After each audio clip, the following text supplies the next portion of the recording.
Welcome to the Learning and Development Channel, where you can learn, lead, and make a difference. Of learning outcomes. So if I may share my screen.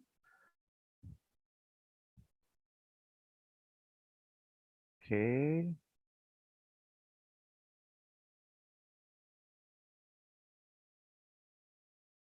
There you go. Can you see my screen now? Yes, sir. We can see the presentation. All right. So it is interesting that we started this meeting or this discussion with a rationale or a keynote from Assistant Regional Director OIC Bibiano I. Centillas, wherein he actually articulated several of keywords in the nomenclature that we will be talking today, which is the online training for school heads on the utilization of learning outcomes in developing database interventions. In fact, I was quite I was happy because initially he already provided a base of understanding as to what is the position of school heads when it comes to developing database interventions and improving the learning outcomes. It was also clarified from his introduction that learning outcomes cannot be perceived in isolation of the dynamics in which it is rooted into. So what do I mean by that? Um, Remember that these are numerical representations. No? Learning outcomes are shown or expressed as numerical representations, but beyond these numerical representations are actually meanings and factors that attribute to such particular value. So it is important to understand also these factors so that as we geared towards developing database interventions, our interventions are rooted on context, our interventions are target specific to deliver what is desired in that particular intervention or in that particular program, project, or activities, okay? So it is important, therefore, to understand context. And we have participants all over regionate from the different provinces, from the different division. And each of you brings different context. If you compare, even if you compare schools of the same standards, let's say small schools with comparable number of students, no? One small school in Leyte division would be different from a small school in other division.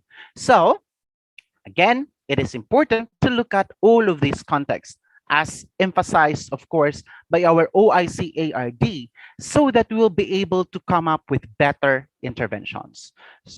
Okay, so as an objective of this two-day activity, which Sir Gerald and I are developed, no, and we were actually excited on putting all of this together to craft something to address what ARD also is setting for everyone as a challenge. Without commitment to implement this activity will just be futile, I suppose. So that's the reason why we designed this workshop or this seminar with a workshop that would allow you to actually implement in a way what you have planned in this two-day activity. So today there will be two workshops, and then tomorrow there will be another extensive workshop with Dr. Balanga, in which hopefully after these workshops, as you go back into your schools, you can add a little bit or even go on already with something to implement. Okay, so we wanted really that this is something that will not just be a barometer, no? But something as a springboard for you, the dear leaders of these schools, to utilize in the context of addressing your mandate as school leaders. Okay, so the first objective in this activity is to situate the position of power in the dynamics of school management. So babalik natin ito ng konti ngayong umagang ito. And afterwards, we are going to identify the data sources for database interventions. Kasi dapat maklaro din natin anong impormasyon meron kayo, no? And tomorrow, or later in the evening, kasi may assignment din ho ito, ha? So pasensya na po, we prepared an assignment for you. Mayroon po tayong problematization, no? In which we would like to encourage you to talk to your teachers, to talk with your community leaders in a short amount of time. Ano lang, kahit initial lang, no? To come up with a level of problematization and understanding the problem. And then tomorrow, Dr. Balango will journey you in database interventions as you try to implement or plan out an action research. Okay? So, as an outline of the presentation, ito ho yung gagawin natin ngayon. Ito naka-shade ho ng blue, nasa box na blue. I will talk about the dynamics, then we will follow it with a workshop. Then we are going to how to make sense of the data, and then we will follow it with another workshop. Tomorrow, ito naman ang gagawin ninyo.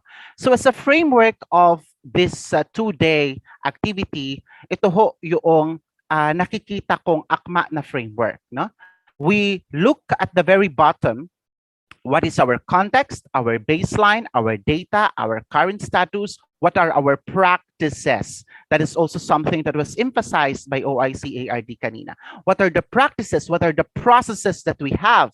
Because learning outcomes, as mentioned, cannot just be seen or cannot just be perceived as it is. We have to look at what were the travails, the journey that was implemented, that was conducted, that led to such learning outcome. Kasi hindi naman yan hindi yan putok sa buho na lalabas lang, no? Mayroon huyang hugot, may pinanggagalingan huyan. And we have to factor that in. Then afterwards, the problematization leading to the intervention and planning and implementation of which, and all of this is actually journeyed to a level that is purposed for improvement. Why is that so? Because that is your mandate. That is what is expected of you. That is encapsulated in the standards that define who are supposed to be principals. And the dynamics of school-based management is actually anchored on a law, the Republic Act 9155, which ARD have also shared a while ago. And he even mentioned, what are your roles? What are your functions? Okay, and although it was there was a premium given to learning outcomes, there was a premium given to curriculum. Again, all of this is not isolated. The effectiveness of the curriculum would have something to do with the efficiency and the effectiveness of the teacher. Would have something to do also with the preparedness of the teacher. And I think everybody have seen that during this pandemic. We've seen how teachers triumph in resiliency to showcase adjustments, to showcase coping with what is happening during the stage, not during the pandemic. And even up to now, we've seen teachers adjusting to these challenges, creating new processes so that at the end of the day, education must go on. Okay, so this mindset of the teachers are in fact laudable, and it is something also that school leaders should give premium, should give value, no, into.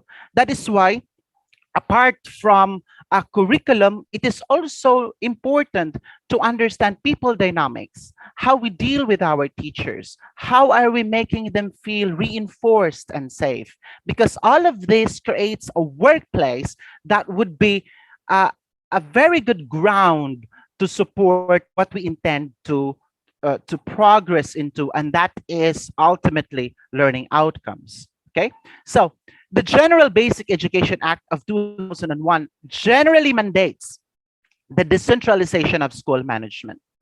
And if historically, if you're going to look at this in the context of history, this goes back to the time of Ramon Magsaysay during the community schools. And the concept of community schools in, yes, Ma'am Edita, Okay. Now, the concept of community schools during President Ramon Magsaysay was appreciated by several countries all over the world during the Cold War because that was the time that the Philippine education system triumphed. No? They triumphed because that was also the summit of ultimate decentralization of school management. Everything there was decentralized. Yeah, even the barangay sit down in the school management. Okay, so it was rooted from there. Now, but this is a ramification. This is a how do I say, adjustment siya, tapos merong binawasan ng konti, may dinagdag na konti, but the whole point is still the same: to decentralize school management, to give power and executive function to the principal to decide what he or she actually thinks best for the school in particular. No? Now, SPM, although it was anchored on uh, Basic Education Act of 2001. It was later in 2003 and 2005 that there were really schools who started implementing it. And that is where also the first evaluation World Bank was conducted in 2010. And from that particular point, it was seen at an early stage that there is actually a significant impact. Now, there's a significant impact towards the performance of learners. They actually compared the schools who have implemented SPM and those schools who did not implement SBM, and they look into whether which of the two schools are performing better. And interestingly, the results favors the use of SBM or the implementation of SBM. Now, more than anything else, World Bank and other funding agencies would look at student performance as the ultimate indicator of school management's success. Okay? So it is the ultimate indicator. Yun yung nakikita because that's the numerical, yun yung pangkalahatan eh. That is why when we were ranked low in teams, it was a downpour. It was something that is upsetting to some, no? But you know, there's a whole context there, and I would like to share that later on in the afternoon. Why such interpretation of attributing the results in teams, di ba? Sabi nila, ay, nagsimula lang mag-implement yung, nung in-implement yung K to 12, tapos nag-teams yung Pilipinas, hindi maganda yung performance. Well, I have a rebuttal on that, and I'm going to present it later in the afternoon because there is also, although unpublished study, but there is a data no, that supports that it has nothing to do entirely with K to 12. No? So again, the student performance or the learning outcome is the glaring indicator of efficiency and effectiveness of school management. So that is something that we need to really consider. And as mentioned, we need to look at how are the other factors that attributes to the learning. What are the other factors that attributes to this learning outcome? And we need to fine tune it. We need to find mechanism to provide augmentation to better these factors so that the resultant learning outcome would also be better. Okay, now, so SBM, as mentioned, relegates the power to school administrators, and the power is not just limited to management of teachers and students, but also degree of collaboration with stakeholders. It also provides power in the context of managing the financial resources, your MOOEs, human resources, and the curriculum, because the Department of Education gives premium to contextualization. So it is also something that is, vested to the principal to provide additional inputs as necessary for improvement of learning outcomes. Okay. Now, yes, I've already mentioned that. And here are some of the general objectives of the SBM program. No? So why am I saying this? Why am I spending about 5 minutes of our time to look back into SBM? Para ho makita natin kung saan kayo doon sa usapin na school management. No? Okay. Sa usapin ng school management, kayo ho ay ang isang tao, no? Kayo ho ang nagpapasan, no? In other words, if this is the if this is your if this is the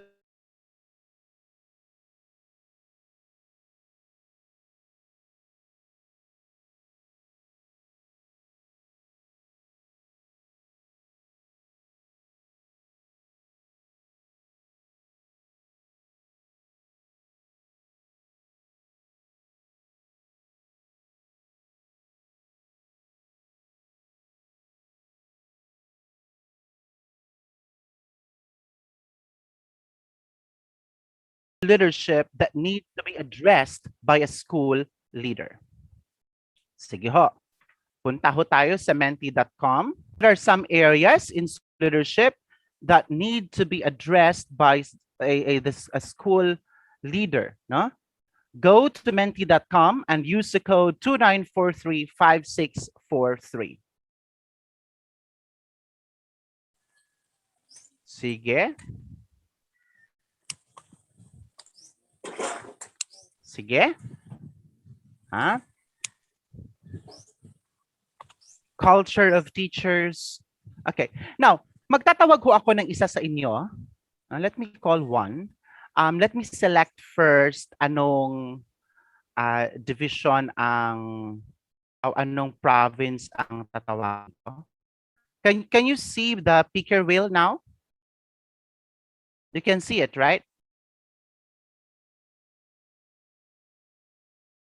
Yes, Sir Jonas. It's Okay. visible. So, magsiselect tayo ng probinsya muna. Tingnan natin, ha? Ano ko lang din ito. Sige, mamili tayo ng probinsya. Magtatawag tayo ng isang magre-react. Oh, from this province of Samar. Sige ho. So, from the province of Samar, ito ho ang ating mga participants from the province of Samar. Okay. Mamimili ho tayo ng isa. Attendance check din daw ho ito. Okay. So we have, all right. We have Ma'am Imelda Jangi. Nanalo po kayo, ma'am, ng trip to. Anyway, so who, ma'am? Nasaan po si Ma'am Imelda? Ma'am Imelda? Hala, wala si Ma'am Imelda. Nasaan ho si Ma'am Imelda? Please unmute yourself, ma'am. Hala. Naka-record ho ito. Okay, where's Ma'am Imelda? Wala po? Wala si Ma'am Imelda? Wala. Okay, let's speak another one.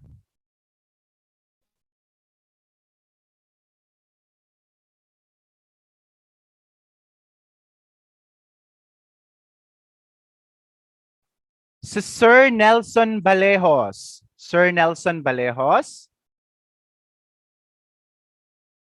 Hello? Sir Nelson? Is Sir Nelson with us?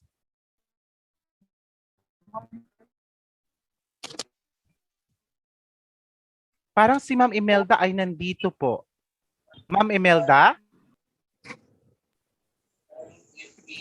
Ma'am Imelda? The 5 years old. Okay. Wala, no? Walang galaw, walang nangyayari. Yes, Sir Michael. Sir, nandito na sir Sir Nelson. Oh, yes, Sir Nelson. Oh, nasa HRDD si Sir Nelson? Sa platform, sir. All right. Now, Sir Nelson, are you seeing the screen now from Mentimeter? Are you still seeing it?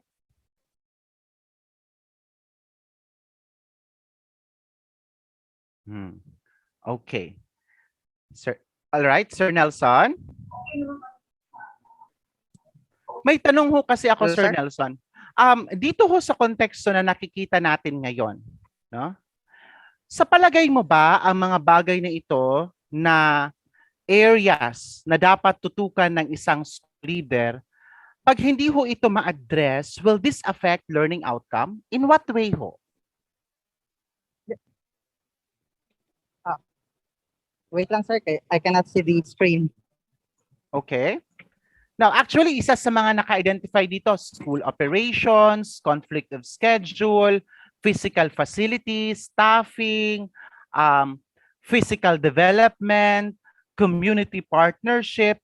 Pag hindi ho ba ito, these are the claimed areas. Now, these are the claimed areas ng school leadership. Sabi nila, ito yung pinagtutuunan ng pansin ng mga school leaders natin.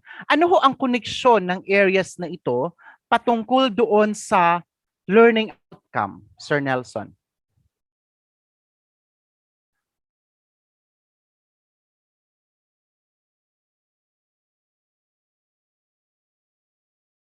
Sir Nelson?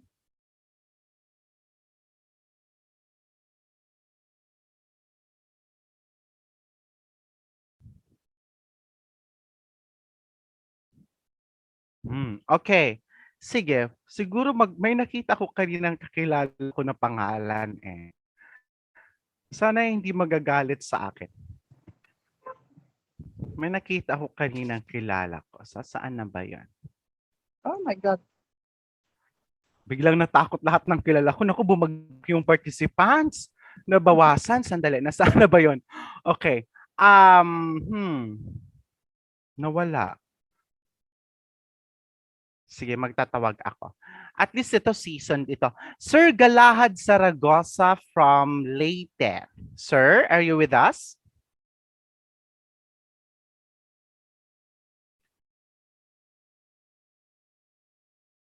Nakita ko yung pangalan niya eh. Sir Galahad?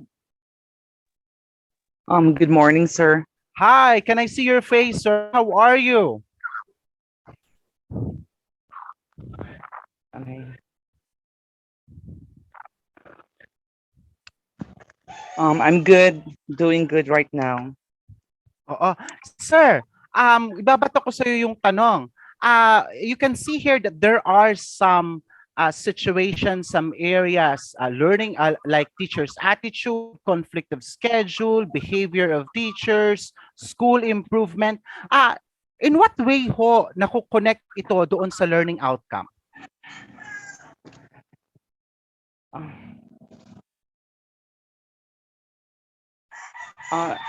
That indicators, sir, really affect the performance of the learning outcomes. Because I think there's a need for us to focus on a certain indicator for us to implement in the school. All right, that's a good takeaway. I like that. Thank you so much, Sir Galahad. No? Sa sobrang dami ho kasi ng areas na tinutugunan ni teacher. Maraming salamat to, Sir Galahad. Sa daming areas ho na tinutugunan ni teacher, ni principal, hindi ho lahat ito mabusisi yung isa-isa. No? Hindi ho lahat. So you need to prioritize what areas you are going to address to communicate or to better learning outcome later on. Okay? So, is it the attitude of the teachers that you would like to focus? Is it the context of, coming up with stakeholders' participation? Is it reading comprehension that you would like to focus? So there are so many areas. And because there are so many areas, kailangan ho nating mag-prioritize. Which of these areas conveys really a significant impact, no, towards learning outcome that is resulting to perhaps a decline of learning outcome and so on and so forth. So kailangan ho nating ma-identify yun. And I know that the principals are actually knowledgeable about this. Okay? Now, after you have identified such, no? Sige, sagot lang ho kayo ng sagot ha. After you have identified such, there is a need for us as well, no? Let me go back to my PowerPoint. There is a need for us as well to look at this within the framework of leadership, no? Within the framework of leadership. And these are the areas, and I'm not going to dwell in this farther, no, in the interests of time, kasi medyo ano na tayo. I would like to, at the end of the day, mayroon ito yung SBM framework natin. Ito naman yung levels natin of SBM which classifies the efficiency of the school, di ba? Iba-iba yung levels. But my interest is that the actions, okay, what are some actions that needs to be addressed by the school leader? So ito yung connection doon sa pagtatanong ko kanina na out of the so many areas, we need to filter which of this is really imperative, kailangang tutukan, no? Kasi sa sobrang dami ng issue, kailangang mag-focus tayo. And the whole of this is supposed to be centered into curriculum. And how are we going to determine which of these issues must be addressed? We need to look at data. No? We need to look at data. And what are data? These are information. What are information? These are statistics. No? Remember that the term statistics could be defined plurally or singularly. And when you say plurally, that is more of the different methods, no? The different statistical tests that we are using or the processes. But when you say singularly, it is anchored on the data itself, no? Ano bang statistics ngayon kung sino ang nangunguna sa tumatakbong presidente? So that is what we refer to as data also. Okay? And this data will serve as our reference. This data is anchored on measurements, no? Hindi lang ho ito haka-haka, may basihan ho ito. Okay? And you now convey this data into a level of management, into a level of planning. But there are limitations. What are the limitations that hinders us in particular to come up with data-based decision-making in schools? What are these? First is that we use data as a measure of accountability, school development, and instruction. And there are enablers and barriers there. And we use data, no? But we are limited by access to data. So ang tanong, anong data ang makukuha mo? Do you have access to student performance as a principal? Yes. Meron, di ba? Do you have access to, let's say, trainings na dapat gawin for the teachers? Yes. So, in terms of position, sa principal, mayroon siyang access. Now, another issue is quality of data. Ano yung basihan ng data mo? Was it 10 years ago? Was it 5 years ago? Or ano ba? May ginagather ka ba na data as a principal every year? Just so you would have an information system that will provide you basis of actions? O wala? So, kasi ang napakalaking tanong po, no? Yeah, yes, Ma'am Juliet. Ang napakalaking tanong ho kasi ganito. Paano ka makakagawa ng data-driven decision kung wala kang data? Diba? So that is a fundamental principle that you need to have on your own as a principal, an information system, a repository that contains the data of the students. Para pagsabihin mo, anong performance ng grade 1 ngayon? You have that. O ano yung reading performance nila? You have that. Ano yung enrollment natin? Tumaas ba? Bumaba ba? Bumaba. Bakit bumaba? Then you have to acquire data. No? You see, before the enrollment procedure this semester in DepEd, a group of students and I were working on a phenomenon of emerging dropouts from Department of Education in a certain school in summer. Why? The reason why we conducted the study was anchored on understanding the meaning why these parents are actually hesitant to enroll their children back to school. Okay?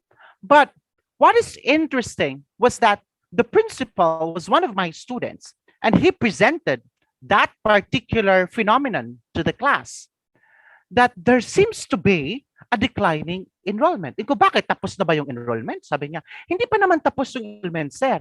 Why did you say declining enrollment? Mayroon kasi kaming preliminary na parang pre-enlistment ba, na hindi pa siya official, nagdilista pa lang kami. Parang bumababa talaga, mas mababa. Okay? So, with that information, the principal immediately acted to the situation. Luckily, nag-consult din siya, nakipag-usap siya, sasabi niya, ano bang magandang gawin?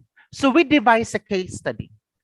Hinanap namin yung mga magulang na ayaw paaralin yung mga anak. Inintindi namin, bakit ayaw nyo nang paaralin yung mga anak ninyo? Kasi ganito, ganito, ganyan. Okay. Ano bang kailangan? Kailangan din nanay ng turo. So, one of their action plan is to come up also with a capacity building for parents. Particularly those parents na yung antas ng edukasyon na nakuha ay mababa pa kaysa kasalukuyang ini-enroll ng anak nila. Okay? They managed to come up with decisions because of such data. No? So, the quality of data, therefore, is necessary because numerically, sabi doon, parang mababa. But you don't stop there. You need to dig deeper and understand the data further so that you will be able to come up with decisions. Of course, another issue is knowledge and skills. This is given.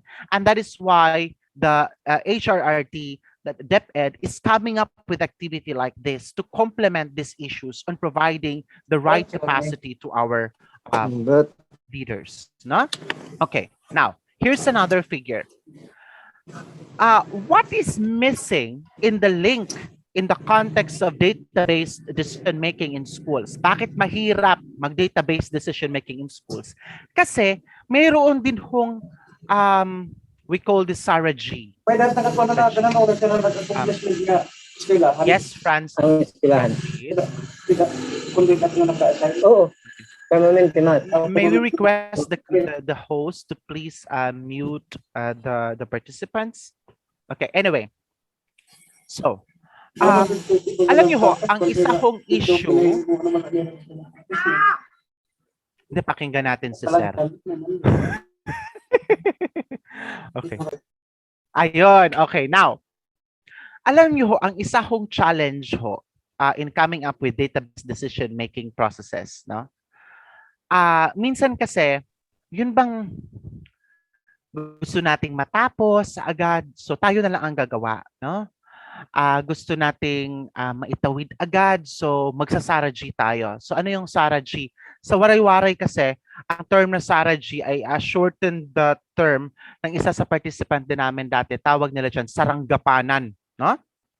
Saranggapanan ni principal nga tanan, so it ending, kay nagkakamanggad. Kay damo, di ba? Damo-damuan. So, diri kita pwede hiton nga mindset na magsasara G. We need to center everything to collaboration.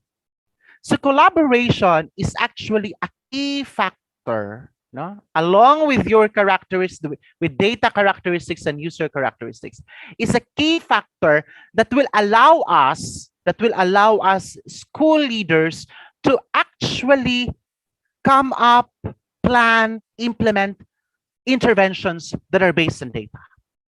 Okay? Because without, we cannot do it alone. No? We cannot do it alone. So we need to do collaboration. And this model of collaboration was actually echoed in the study of one of your very own principals, no? Another principal, Versosa, from, I think from Samar Division.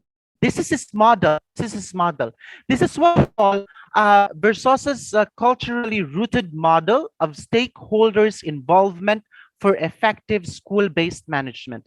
And what is present in there? What is at the very top of it in the, in the circle of interaction? It's collaboration.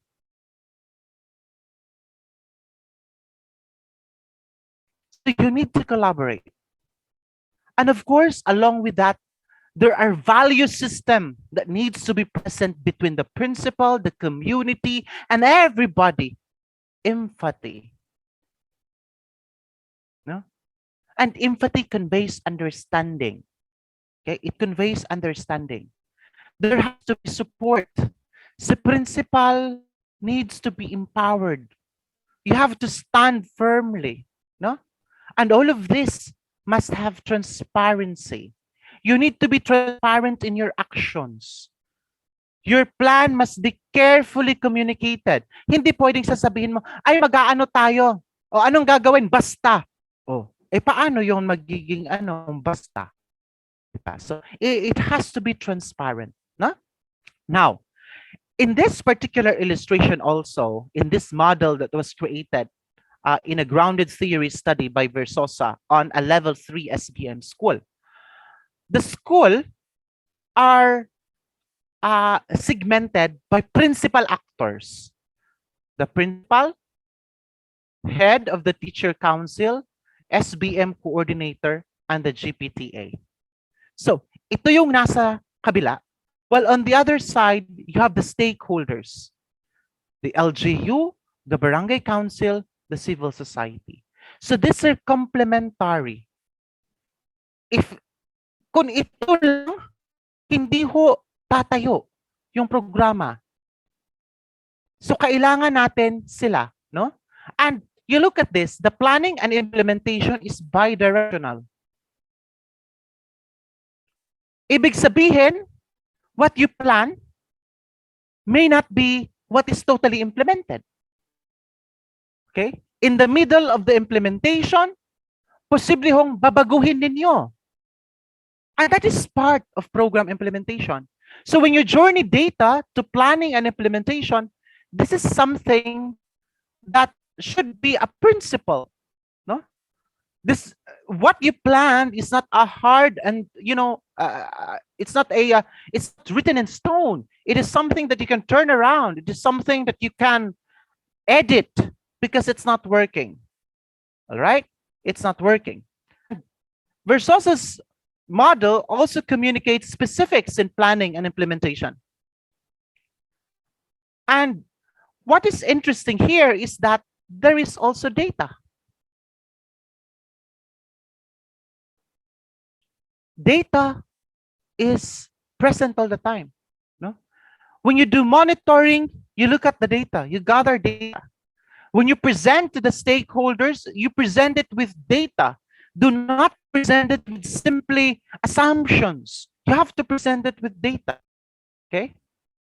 And to establish a sense of ownership, people, you have to work together. So in everything that you do, there has to be documentations. And this is also important. When you discuss with your stakeholders, no, they should have a say on the priorities. They should have also a component on responsibility.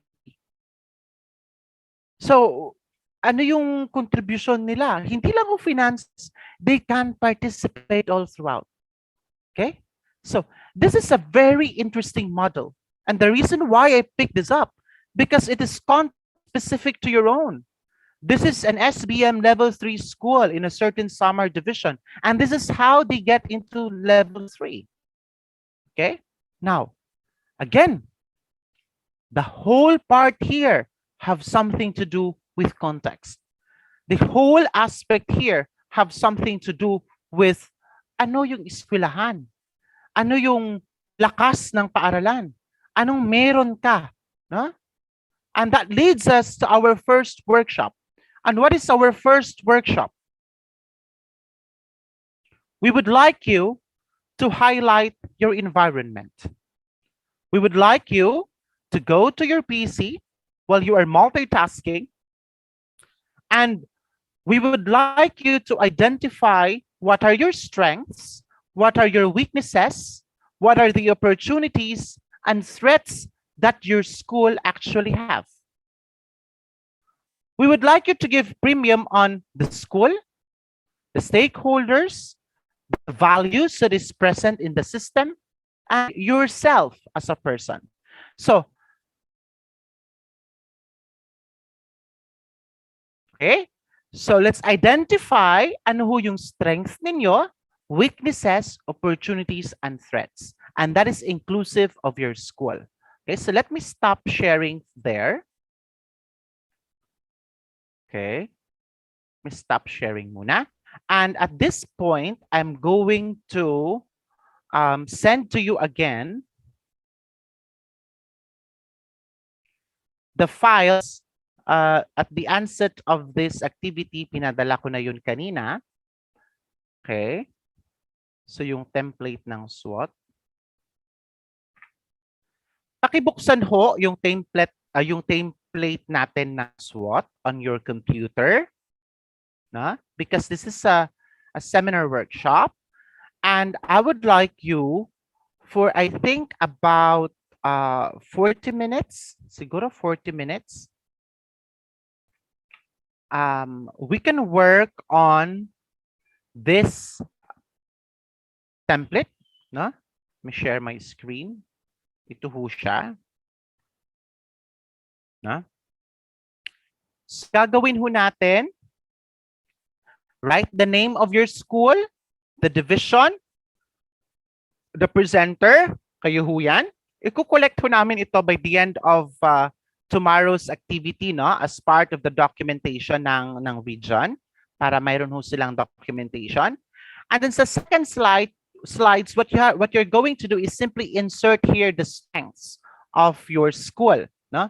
The weaknesses and the opportunities and the threats. Now, babalikan lang natin, yung strengths ho at weaknesses are internal factors, meaning these factors are actually internal to the school. But when you talk about opportunities and threats, these are external factors, meaning labas ho doon sa school. Okay? So, we've requested actually for a breakout room. No? Pero siguro they can work this lang naman individually muna. Yeah. Sige, pag hindi pa nga na-prepare yung breakout room, no? But yes, so that is the workshop that we will be doing this morning, no? So you have to complete this PowerPoint presentation by writing the strengths, the weaknesses, the opportunities, and the threats of your school. This is the initial step in coming up with data-driven interventions. Without this, we cannot come up with data-driven interventions. We need to know who we are. No? This is the setting part. We need to know who we are. And the region understand this, no? Kaya nga mayroon tayo laging SWOT analysis every year in our ISO, because every time we do this, because we need to know where we are. So we would like our principal now to do it. No? Do a SWOT analysis for your school. May it not be complete, pwedeng pwede nyo i-improve later on, but we are going to call one from each province randomly to present your outputs. And you're going to present your output sometime at 11 o'clock today. Okay? So you have about 45 minutes to actually work on this slide. Is Agpangi Elementary School, sir. Ma'am, can you share your screen first? Isa, sir, ha? So, may pag-share. Adara, share screen. Can you see my presentation, my slide, sir? Yes, ma'am. Okay, sir, Thank thank you so much. Yes, sir. You're welcome, sir. Okay, my school, sir, is Tagpangi Elementary School, sir. Schools Division of Biliran, sir. And then this is my SWOT, sir. Okay, for our strength, sir, the teachers are using laptops and projectors during their discussions. So their presentations were really colorful, and then the pupils really the pupils' attentions really they really focused, sir, to the teachers' discussion, sir. And then for our weakness, so that 20% of the total population of our pupils are non-numerates, and frustration readers. So that is our weakness, sir. And then for our opportunity, the community is very supportive to the school's needs. So every time, sir, we tap our stakeholders, sir, they really help us, sir, in everything that we need, sir. And then for our threat, the school, sir, is prone to floods. So during last 2017, sir, during the typhoon or Doha, sir, the school's perimeter fence, sir, was really destroyed, sir, by the flood. So that is our threat, sir. That's all, sir. Thank you. Thank you so much, ma'am. Please stay on the line. We would like to listen to some reactions from Sir Gerald. Sir Gerald, any reactions? Thank you, Sir Jonas. My comment is on the, like, on how the, like, for example, the strength, on how it is stated, So maybe instead of saying the teachers are using laptops and projectors, maybe you say there are available laptops and projectors which teachers use during class discussions. Well, in terms of the weakness, I'm sure this is data-based, because they have the records as to what percentage of the total population are numerates, non-numerates, frustration readers, or independent or instructional readers. Opportunity, yes, that this is a good opportunity to perhaps what I mean, since the community is very supportive to the school's needs, then most likely you would really get enough support from the barangay council or from other members of the community when it comes to what your school needs.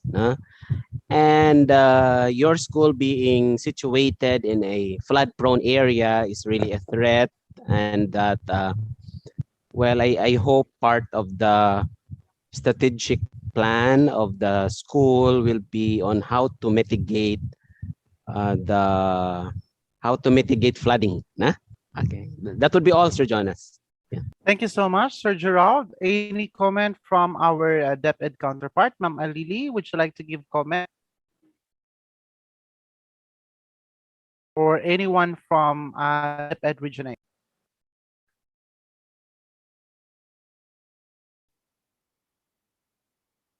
All right. So anyway, just feel free to give some comments anytime to the presentation so that we would also be able to listen to some of your direct inputs from the Department of Education. So congratulations, Ma'am Lloyd. My concern lang is that I think pwede itong madagdagan pa. And you can make it as comprehensive as possible. Because I don't think the weakness of the school is only about numeracy and number of frustrated readers. Siguro meron pa. And what is important also in identifying our weaknesses is to be able to connect it to the roots. What were perhaps the reasons now? So on the side, dapat ito na yung part ng problematization eh. Dapat isipin ninyo, bakit ba mayroong 20% na non-numerates? Ano ba ang year level nito? So dapat maklaro yon. Kasi, numeracy is not learned at one level. Numeracy is taught in progression. It is expected that when you go into a higher levels of math, you need all the understanding of the previous maths. Okay, so dapat maklaro yon, kung saan galing ito so that you would know where are you going to intervene. Are there phenomenon, for example, of what we call set aside lessons?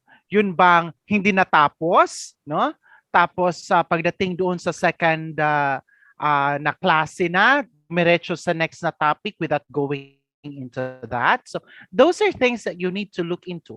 Saan galing ito, Now, in terms of the threats that the school is prone to floods, I think Sir Gerald have already articulated na dapat may strategic planning ito, dapat long term yan, natitingnan kung paano yan gagawin, dapat hindi lang patch up solution dyan, no? So those are things that you can do. But are there any other threats that you can think of na dapat matugunan?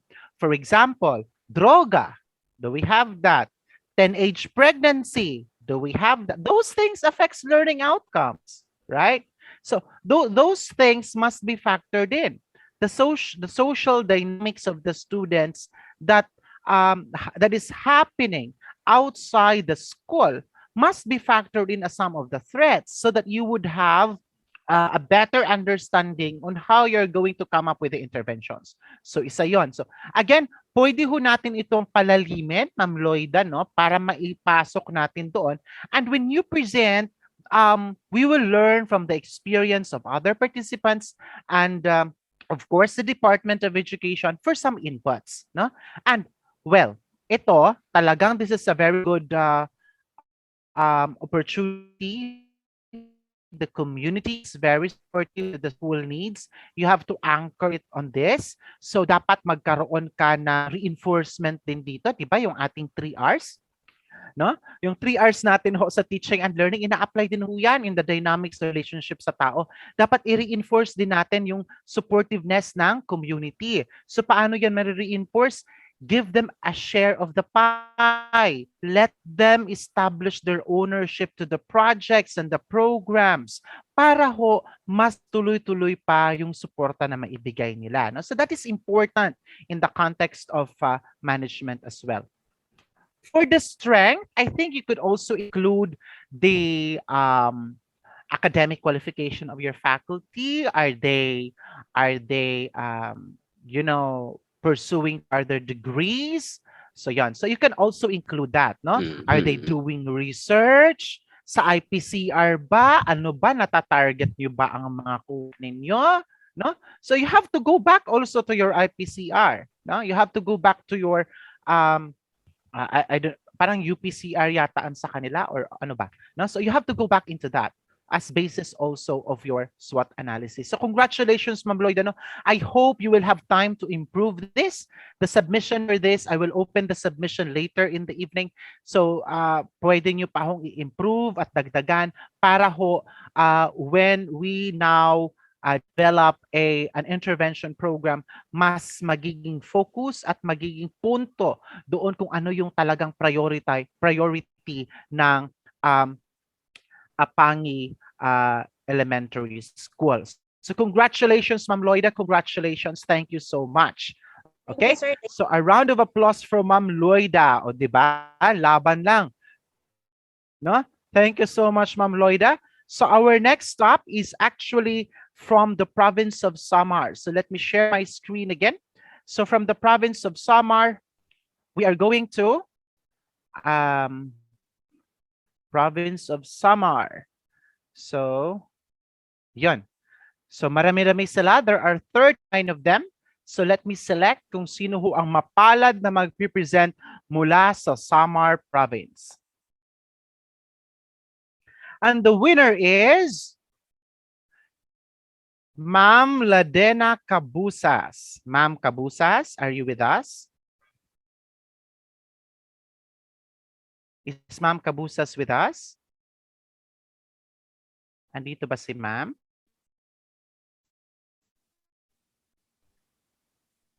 Na-disconnect yata, sir. Na-disconnect siya. Okay, let's go back to our mahiwagang ruleta, no? Tingnan natin ulit kung sino. Baka para-paraan bilang disconnect. Okay, hanap tayo ng iba. We have, sino yan? Cabral Valentino. Sir Cabral? Sir Cabral, are you with us? There, I can see Sir Cabral. Sir. So, sir, it would be okay to you if I will read my output because I'm using only cell phone. Okay, sir. Okay lang po. Go ahead, sir. Okay. Thank you, sir, for allowing us. So, my school is Buena Vista Elementary School, Abdarawan District, Samar Division. The school head is Mr. Valentino M. Cabral. So these are a few strengths, weaknesses, opportunities, and traits in my school. For the strength, I have a dedicated and supportive school personnel. Mhm. Parang na-disconnect ata, Sir Jonas. Oh, okay. So yan. So anyway, that's the weaknesses. Right. So that's one of the weaknesses that we really have to consider. But nonetheless, let's proceed and let's look for someone else, no? To in lieu of Sir Cabral. Sir? Yes, you're back, sir. Yes, sir. I am now Okay, on go ahead. my weaknesses. One is for poor documentation process, and not all teaching personnel are technologically inclined. For the opportunity, I have a supportive and active PT officers and stakeholders in the community. Then for the treat, we have the overloading of work, and another one is the financial incapacity of the school. So thank you, sir. Okay. All right. So, did I get it right? Nakuha ko ba siya?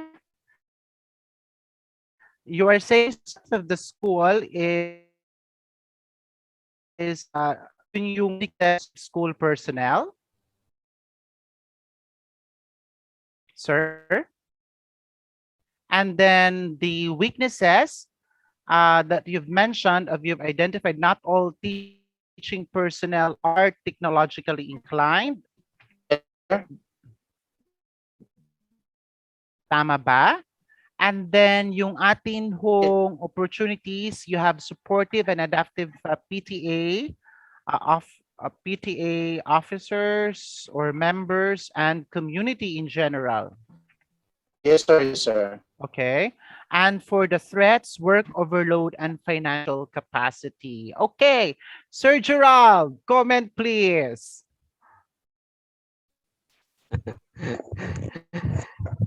So well, sa strengths, well, that's really one of any school's strength when you have dedicated and supportive school personnel, which of course, which would include the school head himself or herself. Na?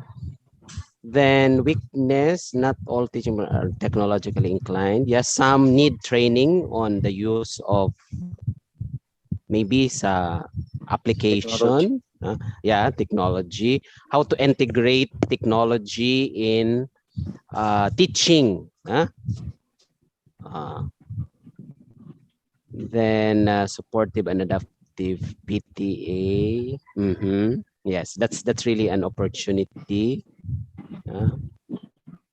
Then work overload, threat, financial. You mean financial constraints? No? Is that what you mean, no, sir? Sino ba yun? Kanina? Si Sir Cabral. Si Sir Cabral. Maybe financial constraints. Yes, sir. Are you saying financial constraints? Yes, sir. Yes, sir. Are you saying that you don't have enough MOOE? So MO is not enough. Even this time, most of the budget goes to the supplies for the reproduction of modules. Not all activities of the school was funded, supported by the MOA. But we can find alternatives by tapping our stakeholders. If there are stakeholders who are willing to help in the operation of the schools, particularly in the implementation of programs and projects of the school. Yes, that's right, sir. No? So you may tap your graduates. I mean, your alumni who are already very successful in their own fields of Yes, sir. endeavors. Yes, No? sir. Yes, sir. And in my experience, kasi like in the school where my child is enrolled, that they really would tap the alumni to ask for donations for reams of band paper. So that's one Yes, of the sir. Yes, sir. opportunities, That's it. so one opportunity would be on the maybe you would have a supportive alumni. Huh? Uh, Yes, sir. okay. Thank you, Sir Cabral. That's all, Sir Jonas. Thank you din, sir, for the technical assistance. Okay, so actually, meron ako ditong nakitang something na dapat i-problematize at something na dapat nating tingnan ng lalim, no? Dedicated and supportive school personnel is a strength. The reason why we do SWOT analysis is for us to be able to use our strength to address the threats, no? And use the opportunities to augment the weaknesses. Okay? Either way, it also complements. Natatakot lang ako kasi although sinabi mo na dedicated and supportive school personnel, there is an issue of work overload. Okay?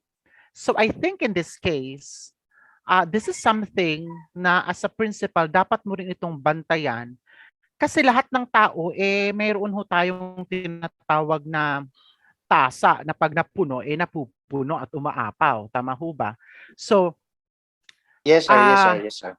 yung work overload kasi is a known factor that contributes to, Burnout and stress, sir. ayun na, sinabi na. Burn, correct, no? Actually, hindi lang, ang term na gagamitin ko sana, yung nagre-resign bigla, no? Or nawala bigla, no? The burnout and the stress are other middle line indicators na kinakatakutan din natin along with work overload. Pero the ultimate result nito is talagang separation from service, and we don't want that to happen. So that is something that we really need to look into.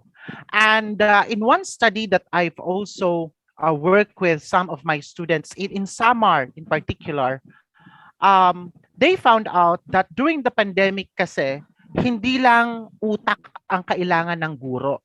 Kailangan niya rin ng lakas ng emosyon at saka lakas ng pamilya, no? Kasi it's always about weighing your family and your work, no? What will be your priority for a teacher? So that is something that we need to consider, and that also adds up to the work overload, no? Iisipin ng teacher, magde-deliver siya ng module, tapos pagkapunta niya doon, wala yung estudyante kasi naglabas si nanay at saka si estudyante. Alam naman na schedule na delivery ng module, ganon. So, babalik na naman siya. So, it adds up. So, I think this is something that is process-oriented, and you can actually find the mechanism to let the teachers augment each other in terms of services. And I know a lot of you have been doing that, no? Hindi nga lang nado-document, at dahil hindi nado-document, hindi na share, no? For example, mayroong mga senior citizen na teacher. Hindi mo naman yan pwedeng yun na yun ang mag-deliver ng modules. Ano na nga, magsa 65 na, tapos ang layo pa ng mga bahay-bahay. So it's an issue, no? So it might resort to them retiring early, no? So one school that I've interviewed the principal, ang ginawa niya, meron silang support group, no? Gumagawa sila ng teams, may yung mga teacher na medyo challenge na, hindi na sila ang nagdi-distribute, taga-check sila. These processes that you can actually perform to ensure that you will be able to support the learning process. Why am I saying that? Remember that the urgency of the feedback mechanism in the modular instruction is important. And the delay in feedback mechanism is a delay of learning outcome. Okay? So if we delay the information to the student na, uy bata, kailangan mong mag-aral ng ganito kasi medyo kulang, no? It will delay the expected learning outcome that we want to improve. So that is something that you need to look into. So kailangang bantayan, no? That's why SWOT analysis, although it's a very archaic tool, is still very important, no, to look into. And we can practice this all the time. Okay, so thank you so much, Sir Cabral. Thank you so much for your time. Thank you so much for sharing. Thank you, sir, din sa TE. Opo. No, so ngayon, lilipat ho tayo sa ating ruleta ng kabuhayan showcase, no? Punta tayo doon sa ating third province, which is the province of Eastern Samar, our third center. And the presenter from Eastern Samar,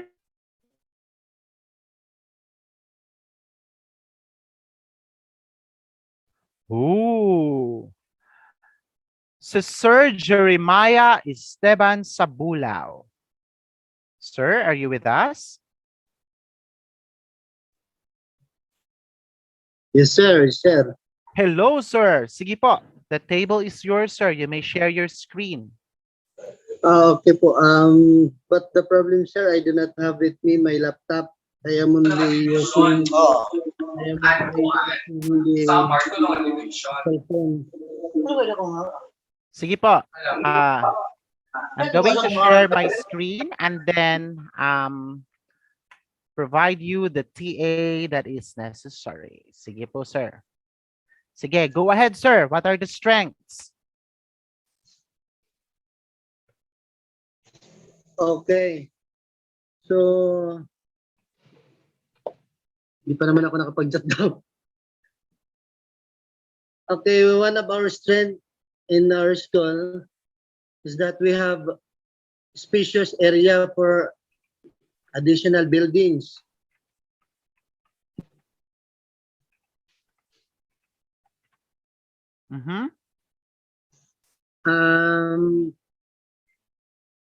Also, the responsible teachers and school heads.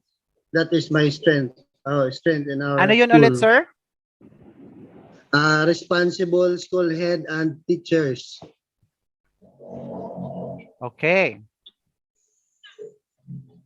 For the witness or witnesses, we have there an inhabited and decayed infrastructure or building.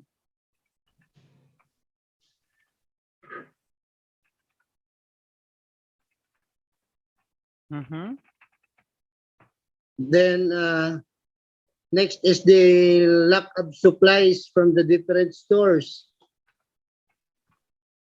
Pag Lack of supplies? Lack of supplies from the different from the different stores.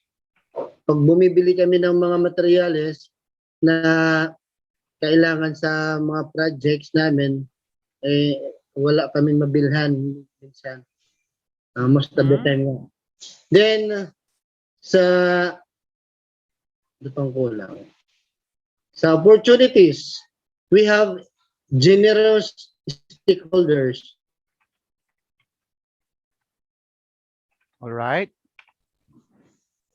And for the threats, we have this delay of projects. Could we be specific on the projects? What is project? Project na lang. Like the cultural stage. Because we do not have, this time we are constructing a cultural stage. It is coming from the donation of the GPTE. Okay. Anything else, sir? The second one is the yun na lang, sir. Wala kasi ako ibang mailagay. What about in terms of teaching and learning, sir? Okay, sa teaching and learning naman,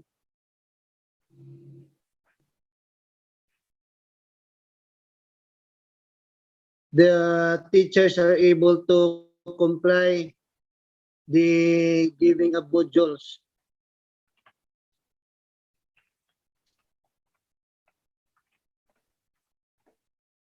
to their pupils or learners. Okay. Yun po. Mhm. Anything about performance of students? Okay, some learners are not able to submit on time. They are not able to submit the modules on time.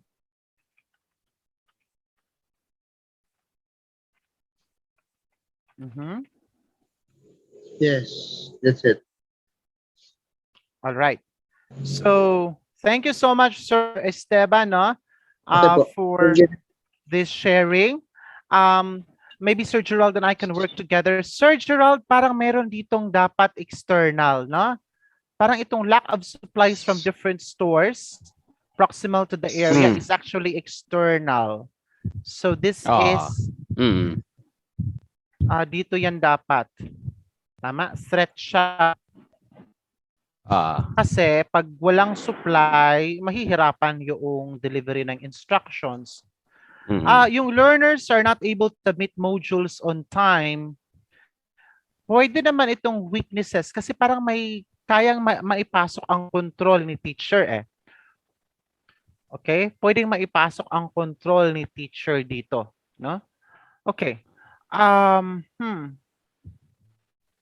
This is my So, general impression, ha? Yes, Sir Gerald. yung spacious area nila, sir, sa kanilang premises could actually be an opportunity. Correct. Na? Oo. Na they could erect new buildings there or maybe ask funding from the politicians to construct new buildings. Or retrofit some learning kiosks, right? Some remediation kiosks that are open in space, and then the teacher and the student could actually work together instead in the confines of the classroom, no? So that could be an option na para na siyang resort school. Oh. Oh, yun bang pagpasok mo, mga ano na siya na meron siyang mga learning commons where the student and the teacher could interact. They don't have to go into the classroom. It's an open space at mas fresh yung air, and that would reduce exposure. So pwede yan actually. No? Another comment, sir, is on the uninhabited and decayed infrastructure and building may pose a threat to security, no, and to safety. So I think this is more of a threat, no? Kasi pwede naman. Ang gusto ko lang kasi makita, bakit siya na-inhabited? It is, sir, due to the typhoon that hit our municipality. Our school was also hit by the typhoon. It was just actually I'm just a new school hit there. So when nang pumunta na ako doon, when I was assigned there, it was just 3 months ago. July ba yun? Nang pumunta ako doon, yun na, nakita ko na mayroon doon building na sira. At saka What's the plan for that building, sir? Ano ba yan? Aayusin o i-demolish? Hindi ko alam, parang it was a donation. Hindi ko lang sure, hindi ko pambano kasi yung school lead namin is hindi ko naman masyado siyang nakausap. Yung before na school head, yung pinalitan ko. Kasi pero ito, according sa mga ang nakikita ko kasi dito, this uninhabited and decayed infrastructure and building, poses an external. it poses a threat, literal, but it is something that is controllable, no? Kasi sa palagay ko kayang internally kayang pagdesisyonan kung anong gagawin, kung ipapa-demolish ba or ipapaano ba. So I think that is something na so actually pumapalo din talaga siya sa threat because it's a unsafe building, no? There is a presence of unsafe building. Okay? But in terms of this uninhabited and decayed infrastructure, parang pwedeng gawa ng paraan, no? On the end of the teacher or the school kung paano siya aayusin. Okay? Sige. So anyway, in the interest of time, I have to proceed to the next presenter. So thank you so much, Sir Esteban, for presenting this. Later on, I'm going to give my general impression on how you can improve this further. No? Congratulations. Thank you so much for your time. So let me share the ruleta now. Okay, stop share muna ako. All right. So there you go. Then let me share again. So our next stop is supposed to be from the province of Leyte. So mga taga-province of Leyte. Kasama ho dito ang Ormoc at Tacloban City. Let's open our list. Manda ho kayo. Sige po. Leyte. Is this Leyte already? Yes, it is. So let's spin.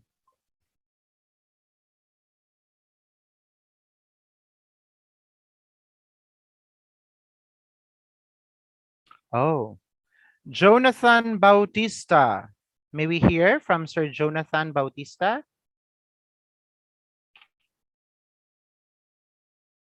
Sir Jonathan. Kru. Sir Jonathan. Are you with us? Wala ho. Parang Sir Jonathan is not here with us. No? So let's pick another one.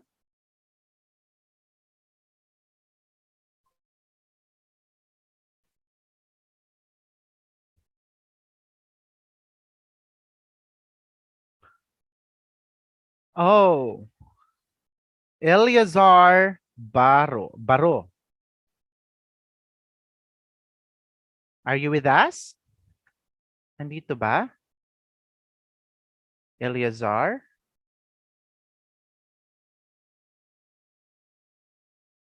Eleazar?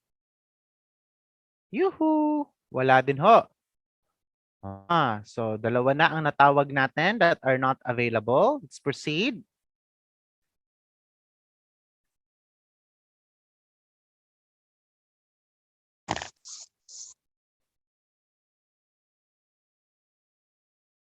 Parang may tumunog. Is Eleazar with us?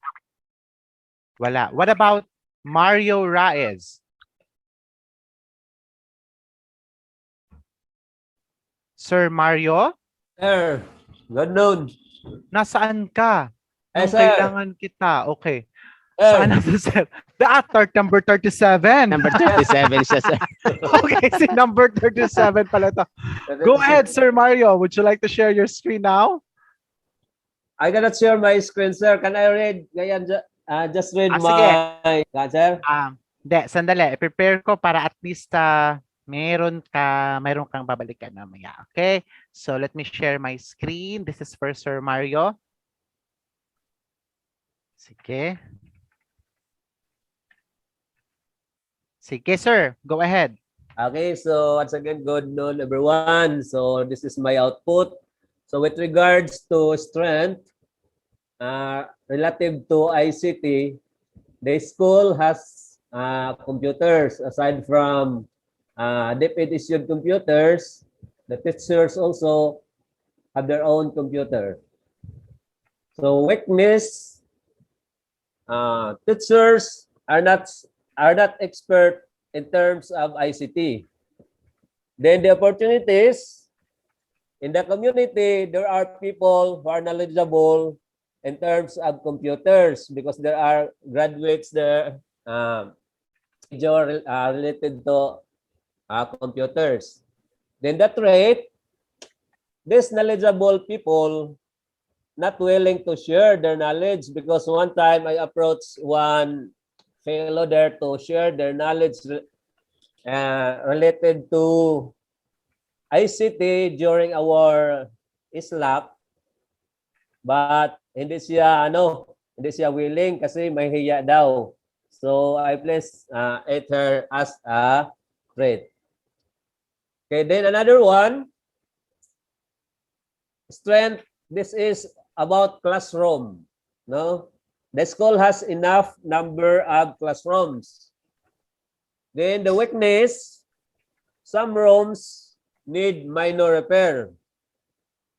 Then opportunities,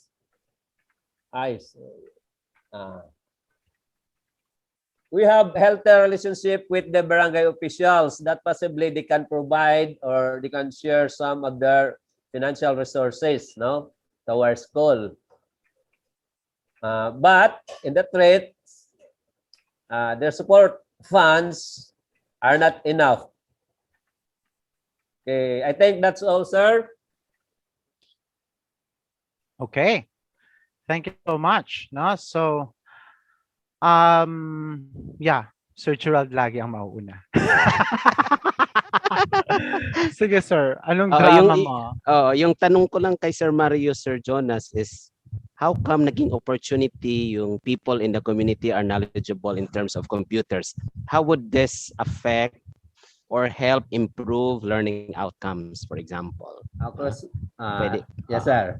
So this knowledgeable people in the community, they can share their knowledge in terms of ICT to our teachers.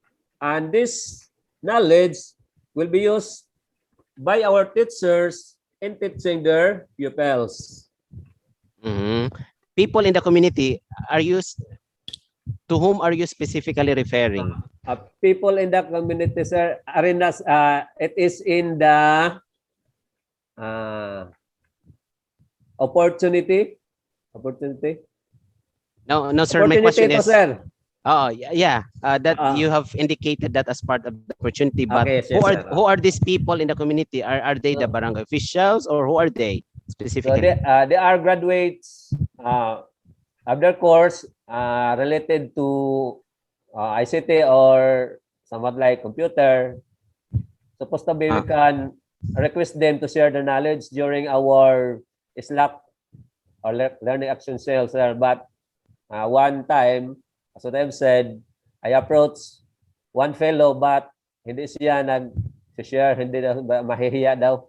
So it needs fun to share the knowledge during our Slack as our needs more motivation, sir. Yes, sir.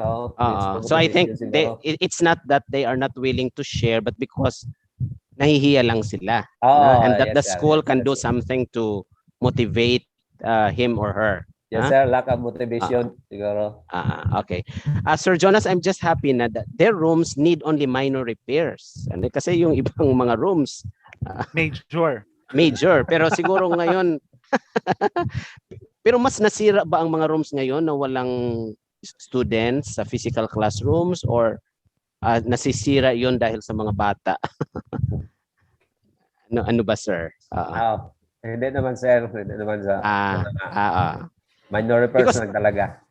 Because there are some pupils who have disruptive behavior. They would throw anything on the wall. They would destroy ceiling and etc. No? Yes, sir. Okay. Sige, thank you, Sir Mario. That welcome, sir. Thank you so much, Sir Gerald. Actually, very interesting. One recurring themes in the opportunities is really the support of the community. So it's truly present. So you have the community support. So that's undoubtedly mayroong community support talaga. Siguro ang titingnan lang din natin dito is the context of the rooms. Kasi the challenge now is not about whether you have enough rooms, but whether you have enough and appropriate rooms. Okay? Because remember, when classes will already be in limited face-to-face, you need to do retrofitting. So where is this now in the context of preparation for possible face-to-face? No? well, luckily, no, the region, or in God's grace, the region have already really declining cases of COVID-19. There was even a day that there was zero case. No? So it's very interesting. So there is a great likelihood that there may be a minimal face-to-face already that will be available. No? So I think that is something that we have also to look into. The SWOT analysis cannot just be about the present, but it can also be about the future. Now we need to look ahead of what will be expected from us. So the reason why I talk about that, because you mentioned about classrooms, and the gauge of classrooms now is not just about whether the ratio of the students is appropriate to the number of classrooms. It's about whether classrooms are appropriate and sufficient. Kasi nga, the challenges have changed. So that is something that we will be revisiting. Our time now is 11:59, but I think we can continue, Sir Gerald, no? Yes, With the sir. two groups. Yes, Yes, to okay. finish the 6. Correct. Kasi mamayang hapon, mga numbers naman ang pag-uusapan natin, no? So at least para matapos ito. So let's proceed first to the selection for the participants ng ating isang by probinsya, and that is from the province, wala na, from the province of Northern Samar. Diretso na pala tayo kasi isa lang ang participants ng province of Northern Samar. So sir, may we hear from you? Hello, sir. Good noon. Yes, sir. It's your turn. Have you prepared a PowerPoint presentation? I have, sir, but I cannot share my my presentation, sir. It's okay, sir. So you just have to I'll just voice read it out. So, from Mabini Elementary School in the province of Northern Samar, my strength is number 1, 2 teachers, ongoing study, master's degree. Number 2, some teachers undergo training to develop teaching and learning process. 3, GPTA and barangay official submitted approved resolution for the proposed project in our school. Kasi yung aming school ay walang school perimeter. Kaya I suggested na mag-create ng resolution para magkaroon kami ng project. 4, the support of private individual in our barangay for the programs and projects in our school. Then, our weakness, we have 10% dropout rate. Ilan yung estudyante nyo, sir? Dati kasi, sa ngayon, 169 na lang yung students namin. So 169, so that is pero 90%. Yung previous namin, 200 yun. Okay. So dropout rate n equals 200, so 20 ang nawawala. Sige, go ahead, sir. Number 2, we have the slow readers. 3, the absence of internet connection.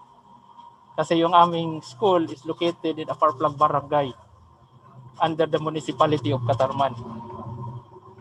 Then 4, the school learning facilities was damaged during the typhoon. Lahat ng aming mga learning materials together with the computers was damaged during the typhoon. Then for the opportunities, 1, we have the active participation of 4 peace members in our community. Number 2, we have the presence of the university in our province. 3, the active support of the LGU and the private sector in the community. Then for our threats, we have our school is located in the interior barangay Mhm. Number two, the arising insurgency in that place. Three, Okay. learners uh, transfer their residence. Fourth, we have school is located near the river. So Mhm. five, we have the early marriage. Mhm. After grade 6, some of our students or our pupils got married already.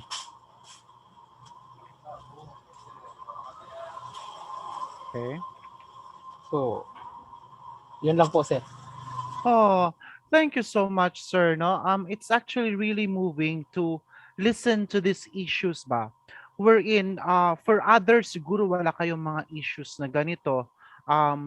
Actually, isa din ho itong reflection, itong ginagawa natin, isa din ho itong reflection, na how blessed we are sa mga schools natin na even though sasabihin natin marami tayong problema, there are other schools talaga who really need help and support and who have experiences more than the problems that we've experienced, no?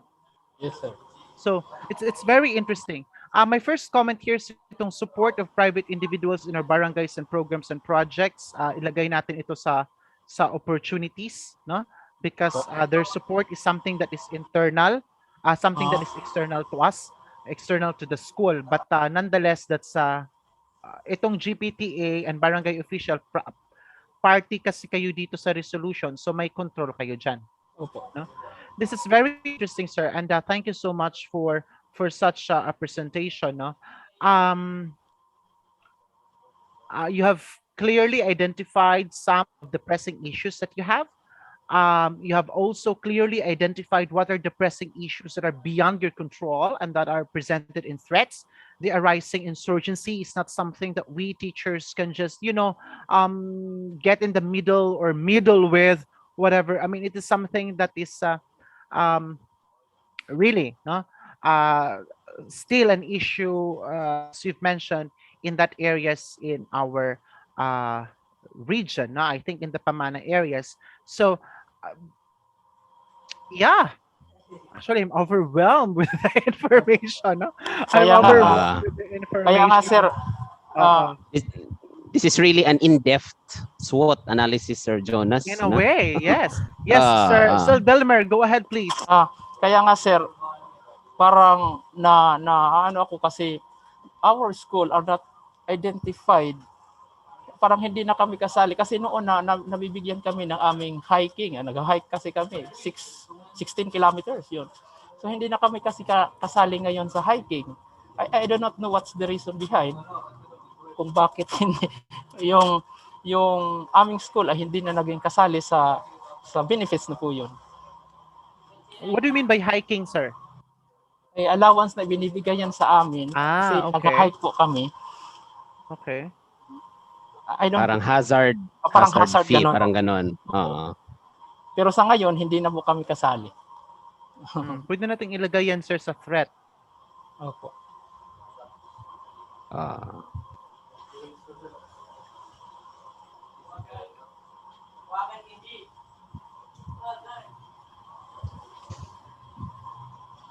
Sir Jonas, mayroon lang akong observation kasi based Go ahead, on the sir. presentations earlier. They have not mentioned of any strength when it comes to the kind of pupils they have. No, Yeah. no. Like for example, they have a very dynamic and very active pupil government. For example, no, Correct. parang I don't know kung reality ba yan sa mga schools natin na merong active. Yeah. Pero normally, I think na mas na-experience yan nila sa central schools, no? Pero meron din naman yan sa mga ibang paaralan. But yeah, that's a very good observation kasi nga kailangan nating masakop talaga yung konteksto ng paaralan so that you would know what to focus, which of these issues needs to be emphasized. A dropout rate of 10% is quite high. No, it's quite high.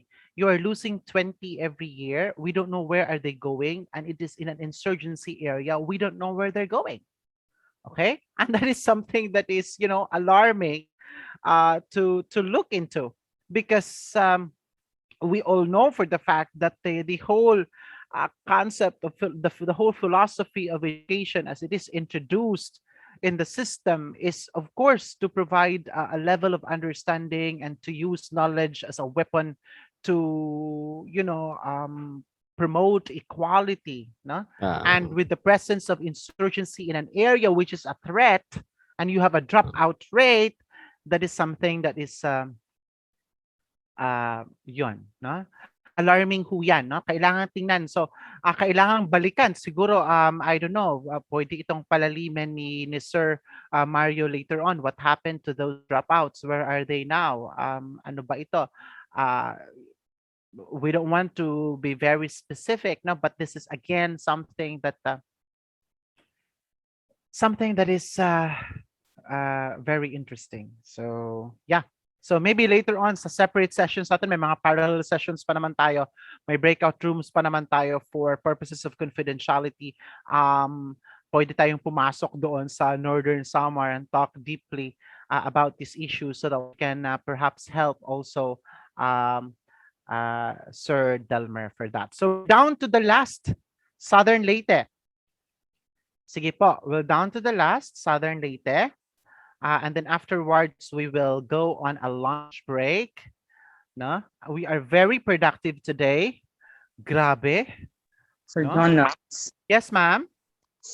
Galad Sargosa from... Hi, volunteer? Yes, sir. Bakit? I just want to share this, sir. Okay. Okay. Galad Sargosa from Cantando Elementary School, Pampun South District. Mm-hmm. The effective improvement area I have here is all about linkages and stakeholders participation. The opportunities of my school, Wait. Let me list that down, Sir Galahad. Bumabawi si Sir Galahad. Sabi niya, tinawag mo ako kanina, mag-volunteer ako ngayon. Okay, anong opportunities mo, sir? Go ahead. Okay. The opportunities of our school, the school has received cash and in-kind donations for the printing of modules and LAS or learning activity sheets. So that is the opportunity we have. And our strength, we have active school governing council. This governing council... Wait, you're too... School received cash and in-kind donations for modules. For that printing of modules and LAS, learning activity sheet. For modules and LAS. Okay, so that is the opportunity? Yes, sir. Okay. Then our strength, we have active school governing council. Mm-hmm. Our school governing council composed of our PTA officer, teachers, other stakeholders, and the pupil, represented by the pupil. Then we have also civic-spirited personalities, NGOs, GOs, and alumni who are positive towards education. What was it again? Civic-spirited personalities. Civic-spirited? Yes, sir. Oh, personalities. We have NGOs, GOs, and alumni who are positive towards education, positive attitudes towards education. Okay. Okay, that is our strength. Mm-hmm. And our weaknesses.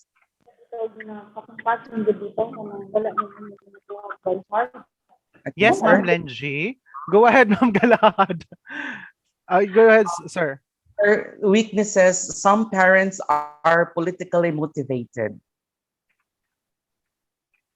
Oh, okay. And another one, parents listen to negative feedback instead of making follow-up. Okay. And some parents are fault finders. Okay. Okay. Then our threats, sir, involvement of political persons sometimes give negative impact to the teachers to me as a principal and the barangay officials.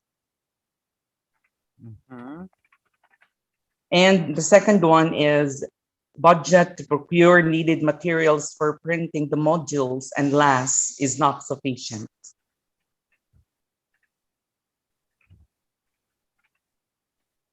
Okay, what else? That's all, sir. Oh, may hugot ah. Okay. May hugot. I think Sir Gerald, no, thank you so much, Sir Galahad, for your volunteerism. Okay, thank you, sir.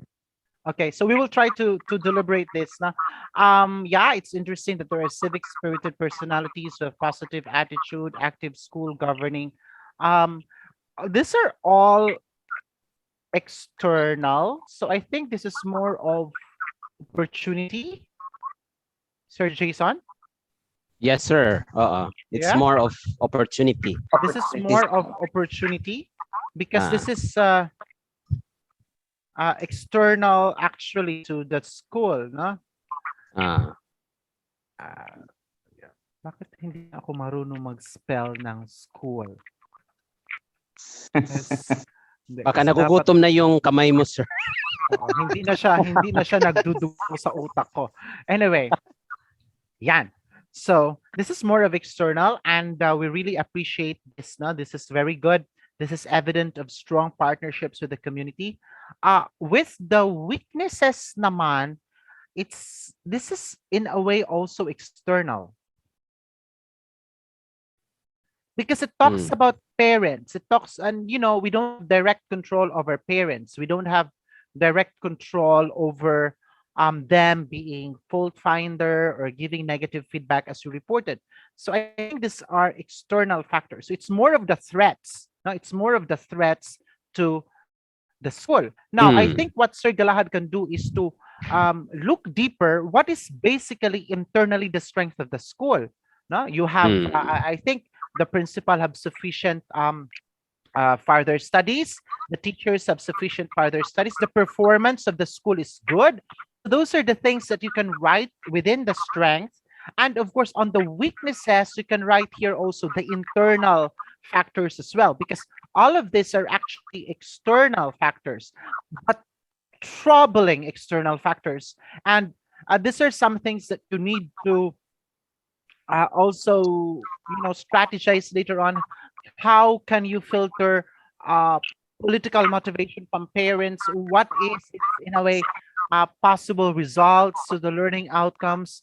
Will it result to students non-attendance in school, to drop out? Will it result to the lack of confidence of the parents to the system because of political motivation? And you can also look into these threats and transform them into opportunities, because although they are really bothersome, the opportunities are also overwhelming. So you can actually involve them further so that parents will see, they will find meaning why there are things that are happening in school not in accord with what they want. So they will find understanding with it. So that those things could also be done. No? So yeah, later on you could submit more to us, and then we could deliberate further then about this. Okay, so at this point, thank you so much, Sir Galahad. Thank you so much. At this point, I will go to draw immediately to our Southern Leyte presenter. We will choose from the list for Southern Leyte. Okay, Southern Leyte, there you go. Let me just spin.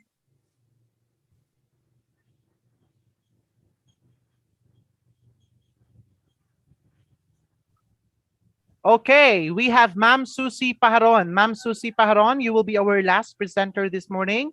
Ma'am Susie? Are you? Yes, Ma'am Susie is with us. Hello, Ma'am Susie. Pipin kita. Hi, Ma'am Susie. Hello, sir. Kanang dili man makashare. Sige, okay lang, ma'am. Ma'am Susie. Yes, sir. I will be trying to share the slides given to us by Ma'am Amor. Okay, sir. Kadali, ha? Wait, kadali. Sir, can I Please, share Grant, I the will slides, stop sir? share. Okay, go ahead.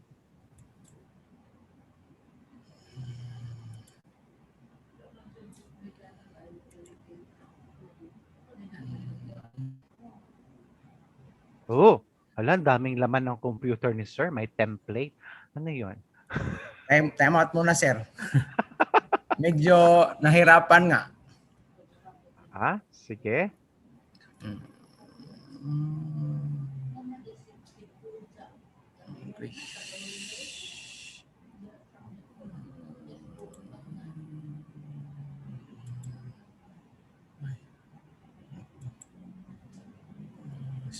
Hindi na marukit ang file, sir. File Saan ka, na sir. yung file ko? Mama Morwa, di ko kalocate sa file mo. Basin okay ka diha.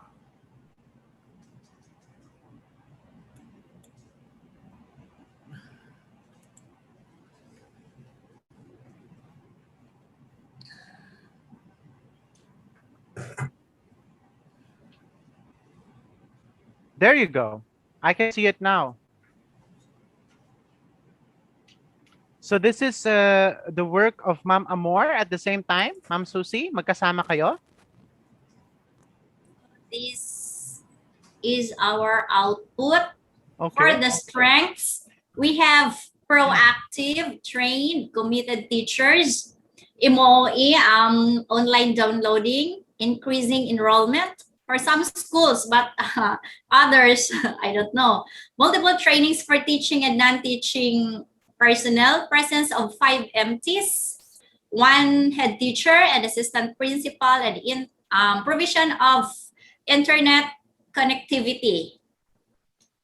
For the weaknesses of the teachers, new or untrained teachers, and mga newly hired, then shortage of classrooms, needs additional teachers also because other teachers already retired and some already not in the teaching, early retirement ang iba. More time spent on liquidation, which is very time consuming kasi there is no disbursing or financial staff assigned in the school. All teachers are not techno-savvy, not responsive to their assigned tasks. Students' disinterest or lack of interest of the students, and learning disabilities or the learning needs. For the opportunities, we have the strong linkage with stakeholders, proactive LGUs, NGOs, and community, depth support for upskilling and reskilling through NEOP and HRDO. We also have the threats. We have here the pandemic. It poses many problems in the school. The health status of the teachers and also the students, the economic status also, the family problems, child labor, distance from home to school, incapacitated learning facilitators. Some learning facilitators have low educational background, and some children also really don't have learning facilitators.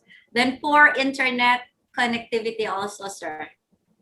Wow. That's all. Okay.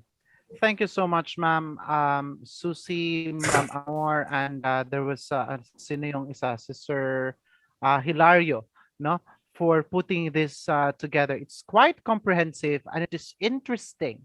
It is interesting that you have listed several issues that are directly connected to learning outcomes, that are directly connected or we might resolve to or affect learning outcomes. Now, for example, you presented the phenomenon of child labor. You see that that is a very interesting phenomenon. Previously, when I was, I think, doing my way back in 2010 ba yun, or 2011, we used to have a campus, a consortium with SPC in Ormoc. So we used to teach in Ormoc for a master's degree. And one of the issues that arise in that area also certain issues of child labor now that was raised by our students in some areas near to it.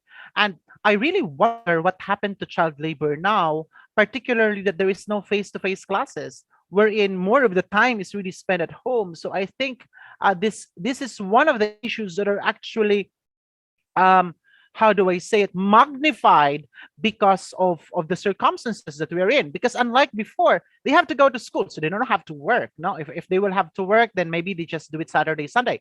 But this time they are already at home. So because they are at home, they are becoming more vulnerable to this type of we don't call it abuses, no, also to be socially uh, appropriate to the needs, but this type of preferences. Kasi nga, they prefer to work because they want to eat, but they want to help the family, no? But basically, they are not supposed to do that, no? So that's one thing that you can look into. So maybe if there are data that would really support what extent of student, or there are connections, for example, there was a mention kanina, there was a delay in the connection of modules. Pwede kasing may connection ito, hindi siya nagsasubmit ng module, hindi siya gumagawa ng module because nagtatrabaho siya. Right, so those are the problematizations that we need to surface here. And there are quite a lot. No, there are quite a lot that you've mentioned. Poor internet connection. There is also it's interesting also how you put premium on the teacher's qualification in your school. Okay, and the weaknesses could be transformed into strength actually if you do so. You have your teachers who are not tech savvy but are experienced, so maybe they could focus on working on LAS over than distributing LAS or doing online classes. So again, it's a matter of how you twist this particular weaknesses into strengths or opportunities that you can do.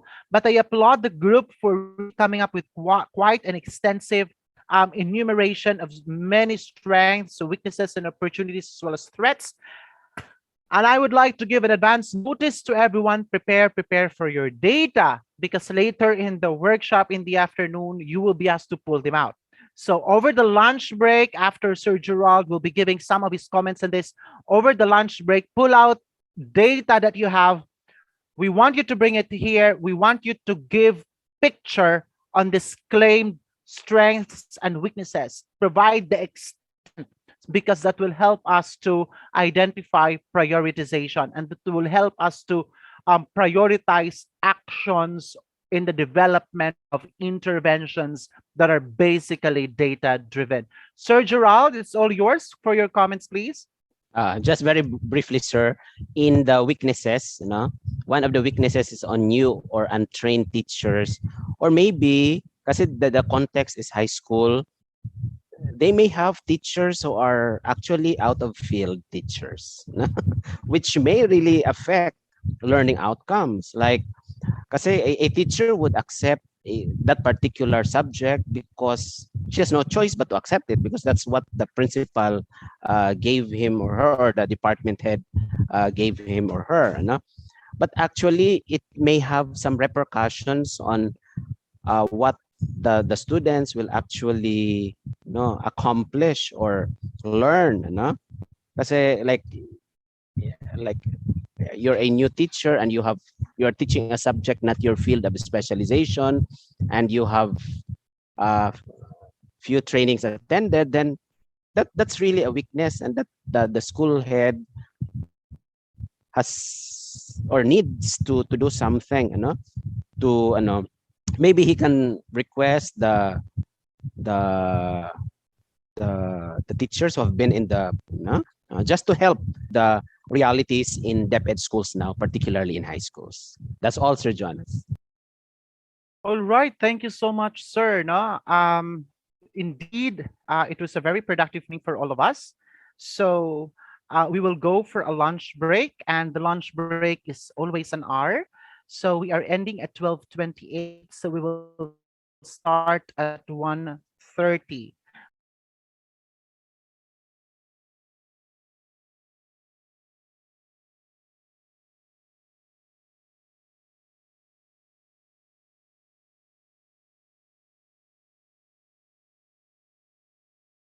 Okay, so what data are available within your access? Tapo. Sige. Oh, go to menti.com, use the code 29435643. Answer the question, what data are available within your access? So as a principal, ano hong pwede sa inyo? Kasi alam natin may mga datos na ang pwedeng tumingin lang sa division. Alam natin na may mga datos na pwedeng tumingin lang sa region. So ano bang merong datos na kaya yung agad ma-access at matingnan? No? Because these are the data that we are going to look into. Now, these are the data that you are going to problematize. Okay? So, sige. Active participants, 71 as of 137. What data are available within your access? Pakisagutan lang ho. You can answer, I think, at most 5. Go to menti.com and use the code 29435643.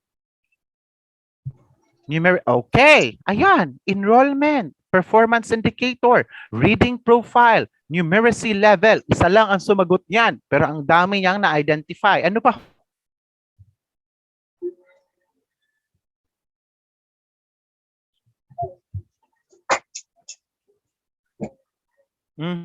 Number of non-readers. Okay. All right. Diagnostic test results. That's good.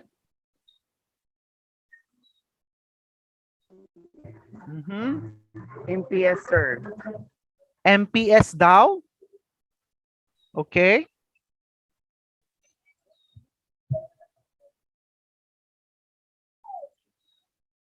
Ito lang ba yung datos na meron kayo?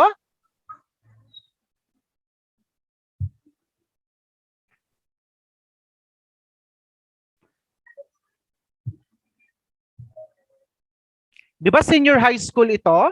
Tama? Some of you are teaching in the elementary. Sa mga senior high school, nasaan ang datos sa vaccination? Di ba nag-umpisa na?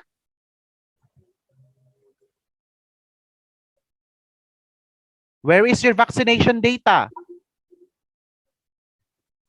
Have you gathered it? Have you identified how many students are already vaccinated in the senior high school? Meron? Sekarang, subira. Kita tanan ini, no? Oo, sir. Kita tanan ito. Mura? Sige ho. Ma'am Ilby.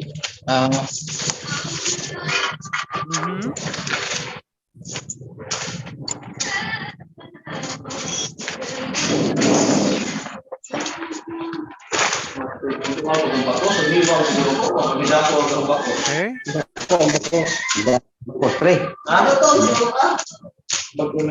Sir Ruel, please mute your microphone.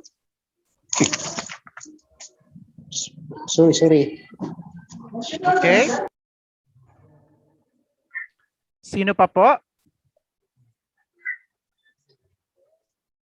Enrollment, numeracy, diagnostic test results. So paano nyo ginamit yung diagnostic test results? If you have those data. Firstly, what is the findings of the diagnostic test results? I was the one who was very insistent to conduct diagnostic results when the pandemic started. I think when I discussed about numeracy and literacy a few years ago, no, during the pandemic, when DepEd was about to implement the in the region, I was also one of those who are really promulgating to conduct diagnostic results. But how did you use the diagnostic results? Did it succumb to simply, fallacy of yung nag-answer ng diagnostic results, si parents naman, so walang nangyari? So paano nyo ginamit yon? Did you consider your learning as your last? Or did you consider the diagnostic results as basis in constructing last for purposes of remediation?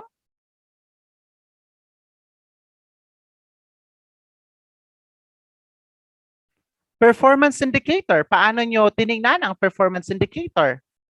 Is it all good? Did you look at only on what is common? Or did you consider those who are left behind? Di ba dapat no one is supposed to be left behind?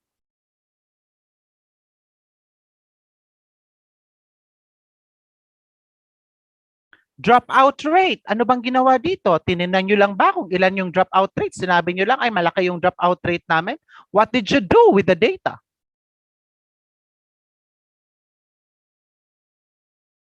Did you visit the families na may mga dropouts? Tinanong nyo ba kung ano yung reason bakit sila nag-drop out? What's the issue?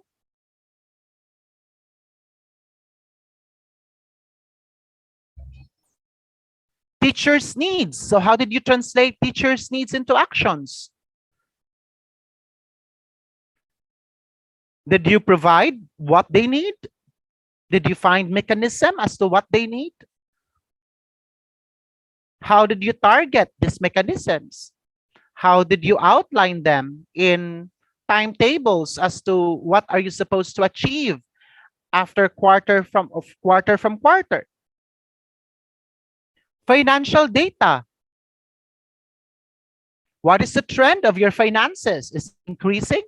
Or are you simply looking at financial data year to year without regard as to the finances of the past and without regard as to the finances to be incurred in the future? So certainly the data is there. No? The data is there. You have access to a lot of information, but the challenge is not about the access, therefore. It has something to do with how you look at the data and go beyond the data and examine the data in the sense that you are critical. No? I remember Edward de Bono's Six Thinking Hats, no? Which talks about wearing hats of different colors. You wear black, you wear yellow, you wear blue, you wear red. As a principal, we need to be the antagonist. Yes, we are bringer, you bring good news, but we need to wear the black hat and think of the worst scenario all the time so that we will be able to be prepared. No? When the pandemic happened, even the banking sector did not consider it as a threat. No? That is an excerpt from one vice president of a bank who shared his experience about it. They did not consider it as a threat, so they don't know what to do. When the pandemic happened, we need to stop our actions, take a pause, plan while the pandemic is happening, because actually we never planned or we never thought of the idea that it will happen. Okay? And so the whole rationale of where we are in right now actually expresses the reality. We cannot be simply status quo. We cannot be simply, lying in our laurels and hoping for the yellow hat or the bright sun. No, we cannot do that. We have to think of the worst possibilities so that we would be able to, or so that we will be prepared. Otherwise, wala hong mangyayari. And even at the looking, when you look into the data, later on you will see, mataas naman yung kanilang performance, no? Yung summative test result, mataas.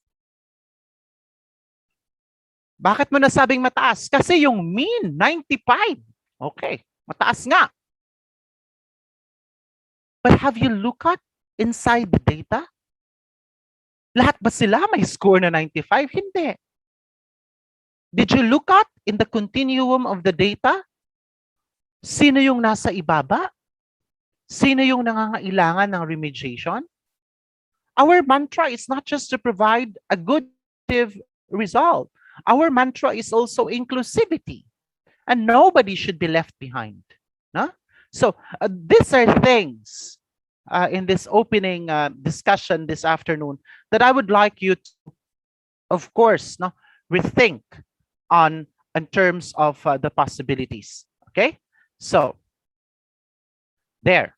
So, what are the data then that are available within your access supposed to be? Now, in a graduate program for educators offered abroad, here are some of the data that are available supposed to be within your reach.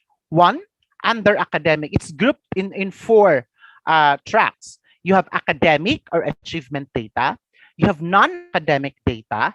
You have perception data because you need to get the feel of the community, the people. And you have program and systems data. Now, when you talk about academic or achievement data, this is where we are looking into not just the diagnostic assessment, but benchmark assessments. Okay, what do we mean by benchmark assessments? Where would you like to go? No? Where would you like to go? What you would want to achieve?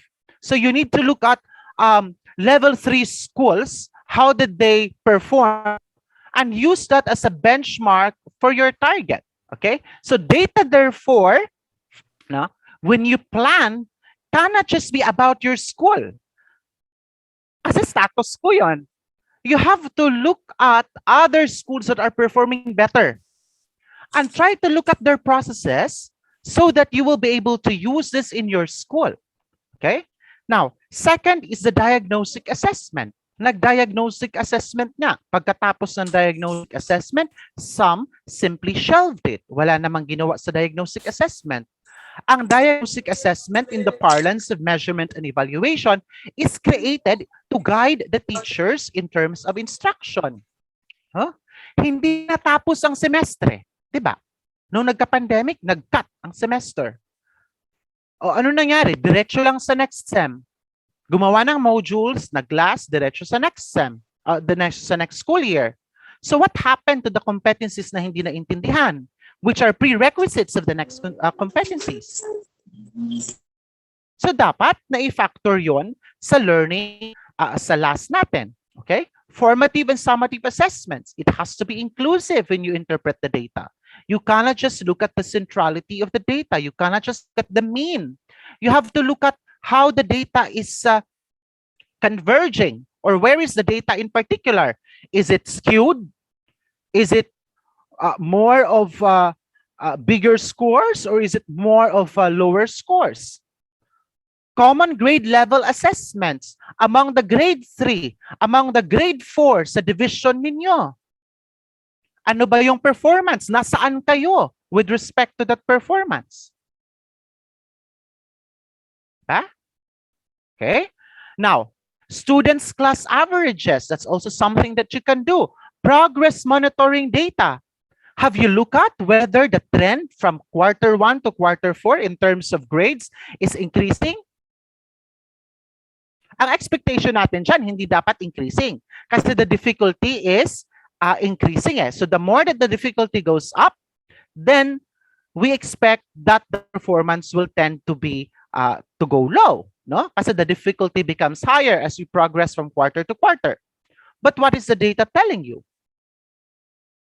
You know, in US, there is this phenomenon we call value-added models. Okay, this is one of the proposals that I presented during my dissertation. But the general impression of the panel is that the entire learning community in the Philippines may not be ready with such reality of value-added models. Yun bang pagpasok pa lang ng estudyante, alam mo na kung ano yung grado niya? Kasi na-under na ito sa akin, so alam ko na ang kapasidad nito. So alam ko na ang grado nito. So there seems to be a value-added model. Ay, bongga si Ma'am Adela. O, tingnan mo. Nasa grounds kanyang video para maganda ang internet at maganda din ang hangin. I hope I can do that also. No? Okay. Diba?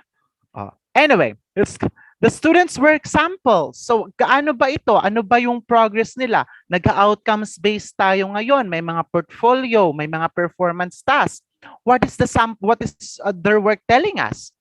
Is it a work that seems to be beyond your expectation as a teacher? Baka iba ang gumawa nun. Okay? So, again, these are data wherein it is supposed to immediately feedback instruction. Okay? It is supposed to feedback instruction immediately. And the type of intervention here is immediate. You cannot prolong it for a quarter. It is supposed to be immediate. Okay? Now, you also have non-academic data. And this non-academic data is generally some of the major concerns of the principal. No? Kasi pagdating sa instruction si teacher, pagdating sa management, nandoon sa principal, but the principal must have a general picture on the information also in academic achievement to ensure, to support the teacher in subsequent actions. Now, sa non-academic data ho, anong meron dito? Student attendance. May student attendance pa ba ngayon? Nasa bahay naman sila? Translated to the situation, students' presence during scheduled home visits. Kasi di ba may mga scheduled home visits kayo? Alam na nila na may home visit. Alam na nila na kukunin yung module sa araw na ito. Eh bakit wala pa? What is the reason? Okay?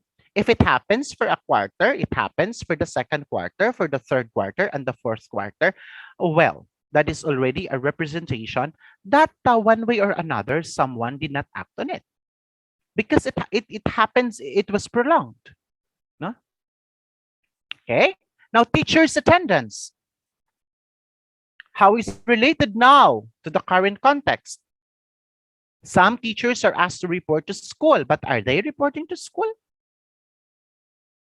What could be the reasons? So these are things that you need to actually identify. And of course, the special needs. How did you supplement instruction to those students who have special needs? It was mentioned, kanina, that there were students who have special needs. So how did you go about that? Mobility patterns. It was mentioned, kanina, that there are some students who are transferring. So how did you address that? Huh? How did you address that? Socio-economic status of the people. Alam nyo, ngayon kasi the socio-economic status really becomes a problem when it comes to the modular instruction and the type of learning situation that we are in. Because the structure that is the school is no longer constant. Okay, it's no longer constant. Before, they are learning in the school. So the attributes of the school is constant. May electric fan o walang electric fan, masikip o sakto lang. No, but it's constant to all. So that factor that affects performance is constant to all. So the learning outcome is attributable really to the instruction. Okay, but in this case, it's not. Because those who have gadgets would certainly perform better. Those who have TVs at home can augment the instruction by looking into DepEd TV versions of the lessons. No? Even my nephew is already familiar to the time slot of kailan mag-show yung grade 4 na lesson at anong subject on TV. Because there are affordances. So this is actually an issue really. And if you go beyond it, you have parents who are working and they are still assisting their kids in the modules. Their priority is working. So there are tendencies that they might decide to withdraw the enrollment of their kids. So how are you going to augment that? No? So these are non-academic data that you can look into. Perception data, student surveys. Have you tried asking the preference of the students, particularly for the senior high school? Would they prefer the ongoing online learning over than the face-to-face? Would they go back to the face-to-face? Staff surveys, how are they feeling in this time of and day? Are they mentally prepared for this? Are they still mentally functioning? Are they burned out already with what is happening? Do you have data about this? Community surveys, is the community participating? Okay.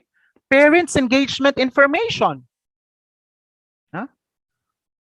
May mga parents, ano ba yung turnout ng parents in terms of claiming ng modules? May nagde-delay ba? May hindi ba? Right? And there's also conversations, which is informal, but is vital to explain the numerical aspect of the data. You also have program and systems data, and these are the standards that are set by the department. doon sa most essential learning competencies. Sige nga, di ba may listahan kayo noon? Alin dito ang na-achieve? Sa mga hindi na-achieve, bakit hindi na-achieve? Ano ang gagawin? Okay? So, the program and systems data are actually the frame supposed to be of where we are heading. That is the mandate, the instructional expectations, the resources that is supposed to be present, the observation that you've conducted, the schedules, is it working, is it not? No? Have we shifted distribution of modules over the weekend instead of doing it on a Fridays? Kasi hindi available yung parents?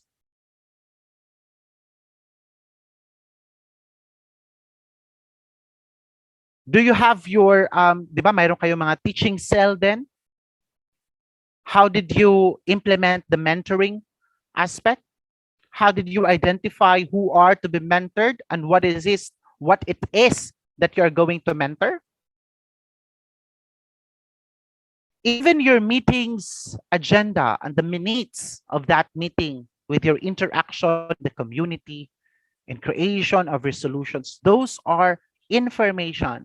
Those are program and systems data that you need to keep and you need to reflect into so that the next time you're going to do it, it will be better.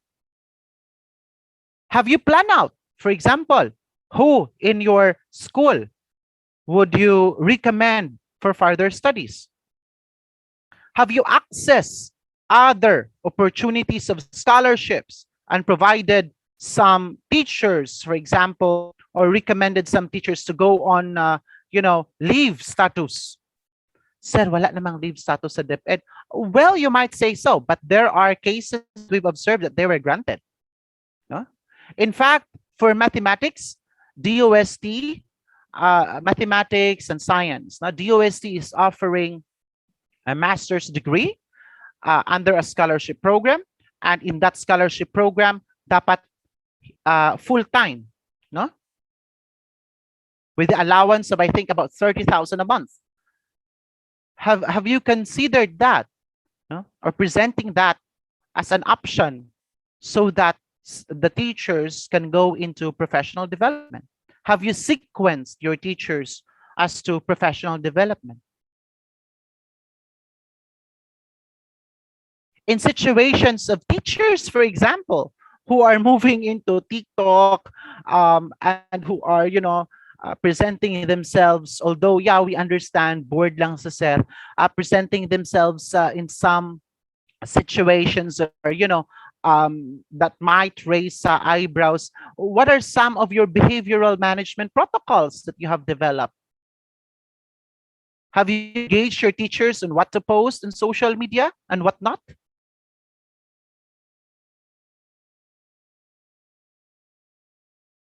For the student support system information, have you articulated where they are going to go if they need help?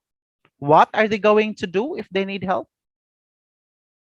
Is there a structure? Is there a need to do this? So these are the amount of data or information that are actually present and you can address in your field. Okay? But the ultimate question is, where are we in this? No? And apart from the questions that I have presented kanina, there are 11 tips for teachers and administrators in doing data-driven education. This is from online program from the School of Education. And the encompassing theme here, when you do data-driven decision-making in education, is the premise of assessment, monitoring, and evaluation. So that's three. No? You assess, you monitor whether things is actually doing well. And it is in the monitoring that it is formative. Ayan, si Moises nagising. Okay? Moises, matulog ka muna. Oh, yun. Nagising si baby Moises. Anyway, okay. So, at this point, it is in the monitoring that we are actually going to revise something, adjust something.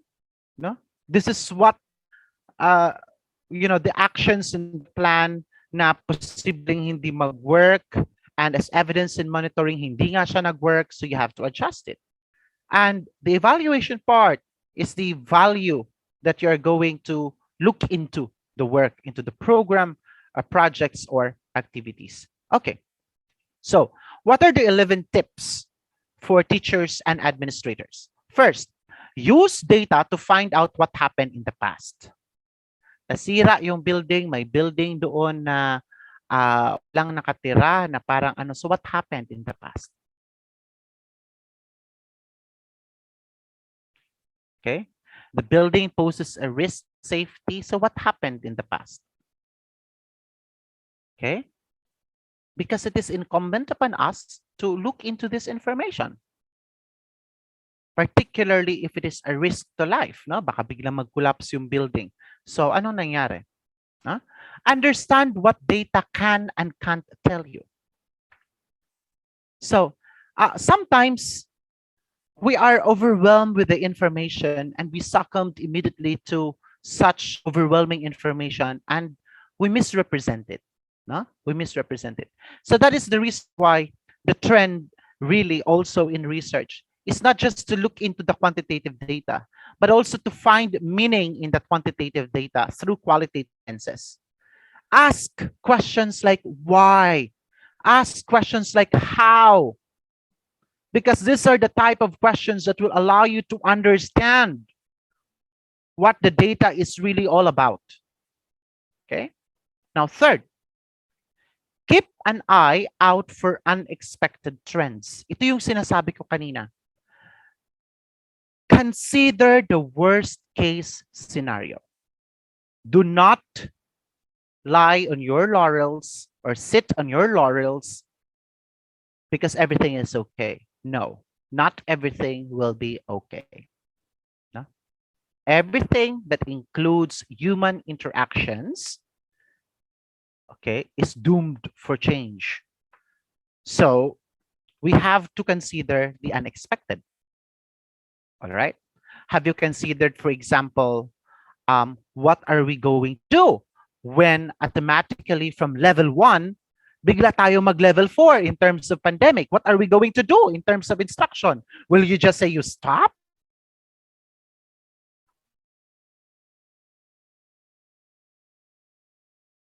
So keeping an eye for unexpected trends is actually scenario building. No? You need to think of scenarios so that you will be able to develop tools to address such scenario.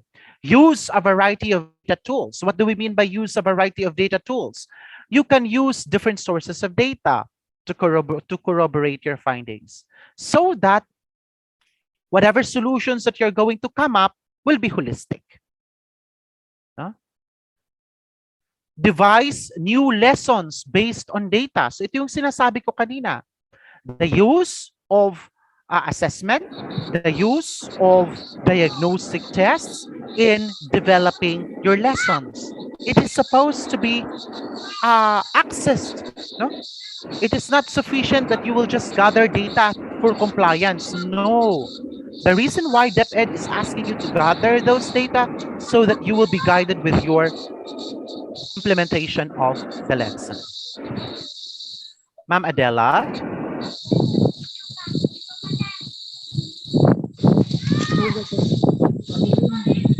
Please mute your microphone, ma'am.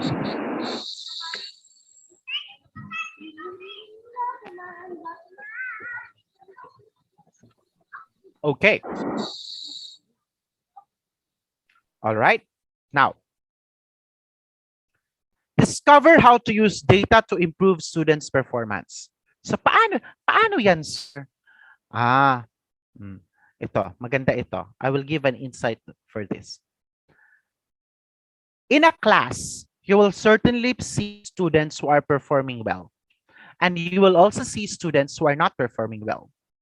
So study, do some anecdotes for the students who are performing well and try to implement what they've done to the students who are not performing well.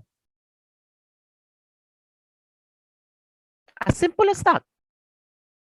Okay? So, bottom line, ano ba ang ginawa ng mga batang ito at maganda ang kanilang performance? Na ganito sila. Okay. Yung mga hindi maganda ang performance, kasi ganito, wala silang ganito, ganyan, ganyan.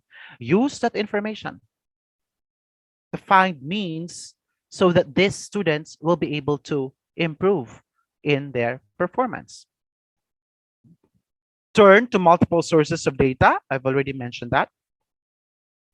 Understand when data may not be suitable. So what do we mean by this?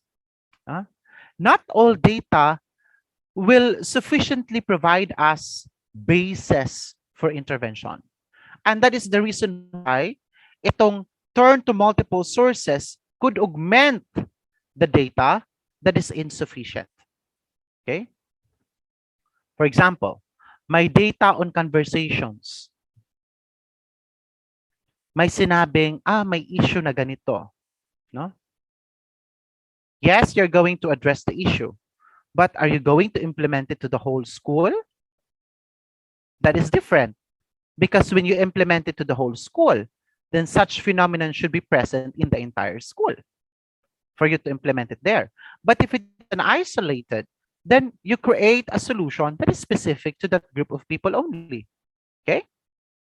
Now, data must be understood. And often, it is not understood because it is presented textually, or it is simply presented in manner that is technical. No? So you need to come up also with visualizations of data. You don't need a high power statistical tool like a generalized linear model to say that the trend is indicative of what is increasing. You don't need that. No? You just have to graph the data and see, it seems to be increasing. No? You don't need high power statistics to visualize the data. Sometimes we really need this so that we will see the disparity. No? Kasi kung text lang yan, kung words lang yan, hindi minsan naiintindihan. Ano yung pinupunto dito? And of course, the last one, use data to plan for the future.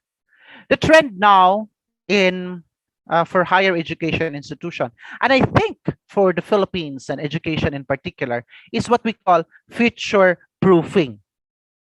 No, that is the trend now. In fact, I think 2 weeks ago, there was what we call the first national conference on future proofing, Hiraya 2050.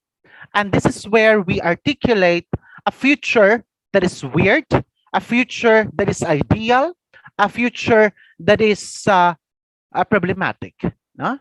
So we need to see anong mangyayari sa school, let's say, sa Seaside Elementary School by 2050 with the present situation that you have. So the data now can be used to actually plan for the future because context is very important. No? So planning for the future is also something that the principal should look into. No?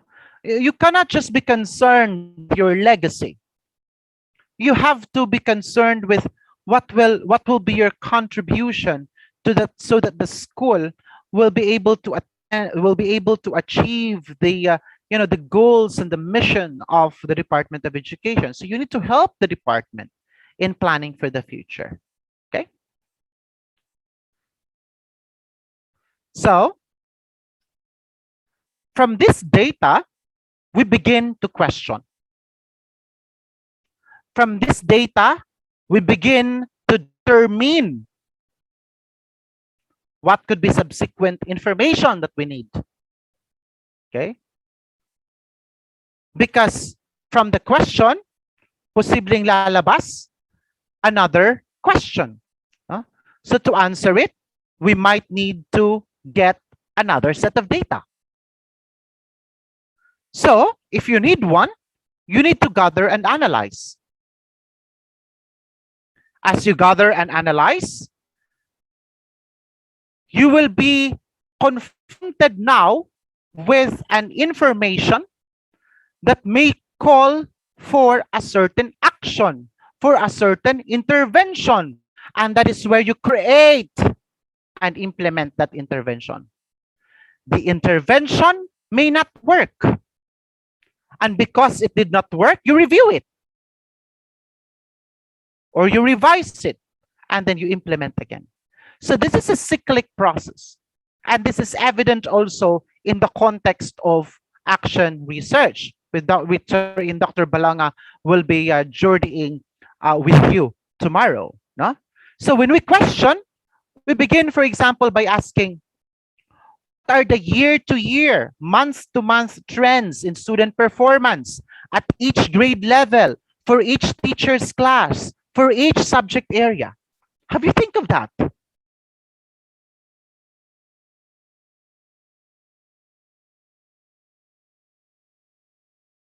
Have you identified sinong mag-aaral ang may learning gap? What is that gap?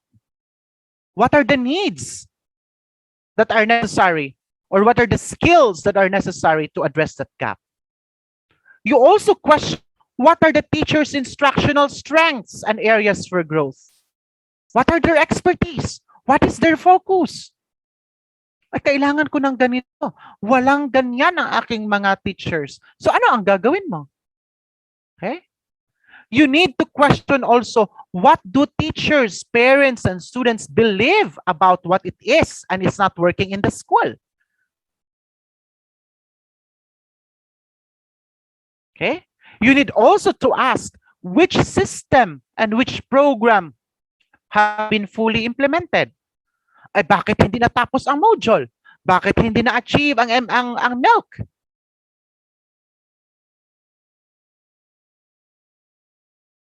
Out doon sa pinagbibigay ninyo ng mga resources sa mga kabataan, akma ba ito sa learning standards? Consistent ba ito? Did it produce the desirable results? Tapos na ang isang school year. Did it produce the desirable results? These are general questions. These are general questions that administrators and teachers should ask themselves. And from this, you can answer these questions with data. Year-to-year, month-to-month trends, or do you look at students' performance?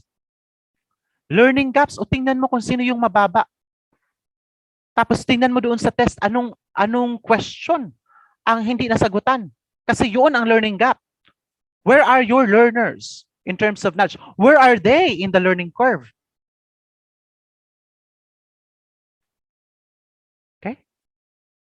So these are general questions that I think if the principal and the administrators and the teachers will bear in mind and will come up with a data gathering or a data information system, no?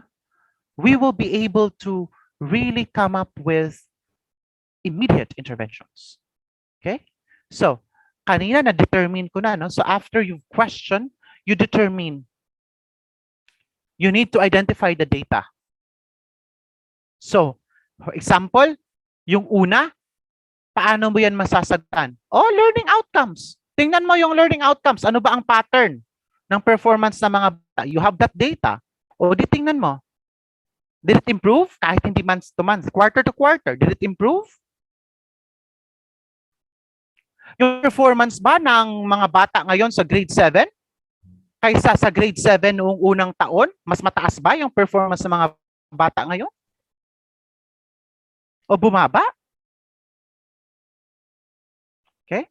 So, once you have set forth that question in mind, gathering information. And sometimes you don't even have to gather because the data is already available, as you've mentioned. The data is within your access. Okay? It's within your access.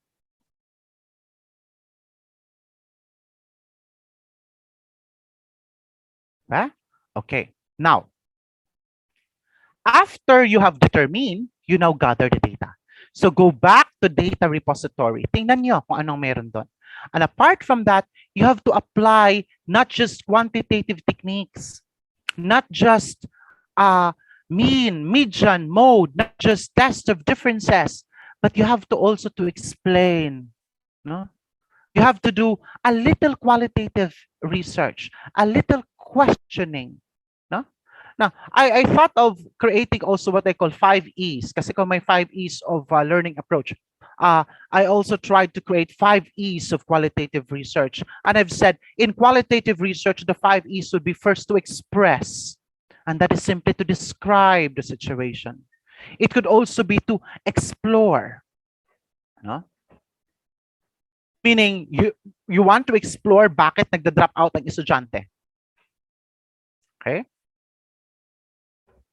Or you could ask them directly, why did you drop out? Qualitative research could also be used to expound and really connect to the root of the problem. Okay? And from there, you could also explicate a new system, a new model, a new process that you can use in your school. So from that 5 E's, we could look into qualitative research in a framework that I thought of to be useful. Is on the aspect of defining the phenomenon based on the qualitative data and perusing whether the phenomenon or the practice is good, bad, needs improvement. Purpose, of course, to communicate betterment. Huh? And for this discussion, I just shared to you some tidbits of information for qualitative sampling, no, in research that you can use. It could be highly purposive. So ang issue mo, drop out, o di sino yung nag-drop out? O di sila yung i-interviewin. Kung ang issue mo, mayroong bata na iba-iba yung performance, o di magkuha ka ng representation ng mga bata na iba-iba ang performance. Mga bata na gagaling, mga bata na nasa gitna, mga bata na challenge. Okay? Kung issue mo is to compare yung magandang paaralan sa medyo challenge na paaralan, an SBM school to a school that is not an SBM because you would want to do benchmark assessment, then you can do extreme case sampling. Pag-aralan mo, anong meron doon sa pinakamagaling at anong meron doon sa pinakamagaling. And then, of course, there is a more complex theory or concept sampling that we can perhaps talk in some other time. And ito, sharing lang din ito. The methods of collecting qualitative data is also very important. No? What is important there is the fact that along the methods, along the processes of doing open-ended questions, conducting interviews, doing FGD, looking into the documents, among many others, as well as doing observation, no? There has to be a certain degree of reflection all throughout. So ayan, that's why nilagyan. Dapat mayroong reflection all throughout. So that is one important characteristic of qualitative research. No? So pwede mo siyang isama doon para mas maipaliwanag yung datos. What makes this learning outcome good? What makes this learning outcome poor? Okay? So there has to be explanations. You need to talk with them. And I think that is one silver lining in this day and age of new normal, the pandemic, because the teachers are becoming more closer to the students. They are seeing what are really the situation of their students in their houses, in their residence. They now realize why the students are actually not participating in school. Kasi kahit nasa bahay nga, wala pang kinakain. Pag ano pa, pag pupunta pa sa school later on, or the old the more na wala nang kinain talaga. I mean, my point here is that the pandemic have also highlighted the situation and the realities of our students. And that is something that we need to factor or incorporate in our planning or in creating interventions. Okay. Now, you could also, of course, apply quantitative techniques. And this is where I'm going to give more, should I say, elucidation on the topic, no? Just so Mayroon tayong ano. Okay. Example, this one. Sir, ano yan? Okay. Sa quantitative kasi, ang tinitingnan natin o ang inaangklahan natin ay yung complexity na sinasabi nilang hypothesis testing. You test the hypothesis. Okay. So what is a hypothesis? It is a certain scientific guess. And you would just like to think of, well, the performance of students that have gadgets, will it be better than the performance of students who do not have gadgets? You just want to prove that, no? Sige. So, you're going to group them. Students who have gadgets and students who do not have. Look at their performance. Compare their performance. Now, in comparing their performance, you cannot just rely on mere intuitive observations. You have to do hypothesis testing. You have to apply a certain statistical tool, no? But again, you don't have to go in details for that, no? Kasi for purpose of improvement, you can be immediate with your intervention, and that is also one important characteristics of action research, because in action research, the scope is supposed to be minimal. It's supposed to be classroom based or at the very largest school based. So you don't have to be very particular on the statistical tools. But there are two areas that I would like to share, no? Estimates and hypothesis testing. So hindi lang actually hypothesis testing ang pwede mong gamitin. There are also what we call estimates. And let me showcase that to you. Right? So I have here 3 examples. The first example is concerned about determining the population proportion who will vote for candidate A. Okay? So ano yan? Ibig sabihin, mayroong mas pinili ko ito na example kasi very crucial ang may election eh. So siguro makaka-relate kayo, no? May kandidato. Gusto mong tingnan ano yung proportion ng population na boboto dito? Magsusurvey ka. Okay. That's one. That's the objective of the first one.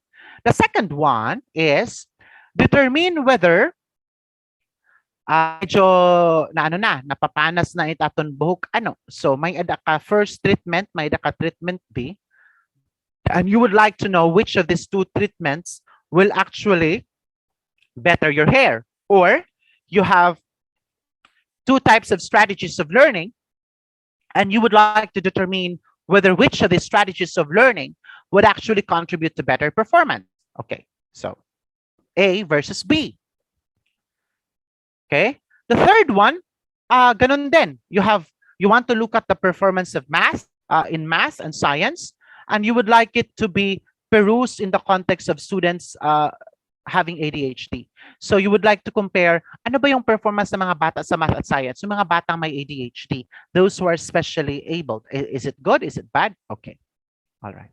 Now, in these 3 examples, the first one could be answered simply by estimation. Well, the second 2 could be answered by utilizing a statistical tool using hypothesis testing. Why can we, or why is it that it is possible for us to answer the first question simply by estimation? Now, here is an illustration. So for example, the population in Tacloban City is about 139,423 voters. Okay. This is, I think, based on 2009 list of voters. The population proportion based on the survey that prefers candidate A is 78%. And there is an error of plus and minus 3. All right. Now, ibig sabihin niyan, 78%, no? 78% of the total number of voters, which is 139,423, first candidate A. And that amounts to about 104,567. Now, from this estimate, ito hong 78%, this is what we call the point estimate. And it is sufficient. You don't have to use hypothesis testing there. Because when you selected the number of voters now, no, from the, when you selected or when you conducted your study, the 139,423 voters, out of that, you actually sampled about 1,067 voters randomly selected. And from this random selection, This provides us a critical interval of plus and minus 3. Ito yon. No? Ito yon. So, because you did randomization, you perform it at random, and you really computed for the sample size properly, you don't have to test for a hypothesis testing here. You can immediately conclude na, oh, 78% or plus and minus 3, that is 81, or 75 to 81% of the population will most likely vote candidate A. Okay, so that is what is meant by estimation, no? From point or interval estimates. Sa hypothesis testing naman, we refer to these to the values of your mean, median, and other proportion. And really, in hypothesis testing, we utilize a statistical tool for this. No? So for example, ito. The mean body temperature for patients admitted to COVID ward is 38 degrees Celsius. The proportion of registered voters in Tacloban City favoring candidate A exceeds 0.65. So technically, this examples requires actually hypothesis testing. No? So I will not go into the details of hypothesis testing because that is not the concern of this presentation. No? The concern of this is just to walk you through with this. And here are some samples of the statistical tools. This is not also our major concern, no? Because we could always stop the help of statisticians or statistical analysts to provide us with details of this. What I am saying is, for the purpose of this discussion, is on the fact that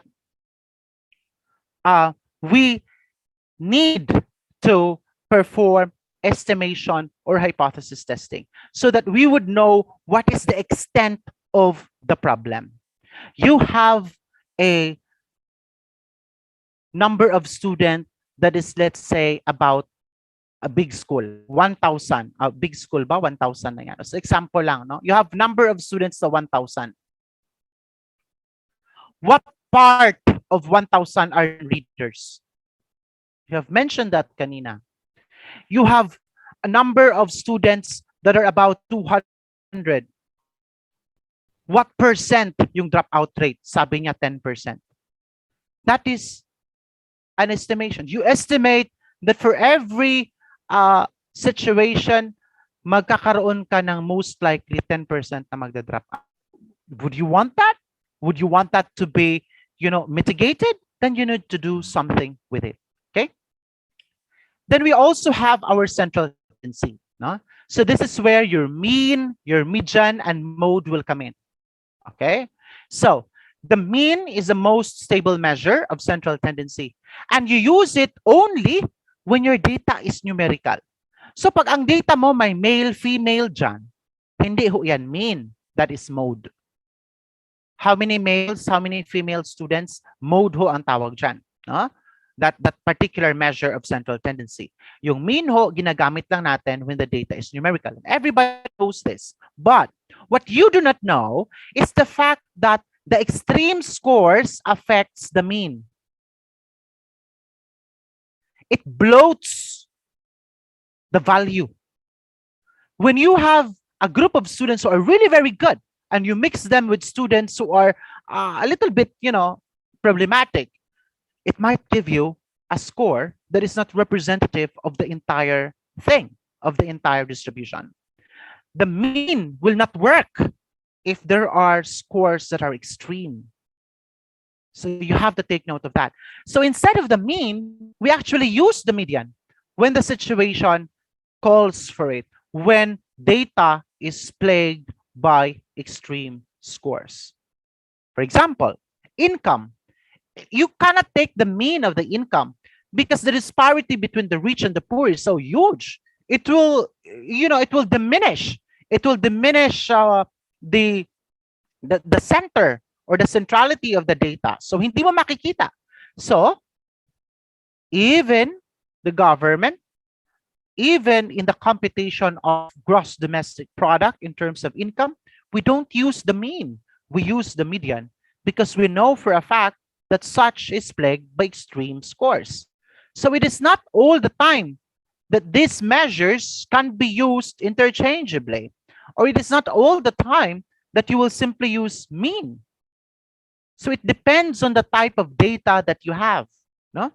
Okay. Second, the data also, in terms of measure of central tendency, must be perused in terms of how it varies. Ano ba yan siya? Nagkukumpul-kumpul ba ang mga values o buhaghag ba ang mga values? Why? Kasi kung nagkukumpul-kumpul, then you would, oh, they are convergent. Talagang more or less, papreho ang ira score. But when it is divergent, that means there are existence of extreme scores. There are scores that are so huge, or there may be scores that are so low. Okay, let's take a look at this as an example. Ayan. Pareho ang mean. No? The mean here is 15.5. Same is true with this. The standard deviation denoted by S are different. You look at the data. The bigger the standard deviation, the more that the data is actually spreading. All right? The worst case scenario, if it goes really large enough, 4.57 in terms of the normal curve, where is that? It's here. No? If this is the center, andito na yan, extreme na yan. You look at the scores. Walang gitna. Nasa gilid na lahat. Pero pareho ang mean. So let's say, for example, this is a score in math. This is a score in science. This is a score in English. Then you would say, ay, pareho lang naman yung performance nila. Our students are performing well, similarly, comparably, in math, science, and English. So I don't have to do anything. No. You look at your data. Your standard deviation did not say so. Here, this is the ideal. They are converging. But here you can see that there are people that needs a lot of help. There are people in the lower spectrum. Same is true with this. No?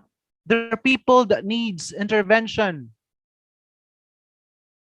So you cannot just rely on the mean. You have to look at how the data varies.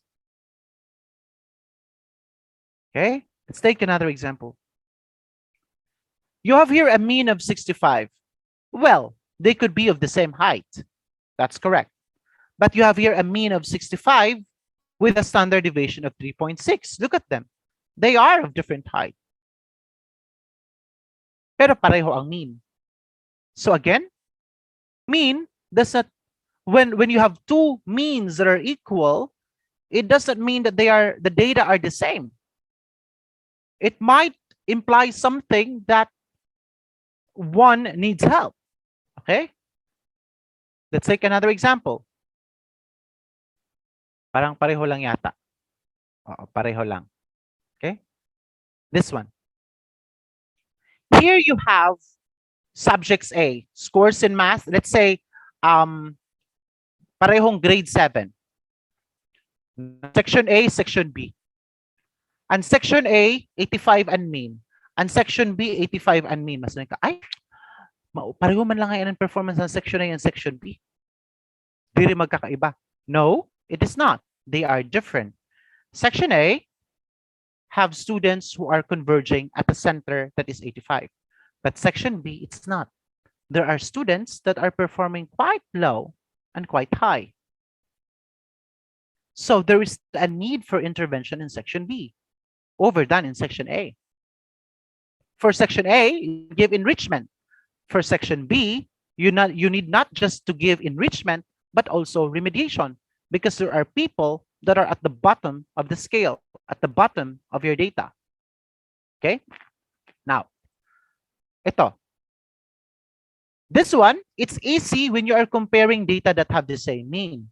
But when the data have different mean, like 85 and 92, the story changed.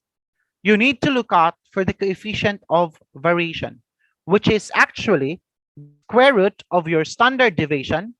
I mean, the quotient rather of your standard deviation and your mean.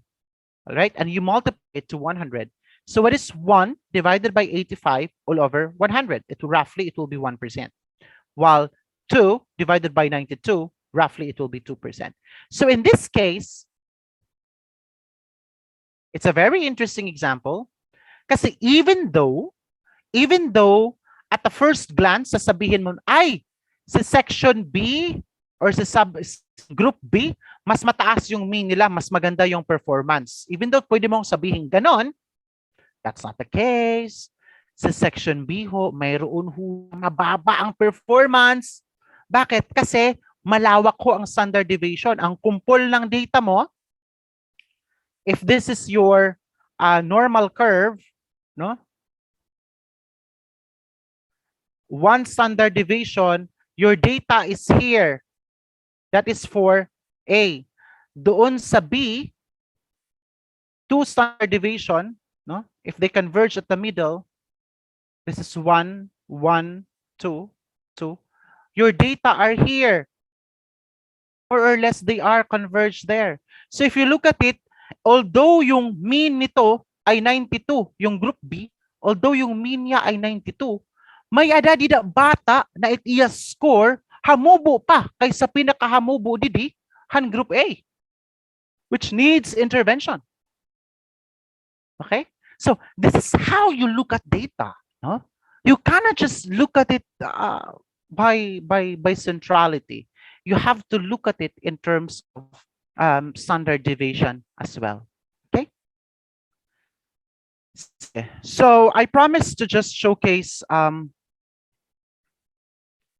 some examples in computing for the mean using Excel.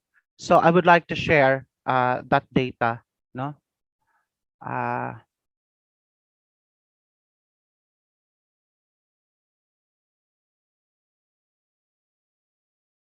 Let me show you some data set.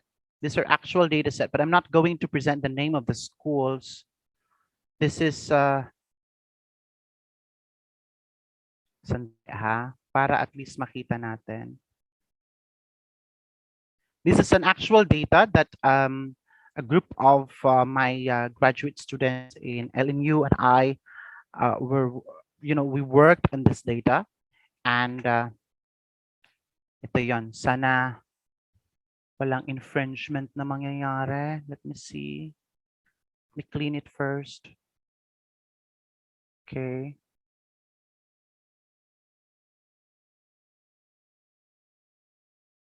All right. Can you see my Excel file? No, sir, no. Hindi. Okay, ito ho. Okay. So this is a data of a certain division. Actual data. That was, we analyzed this in one of our activities in school. And later on, I'm going to present also the result of our analysis to this. And this is more of learning outcomes. These are scores. These are scores of grade 7 students from 2016, 2017 to 2019, 2020. And we managed to get data sets from each quarter. And we would like to know whether or not as they transitioned, meron bang improvement in MPS. So ito yon. So that's why the number of schools, ilang schools ito in a certain division, about, hindi ko mabilang, hayaan na, no? So ito yon. Okay? So if you just want to have a computation here for the mean, what you need to do is simply type equal. No? Pero alam na ito ng inyong mga alam na ito ng inyong mga trained IT teachers, no? So ayan, highlight. Okay, highlight natin 'yan. So you now have the mean. Very interesting. The mean in quarter 1 for 2016-2017 is quite low. It's only 52.55.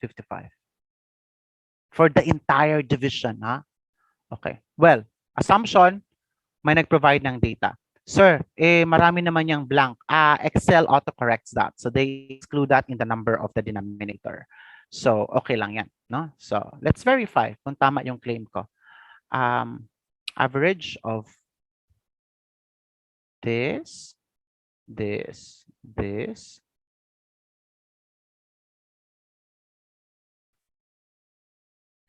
Ay, bakit ayaw? Wait. Kasi para mas ano. Sum. Sige, para lang ma-at peace tayo. Very low eh. Okay. Then, yung mean, divide natin yung 788 by ilan?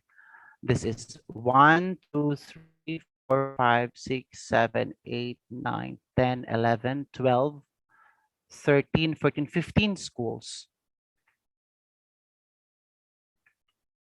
Okay, so see? So actually, nag-autocorrect si Excel already. So hindi mo kailangan problemahin na empty yung cell. So it's the same value. So ayan, I've proven my case already. Okay, so ito ho yung mean. You look at it. Oh, parang ano siya? Parang may issue siya, no? Dito pa lang actually, pwede mo nang i-visualize ang data, no? Pwede mo nang i-visualize ang data. Kukunin mo yan, no? Kukunin mo yan siya. Pagkatapos, i-copy mo. No? Pwede mong i-paste special. You can paste transpose. Ayaw ko munang ulitin ko lang ha. Copy natin yan. No? Dito muna. Dapat values. Okay. You go back to that. I will just need, I need this just so mayroong markings. Okay. Then I'm going to copy it again. Then I'm going to paste transpose. Then I'm going to insert line. A simple line.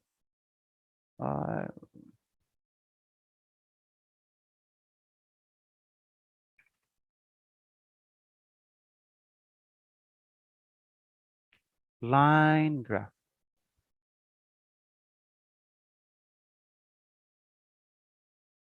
Diyan pa lang makikita mo, hala, parang may pattern, no? Ito, year 1, 2016, 2017, parang mayroong ano, mayroong paangat na nangyayari, more or less, no? Mayroong paangat na nangyayari. Tingnan natin, add trend line. See? The trend line is actually increasing. Excel lang ho ito. So even from here, you can actually see that something in your data. No? So para kayo nag-i-increase yung kanilang performance. Okay. So again, well, the point here is for me to show the mean, how to compute the mean. Now, how to compute for the standard deviation? You just go into standard deviation.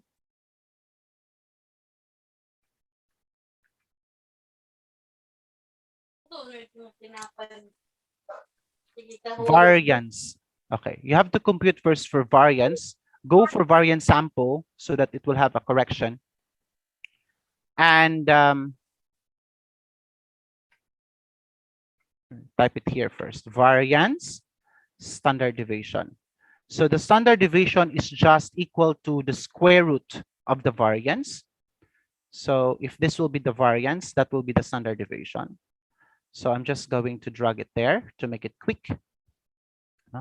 Here, I'm going to do variance, sample.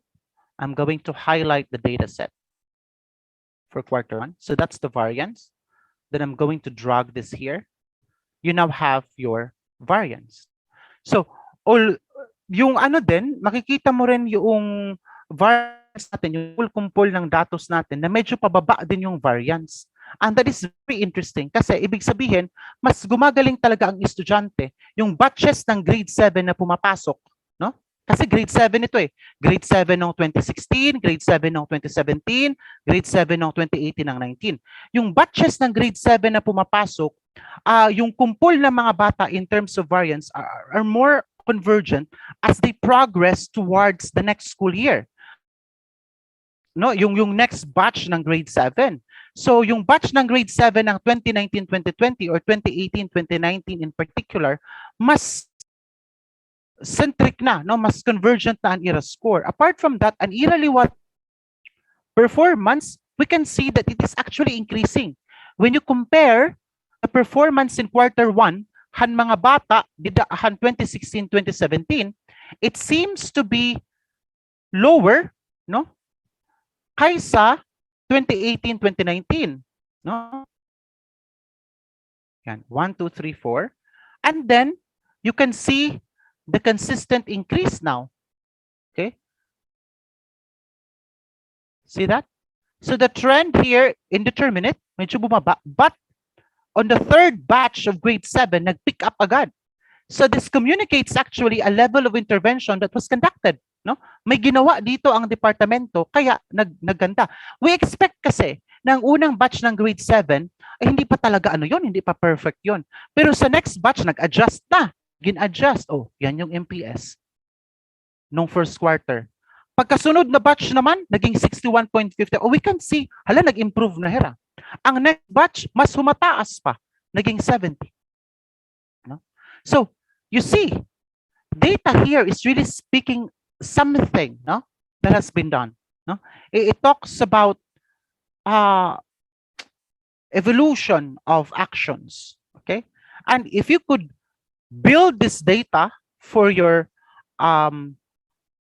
school, then there is something na you can use as basis of possible interventions. So this is MPS. Hindi natin tinignan dito yung performance specific on the subjects, on math, on science, on English. We haven't seen that yet. But if you can plot it down, it's possible that you can identify what's a problem and you can identify what subject needs an intervention. Okay? So let me stop share. Let me go back to my presentation.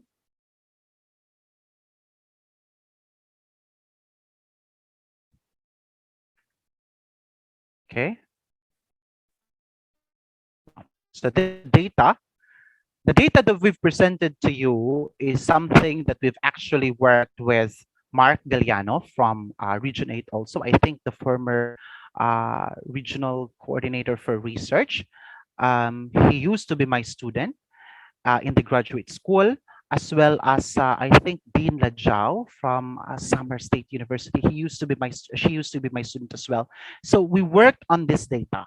And as you can see here, quarter to quarter, this is year 1, year 2, year 3. We can see that the entry level of students, no, have drastically changed. So this is now, di ba sabi ko inyo kanina, may rebuttal ako doon sa, can you see my screen? Yes, sir. Yes, sir. Yes, sir. Sabi ko kanina, may rebuttal ako doon sa nag-a-attribute na pangit yung K-12. Ay hindi pa ho, kasi yung K-12 when it was implemented, hindi na siya in-implement na kindergarten all throughout. It was implemented in kindergarten, grade 4 and grade 7. So yung pumapasok na grade 7, yung first batch ito ng grade 7, wala ho itong kinder. Okay? So the expectation is that the subsequent batches of grade 7 that will enter junior high school will have increasing trend of performance. Kasi yung training nila, palaki ng palaki. Okay? Yun yung expectation. And it was proven in this unpublished study that we did in the class. No? Hindi kasi nakahabol. I think I was in Indonesia when they were asking already to finalize the analysis. So hindi nakahabol. What we are seeing here, ito tinest na namin ito using a statistical tool, no? And the model really shows a significant p-value. That the trend is really increasing all throughout. So, ibig sabihin, the performance of grade 7 students in a certain city division in Region 8 is increasing. Now, this is a phenomenon for that city lang, but we think this is also a reality in the entire country, no? And this is something that we can perform, we can conduct. Okay? So, yan, no? So our argument dito, sabi namin, we hypothesize or it tested the hypothesis that the grade 7 cohorts, no, lahat ng grade 7 na pumasok, no, up to the certain period, yung MPS nila is supposed to be increasing. So dapat the more nag-i-implement yung K-12 curriculum until mabuo yung continuum niya, the more na natataas at tataas yung MPS. Because the level of understanding ng mga bata, the level of training is also increasing. So if I'm not mistaken, I think it was sometime in kailan ba inumpisaan kindergarten? Anybody who can recall? Kailan sinimulan yung kindergarten? Was it in 2010 or 2011? Kailan ba yon? Yung kindergarten law. 2011, sir. 2011, di ba? So kung 2011 nagsimula ang kindergarten, ang full swing ng K-12 ay 2011 plus a full grade 6, no? A full K, so that's 1, plus 7, that's going to be 2018. So it is in school year 2018-2019 na nagkaroon tayo ng grade 7 na full-fledged K-12. K-6. Okay? So that is where an appropriate point of evaluation could be used. That's why sabi ko, yung findings ng teams, baseline lang yun. It is not indicative of what is really the performance ng K-12. Kasi yung mga bata doon, hindi ho yun full-fledged K-12. No? Hindi yun full-fledged K-12. So as we've mentioned, it started in 2011. So yung 2011 na mga batch ng kinder, sila ho ang full-fledged na K-12. Okay? So that is also what we meant by appropriate use of data. No? We cannot claim and infer na, ay pangit yung K-12 kasi hindi maganda yung performance nila sa teams. No, that's a fallacy. That's an overgeneralization. You are wrong. The students who took it did not undergo the full cycle of K-12 education. So you cannot attribute it to K-12 education. Why is it personal to me? Kasi it hurts me sometimes na makikita mo yung may mga teachers nagpo-post when that happened. No? May mga teachers nagpo-post about K-12, criticizing K-12. At many of them are from DepEd where in fact they are supposed to be the one who knows better. Diba? So well, may hugot lang ako doon. No? Anyway, so yun lang yung point ko dito. No? We can actually use the data interestingly for that. No? Let me stop sharing first and refresh my slides muna. Ha? Medyo... let me just refresh my slides. Okay. Sige. We're almost there. We're quite on time.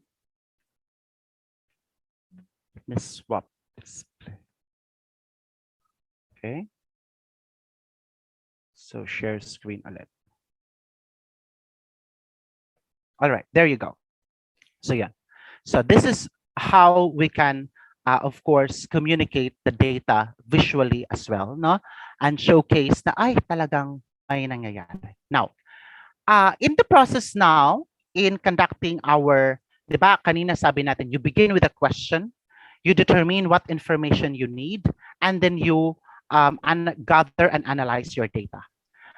Afterwards, nakita mo yung issue, nakita mo yung problem, ay mababa yung reading performance.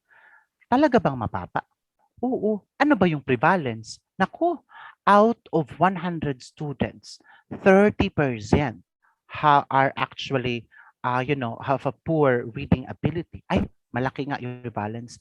You are now going to develop an intervention. You are now going to apply action research. So remember, in the action research, no, which Dr. Balanga will elucidate further tomorrow, you do not begin by the action. No, that's wrong. Action research should not start with an action. It starts with the problem. And the problem is anchored on data. It's anchored on the questioning, the determining of what data you need, the analysis. It's anchored on data. Because how can you tell whether your intervention is okay or not when you do not have a baseline data? Okay? So dapat mailahad mo muna kung ang problema reading, mailahad mo muna that there is a problem in reading. You cannot just say, according to the literature and blah, blah, blah, reading comprehension is a major problem in schools. We don't care about the literature. In action research, we care about your school. We care about your class. So do not go out so much on the literature, but focus on your class. What is the reading ability level of your students in your class, in your school? Is it problematic? Yes. Is it prevalent? Yes, you create an intervention. After you've implemented the intervention, no? After you've implemented the intervention, you are now going to review and revise. How are you going to review? Oh, nabigay ka ng intervention. Ano ngayon ang reading ability nila? Wala mang nangyari. Bakit mo nasabing walang nangyari? Kasi yung baseline nila ito. Nothing changes. It's still the same. So walang nangyari. So you review your process. You review your intervention. You revise. Okay? That's how simplistic the use of data and intervention are supposed to be. No? Particularly when you apply action research. So action research, as I've mentioned, will never ever begin with the action. It begins with the explication of the problem. What is the problem? And the journey towards identifying the action must be documented. Kasi the failure of the action was rooted on the fact that the implementer of the study or the implementer of the intervention simply assumes all the fundamentals of knowledge. Ay, ito yung gagawin natin. Kasi alam ko ganyan. Oh, you have to consult people. Kasi baka yung intervention mo has nothing to do with the child. Baka it's supposed to be something to do with the family. Baka it is supposed to do something with the community. No? So you need to, when you plan the action now, it is supposed to be something that is participatory. It is supposed to be something that is listening to the stakeholders as well. Okay? All right. Okay. So 2:59 on my schedule, I think, ano ba yung schedule ko? For day 1, I'm supposed to end my talk at 3 p.m. to highlight our second workshop. No?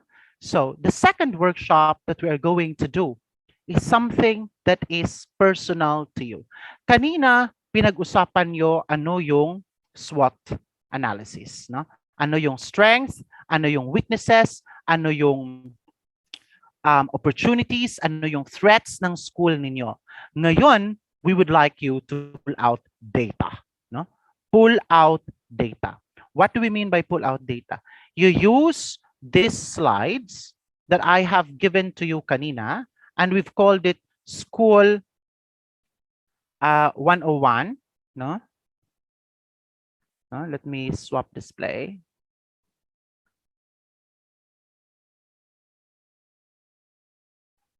Okay, stop share muna ako. And then I'm going to share new screen. Ito yun. Okay. So ito yun. So name of school, division, and then the presenter. So you write it down. And we would like you to pull out academic achievement data. So what is the academic achievement data of your school? Sir, lahat ba yan kailangan? Hindi naman po lahat ito kailangan. We don't expect you to have benchmark assessment data unless you've conducted one before. No? So, hindi ito lahat kailangan. But I'm personally interested in diagnostic assessment. Ano yung data nyo sa diagnostic assessment noong nagsimula ang pandemya? You can share it. Formative and summative assessment. You have data for that, you share it. Okay? Common grade level assessment. If you are handling schools that are of big school, marami kayong grade 1, marami kayong grade 2. Ano yung common grade level assessment ng lahat ng grade 1? Student class averages, progress monitoring kung meron, student samples, portfolios, performance tasks kung meron. Which you think is worthy to be shared because there is an issue that you would like to uncover or you would like us to react into. Okay. Second, we need to look at into non-academic data. What non-academic data do you have? Do you have data on student attendance? You share it here. Do you have data on teacher attendance? You share it here. Do you have data on discipline referrals? Parang wala masyado ito. Do you have data on special needs? How many students are needing special needs? Are in need of special help in your school? Do you have data on socioeconomic status of the community in your school? Put it there. Mobility patterns. Do you have data of people who are pwede kasing papasok dito ang dropout, pwedeng papasok dito ang transferee, no? So do you have data on that? You share it here. Perception data. Do you have data wherein you've surveyed your students in their perception, your staff in terms of their welfare, their mental well-being, their workload dynamics, their burnout schedules or their burnout behaviors, their stress behaviors? So you have that, you share it here. Community surveys, no? Perception towards teaching and learning, whether magpapatuloy ba ito o hindi. Do you have interview data? You share it here. Madugo, right? Now, but this is how we do it. This is how you're supposed to do it. You need to have the repository of this data. Otherwise, how can you come up with data-driven interventions when you do not have data itself? No?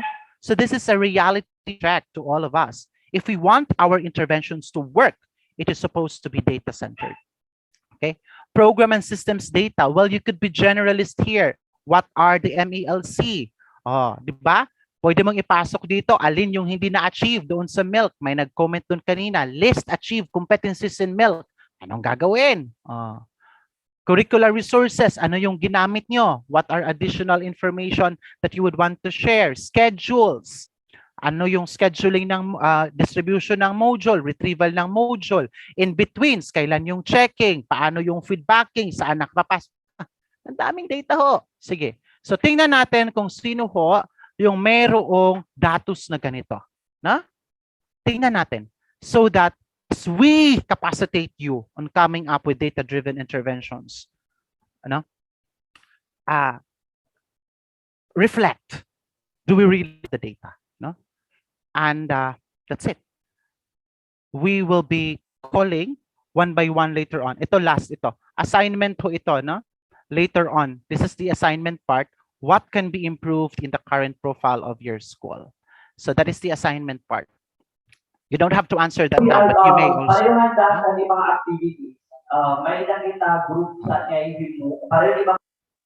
Oh yes, okay. So yon. So, madugo, right? But if you will do this, we will be able to help you. You will be able to help yourself. We will be able to comprehend better. And ito yung sinasabi ko kaninang umaga, gawin natin ito ng tama. At the end of the day, we assure you in this 2-day workshop, along with Dr. Balanga tomorrow, you will be able to come up with a worthy intervention. So we don't want to give you concepts. No, we want you to apply. This is our respond to the challenge of OICARD kanina. We want you to implement it. Okay? So we are helping you to do it. So at 3:05 in the afternoon, I would like the breakout sessions now to be created. Route the participants, please, to the breakout sessions.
All right, so I think all of the participants are back already in the plenary session. So siguro while waiting for the others to join us back here, let's try to select the order of the presentation for this workshop 2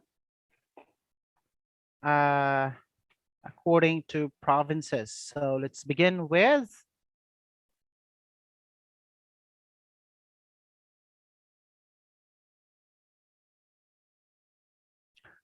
Northern Samar. So si Northern Samar ho ang mauuna, followed by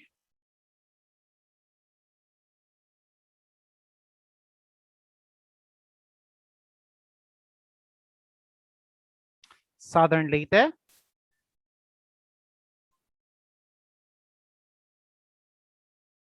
followed by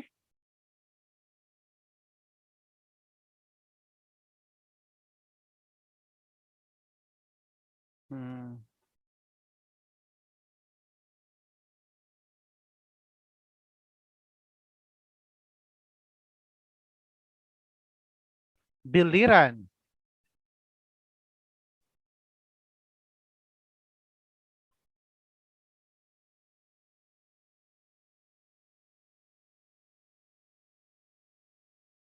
We have Samar.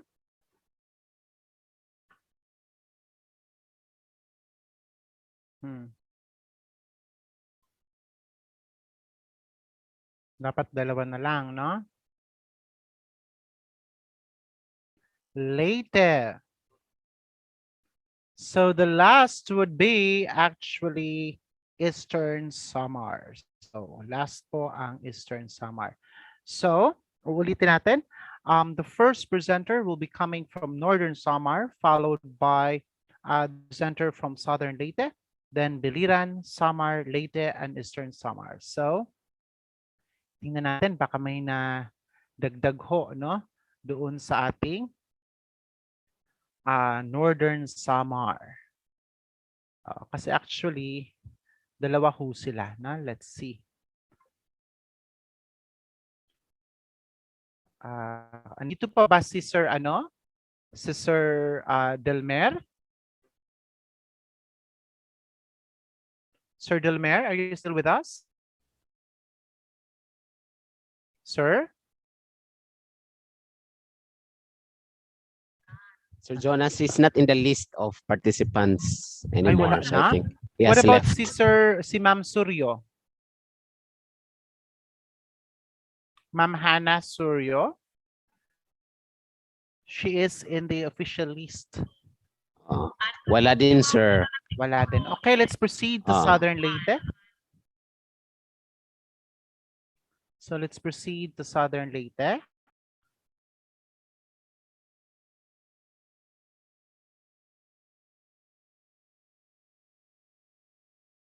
Okay.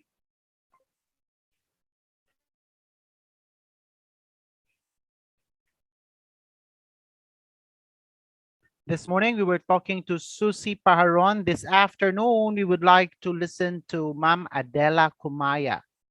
Ma'am Adela?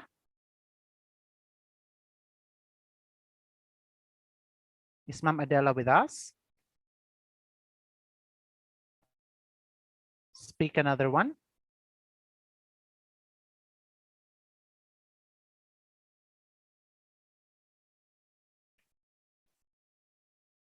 Ma'am Susie actually presented this morning, so I think it would be proper to call someone else.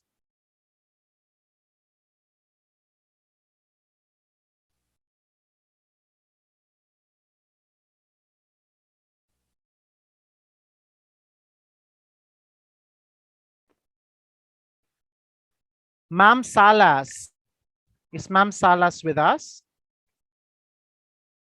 Nandito ba si Ma'am Salas? I-search natin. Yes, Ma'am Alejandra Salas is actually with us. She's in the participants list right now. Ma'am Salas? Yes, sir, I'm here. Good afternoon, but I had a difficulty in downloading the template, sir. I'm just using a cell phone. Okay, it's Was okay. not I will able to assist download you. the template.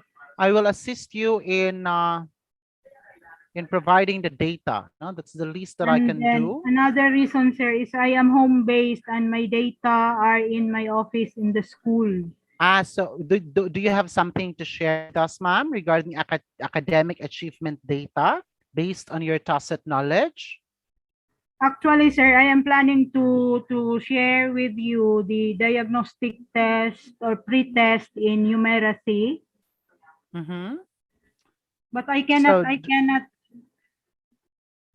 cannot have the one the template how to put this data into the slide.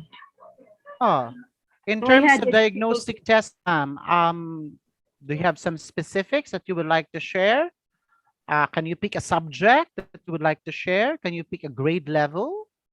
So particularly in mathematics, the numeracy pre-test in grade 1, wherein the non-numerates are 25 male and 19 female. Okay, pretest grade 1, non-numerates are? Grade 1. 25 female. 25 male and then 19 ang female. How many grade 1 students all in all are we talking here? We have 44. All are non-numerates grade 1, sir. Per a report from my grade 1 teacher after the numeracy pretest was conducted last October siguro to, sir. That's scary, ma'am. That's scary, no? Mathematics numeracy pretest for grade 1. The finding shows that we have 25 male who are non-numerates, 19 female who are also non-numerates. 44 students. Total grade 1 students is equal to 44. So that is alarming, no? Yes, sir. Yes, so,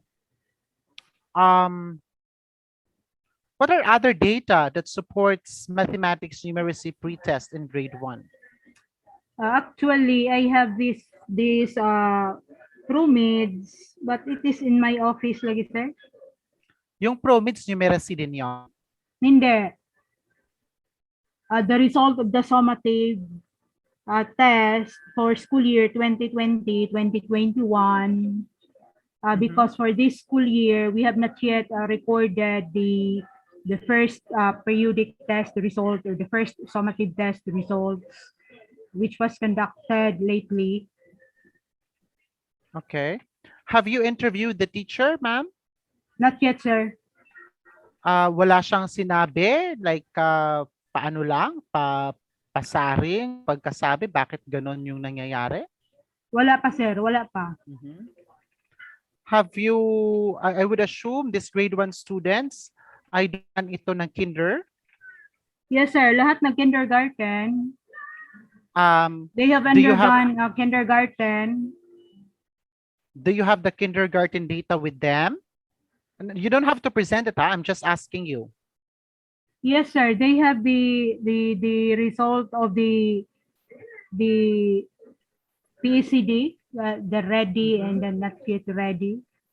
But my teacher gave me a feedback about these non-numerates, wherein the learners could have get the correct answer, but it's because of the time allotment for answering the pretest questions numeracy. The time allotment. Yes. Was the test that determined non-numerate standardized? Yes, sir. The numeracy test tool. Because if it is standardized, in other words, they've already factored in the time allotment. Ibig sabihin Yes, sir. din yon, the students not can perform. Not only in grade 1, sir, wherein the feedback, it's also true with grade 2, grade 3, wherein the feedback of the teachers, the pupils could have given the correct answer, but only because of the time limit.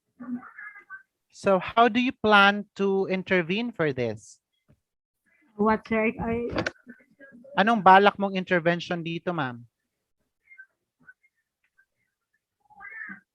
We have to conduct home visitation and one-on-one talk with the parents and also the learners.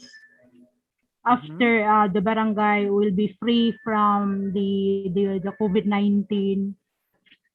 What if it will not be free from the COVID-19, ma'am? There are I'm just trying to ano ma'am ha, to how do you say it? I'm just trying to be really, inquisitive with the question. What if it will not be free with COVID-19? As of now, sir, no more case, but we have to ask permission from the barangay council that we have to conduct home visitation to meet all our grade 1 learners. That's the plan of my grade 1 teacher. What if that plan will not work? Let's say, what if simbako may case buwas? No, we have to get to plan B, another na po, sir. We have to meet with the homeroom PTA officers in grade 1 because we have already our PTA officers to help us what to do if home visitation will not be allowed. Okay. So no, in this particular situation, what I'm doing is actually I'm not quizzing Ma'am I'm not quizzing Ma'am Salas. No, I am just asking questions that are actually fundamental to understand deeper the data. Okay, we have only one sample data that was given by her, diagnostic test, mathematics, numeracy, pre-test of grade 1. Now, and these are sufficient data, no?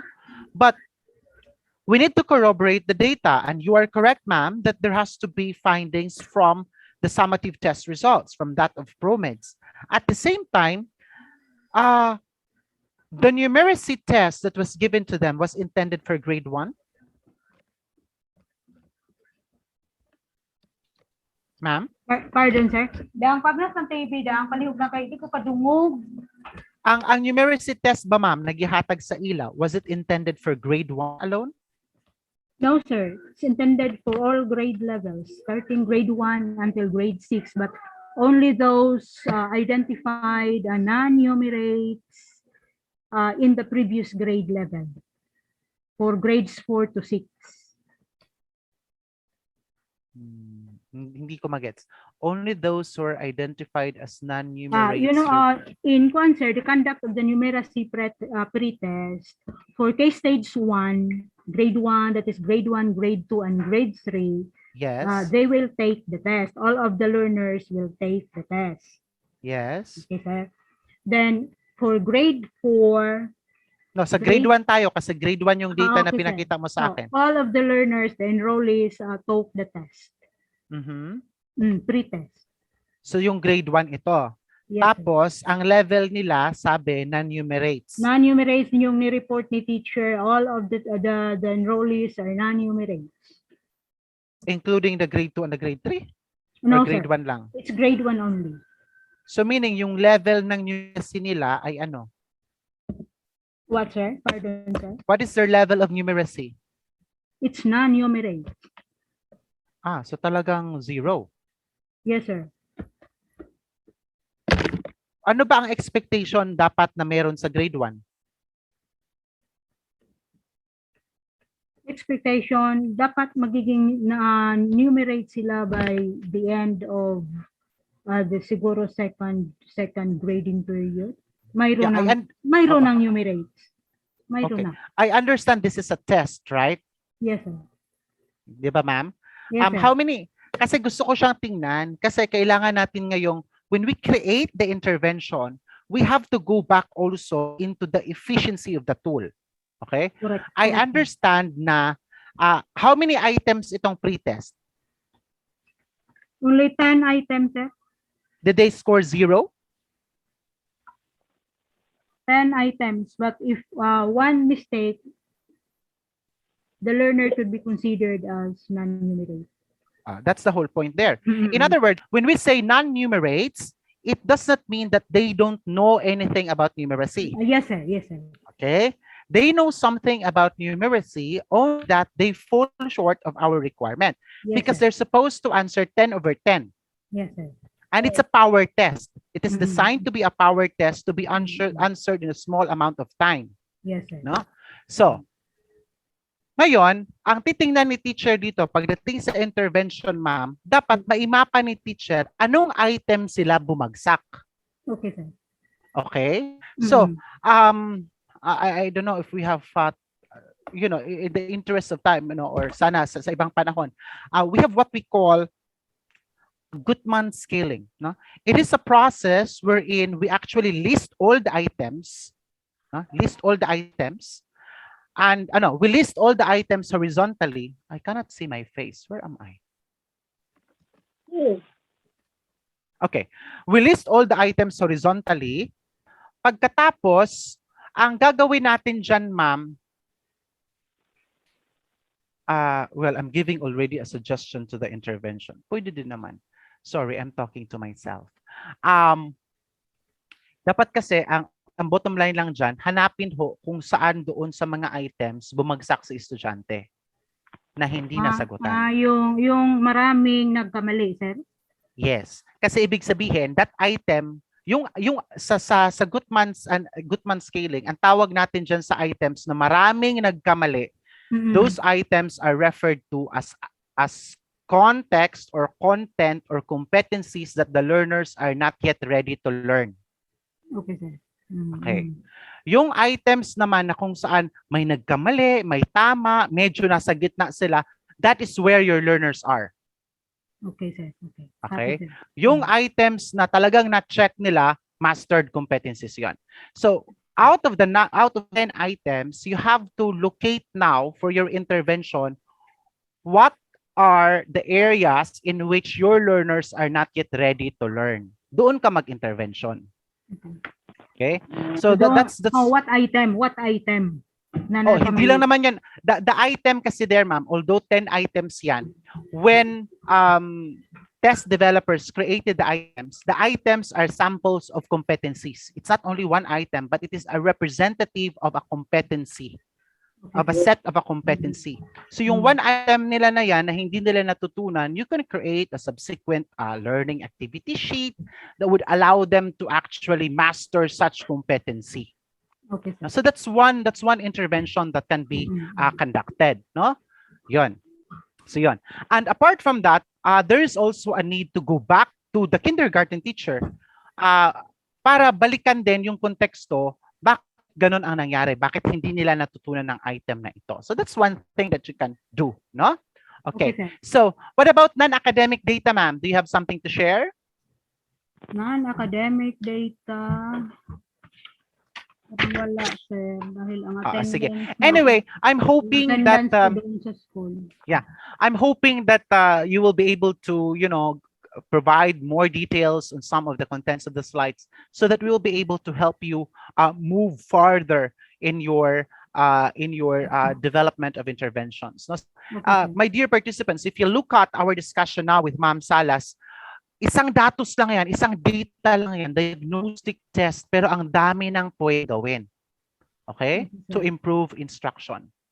Okay. All right? So that is something na dapat intindihin natin, no?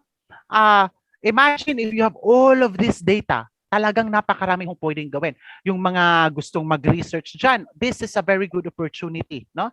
That you can actually look into. But the bottom line here is that share your data. In other words, this data that are coming from the school, the teacher should be aware about this so that they might have also better idea that they can share. They might have a better interventions that they can share that would improve the practice. Na? Okay. Sir. May I have a question? Yes, go ahead, ma'am. How about the records of these grade 1 pupils in the previous grade level kindergarten could also help? Yes, of course. Kasi kung yung issue dyan, kaya nga sabi ko dito, may kindergarten data ba? Yes. So dapat tingnan mo yung, ano ba yung mayroon doon, no? Delayed. Ano ba yung... Mayroong naka-record, sir, na delayed, not ready yet.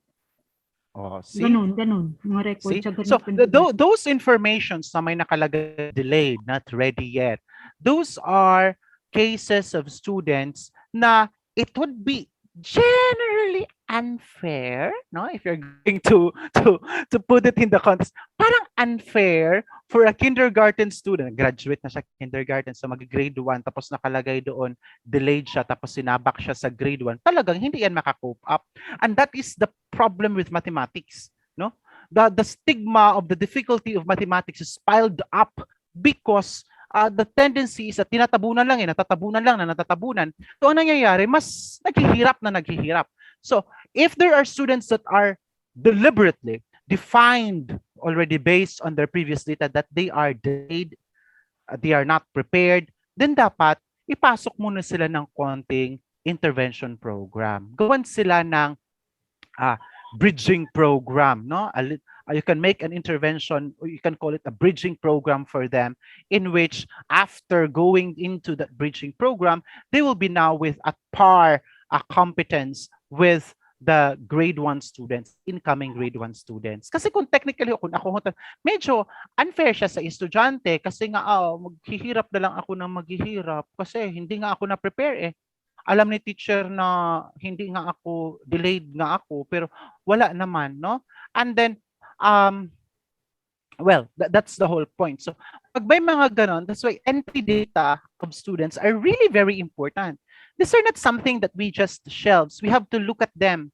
The moment the students, progress to the next year level, the teacher who will be receiving them should look at their status, group them, who needs help, who needs reinforcement, who needs remediation, who needs bridging, so we will be able to better their performance. I think that's the whole point.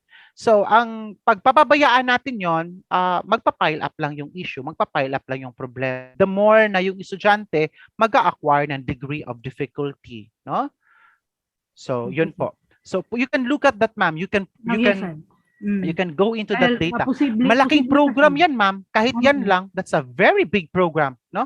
And if you're going to do it right in your school, other schools might follow through, no?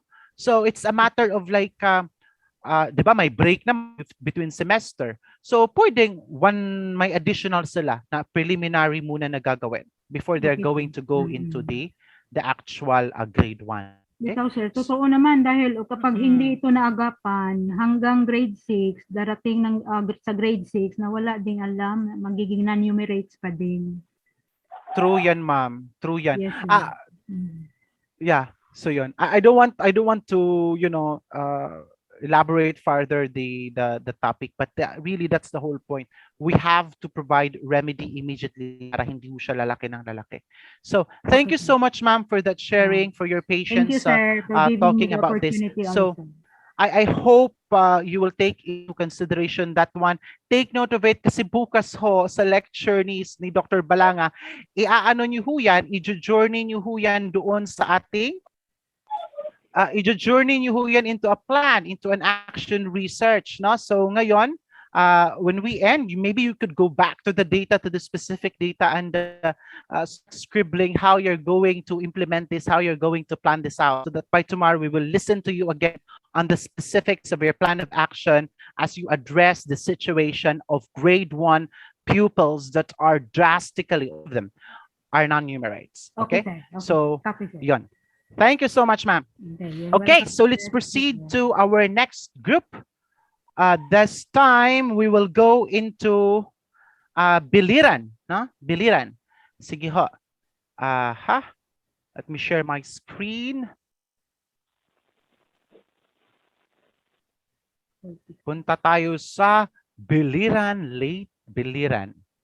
Province of Biliran. Biliran Lake. The province of Biliran. Okay, let's select who will be our participants. I think my screen is shared now. Let's spin. From Biliran, we will be listening to Reina B. Villarente. Ma'am Reina?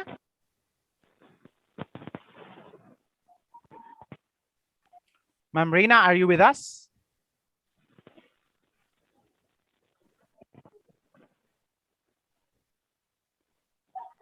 Villarente, wala ho. So, wala si Ma'am Reina.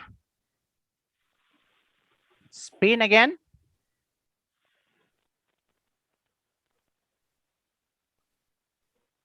What about Sir Alan Alido? Okay. Sir Alan Alido Sir. is actually with us. Yes, sir. Yes, sir. Good morning. Good afternoon, sir. Good afternoon. Masay ato, sir. Joke. Sige, sir. Sir. Okay, sir. So I'm representing Bacolod Elementary School. Do you have a screen to share, sir? I have. Sir, wala sir kay cannot download kay dili stable yung kuan namo dito internet, sir. Baka pagpasit na ako karon. Assist na lang sa ako, sir. Oh, sige, sir. Wait, sir, Sige, sir. ha? I am I-clear ko lang muna, sir. Let me share my screen. Okay. There you go. I hope you can see my screen. So this is from Biliran, right? sir. I am handling two schools, sir. So I'm focusing only one school, sir, in Patag Elementary School. Patag Elementary School. Yes, sir. So my I am presenting to you the academic achievement data.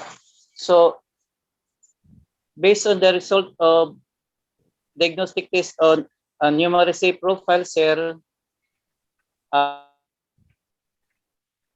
grade 1, particularly in grade 1, I have nine pupils. So the highly numerate pupils, we have 2. Moderately, we have 6, and non-numerate, we have 1.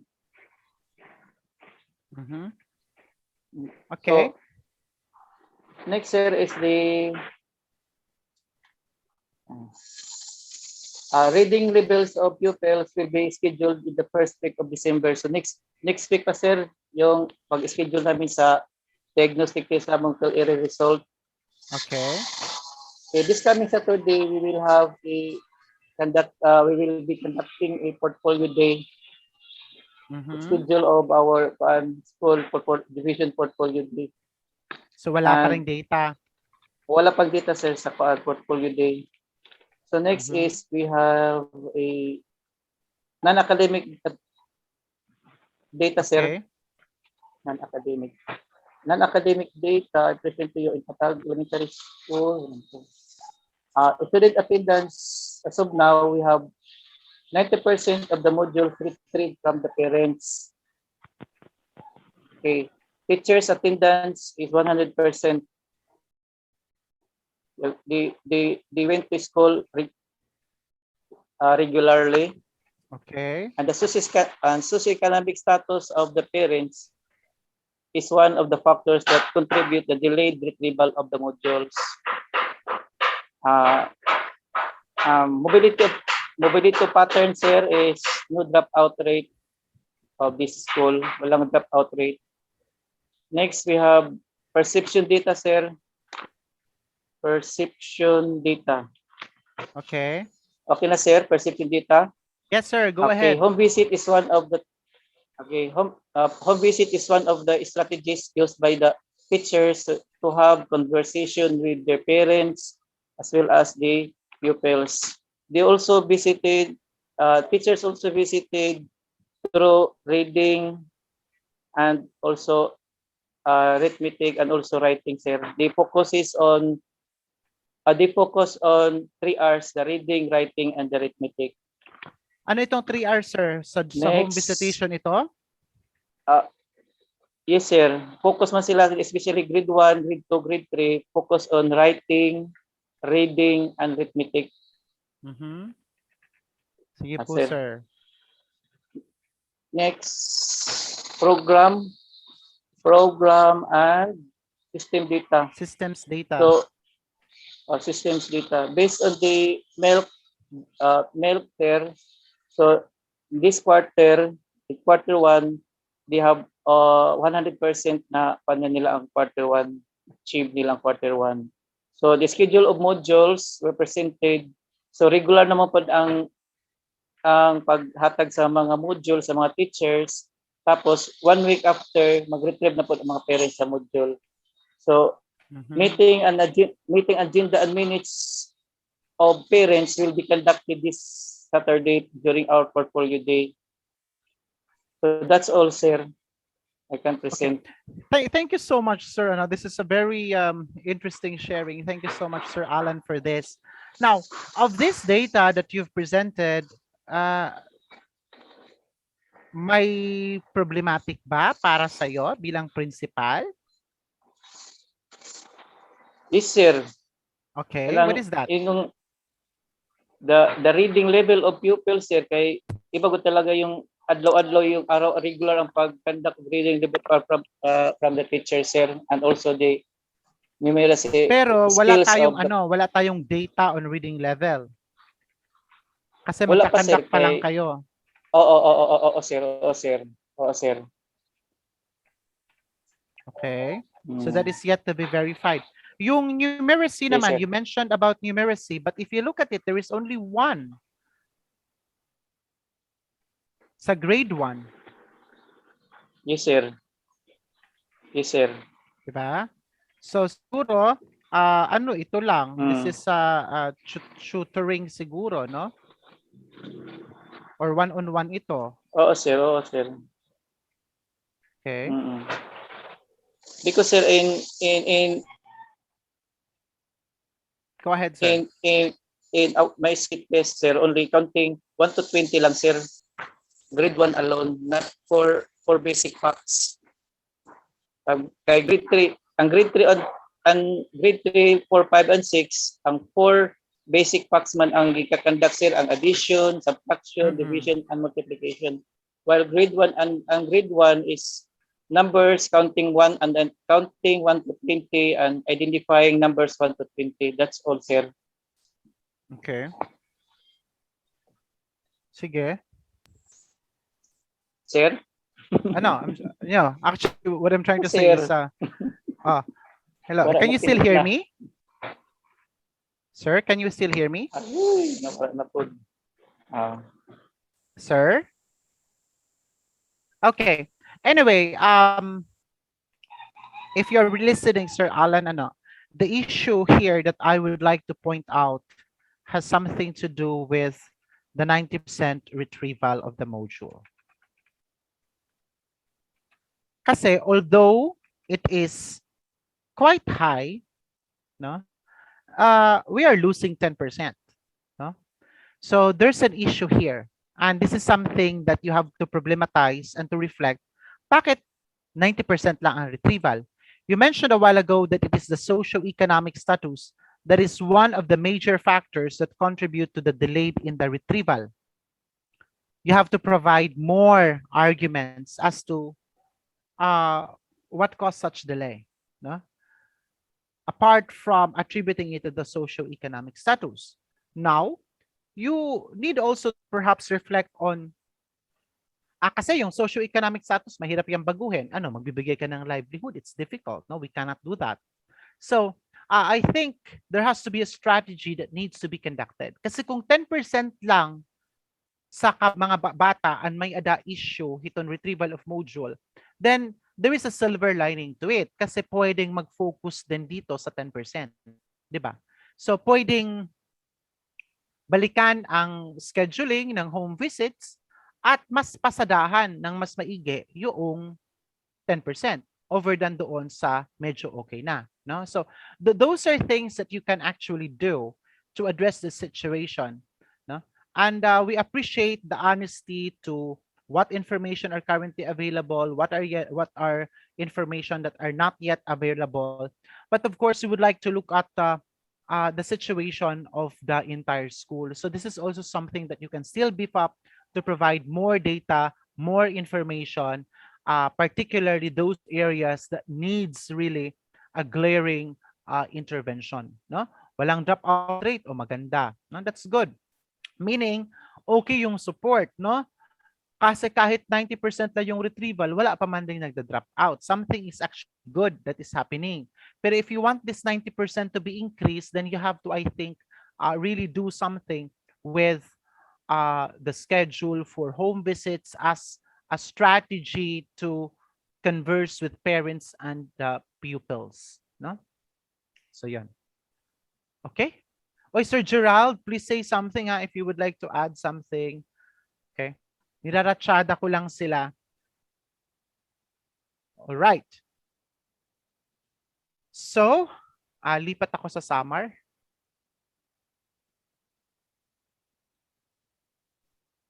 Okay. Let me transfer to Samar.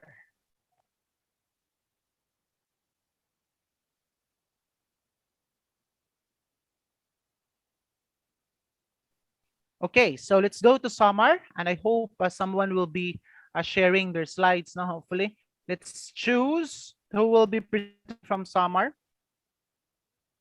This morning, we listened to Sir Cabral. This afternoon, we're going to listen to Lady Lee Bohol.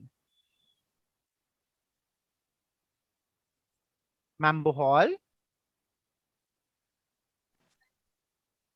Hello, sir. Good afternoon po. Okay. Hello, ma'am. Sige po, ma'am. Hello, Would sir. you like to share screen? Sir, I'm sorry. I'm just using my mobile phone po. Pero I have here a laptop. Kaso di po nakaka-connect sa internet. So can I Okay. just, paano ba yun? Di kaya, sir. Di kaya kung ganito na. Uy, pero sayang, ma'am. May data sana. Opo, I have here. Na-encode ko na siya, sir. Kaso di kaya ng ano. Di kaya ng power. Oo, hindi kaya ng power, ma'am. Ay, ayun. How about that one, sir?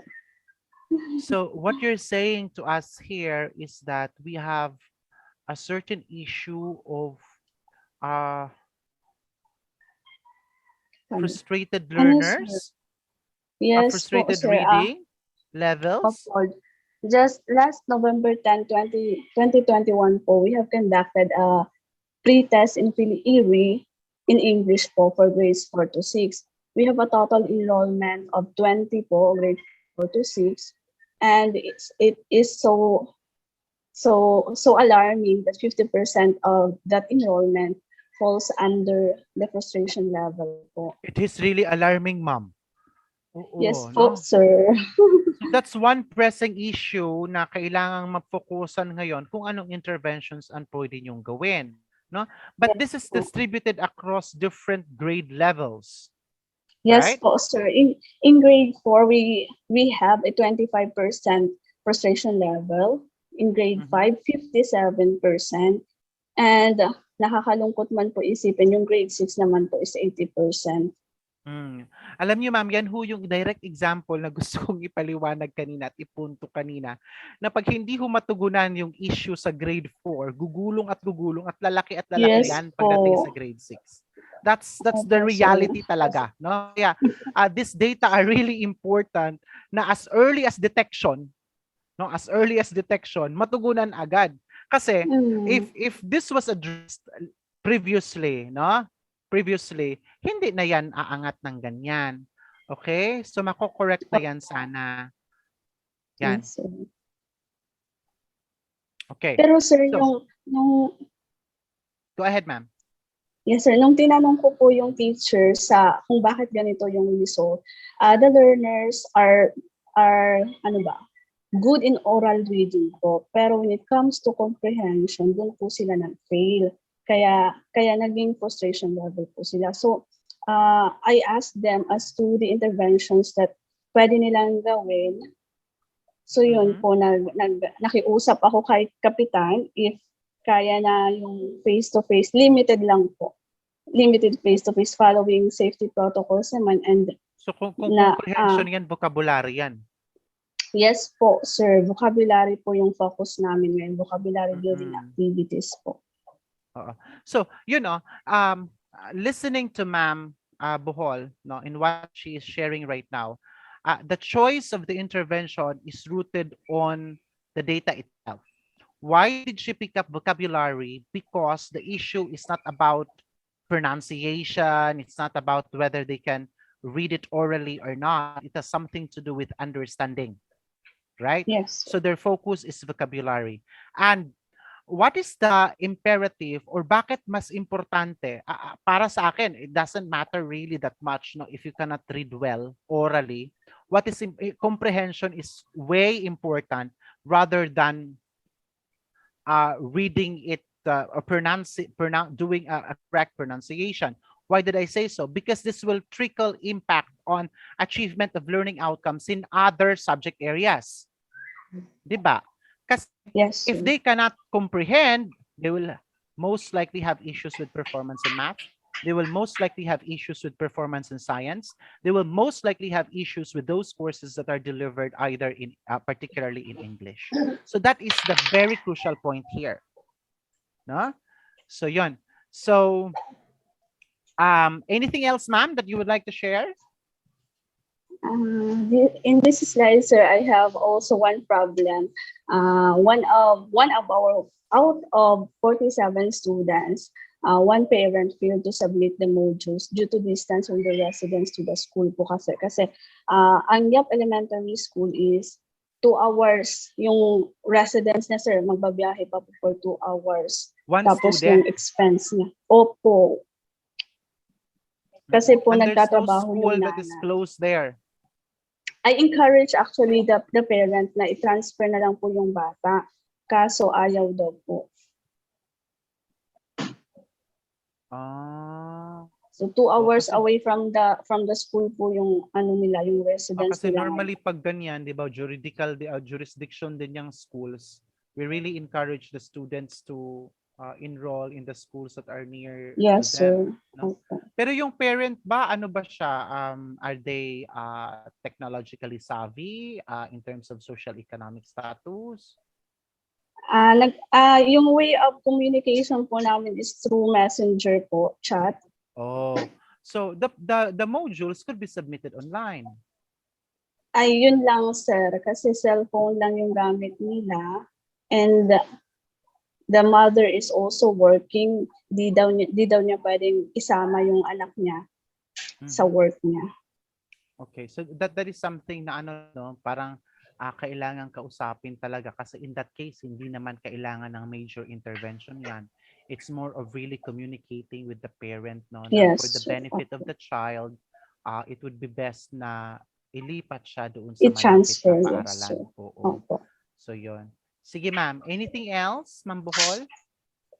So yun lang, sir. Dito sa reflection naman, yun din sinabi ko, since 50% of our enrollment belongs or under the frustration level, vocabulary building activities talaga po. Kailangan i-strengthen and i-heighten po. Okay. So siguro ma'am kailangan palalimin lang ng konti, no? Kasi Sige, I sir. think in terms of language use, may levels naman tayo kung ano dapat ang vocabulary ng grade 4, 5 and 6, right?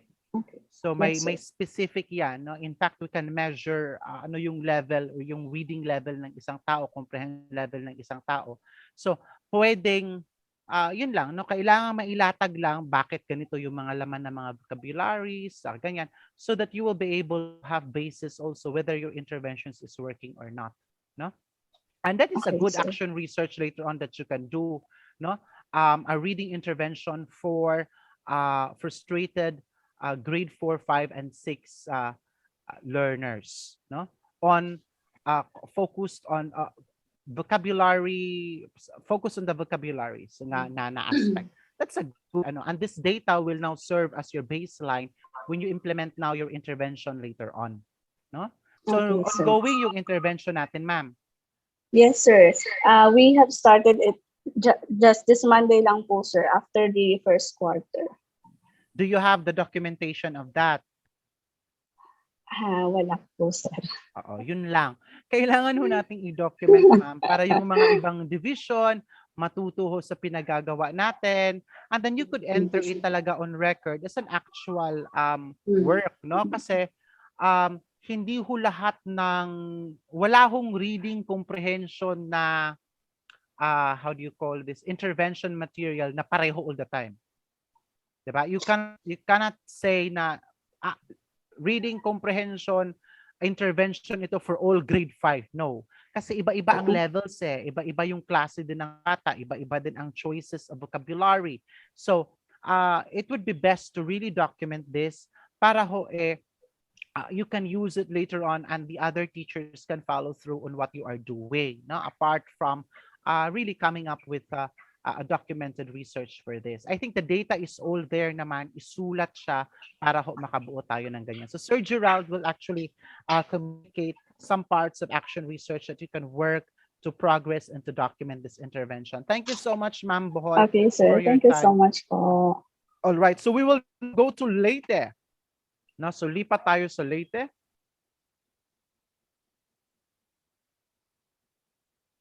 So let's transfer to the province of Leyte. Ta-da! Where's the province of Leyte? Let me go into that.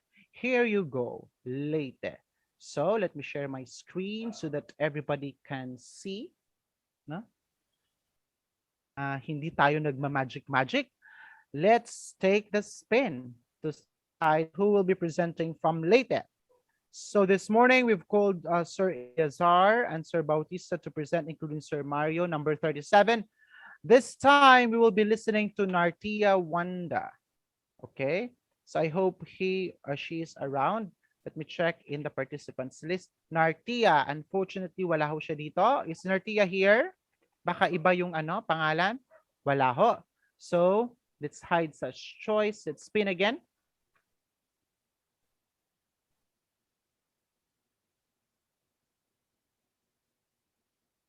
Who's that? Oh, it's Aida Amodia. Na? Ma'am Aida, are you with us? Wala din ho. Wala din ho si Ma'am Aida. Na? Sige, hi Joyce. Let's look again. Na? Maganda din ho itong realization eh. Sino ang natira? Okay, let's spin.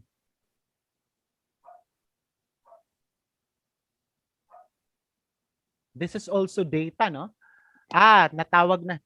Sir Eleazar, are you with us? You were not able to present this morning, no? So we're giving the floor to you again. Eleazar, wala. Wala ho dito. Hide choice. Let's spin again.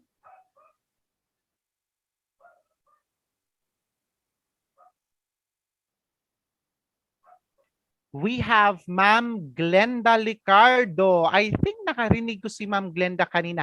Yes, Ma'am Glenda, di ba sabi ko sa'yo pag magsasalita na si Select? Ma'am Glenda. Yes, hello, good afternoon po. Di ba, Ma'am? Imong mama kay kauban ako sa Rizal. Oh, really? Oh, my mom is actually here with me. 11 years. For 11 years.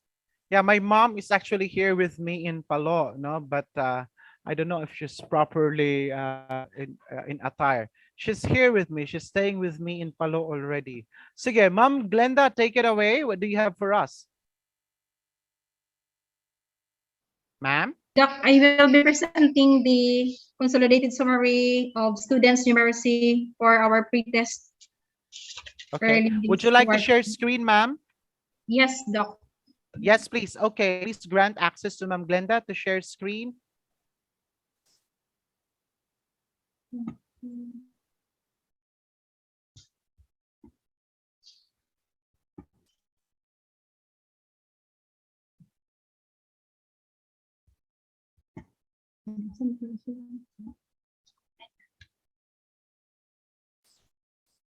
Okay, go ahead, ma'am. You've come prepared? Doc, yes, Doc. I will be presenting the pretest result of our school. So, this is now my data, Doc. Makita, Doc?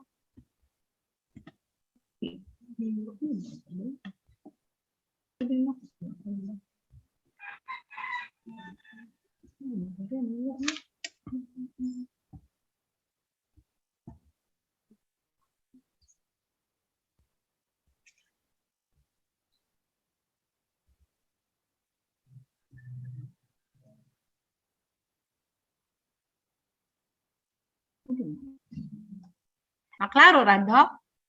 Doc Jonas?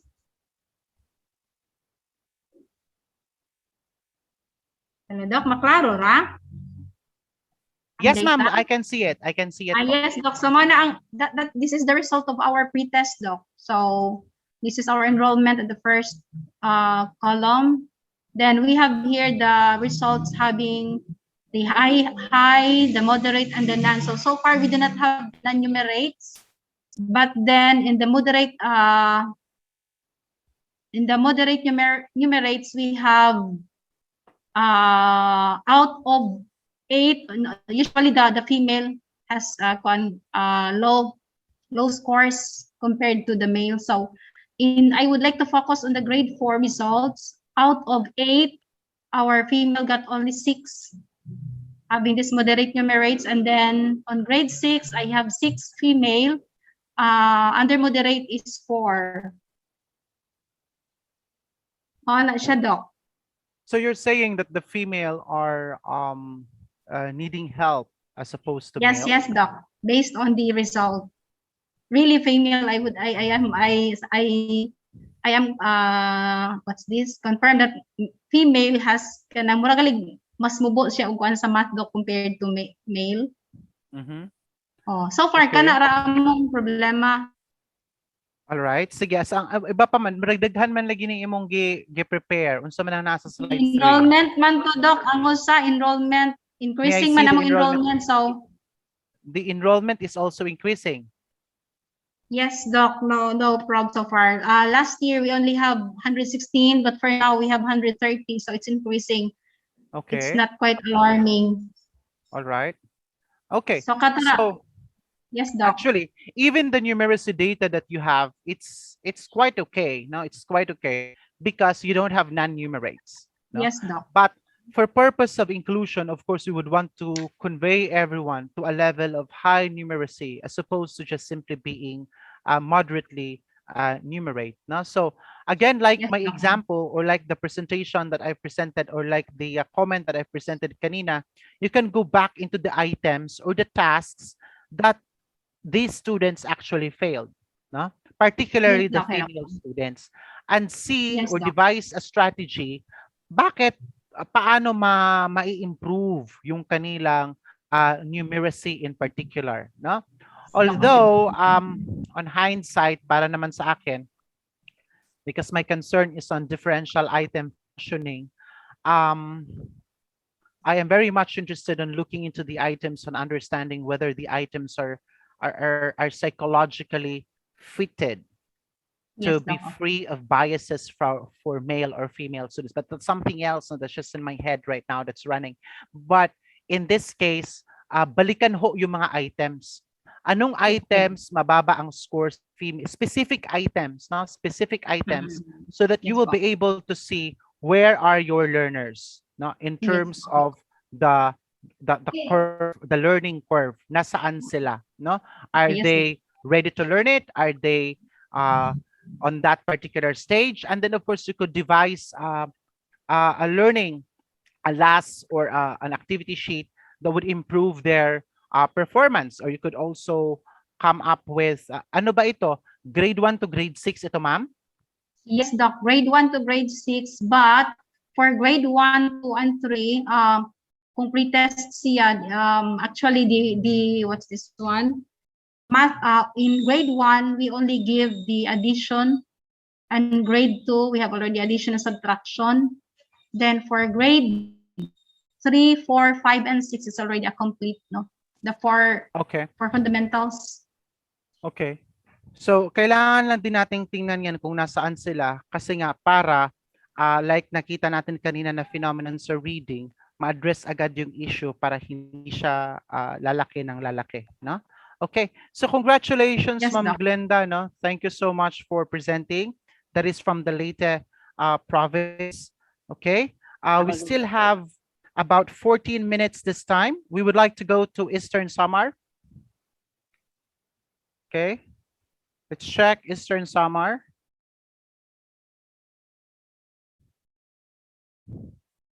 Let me share my screen.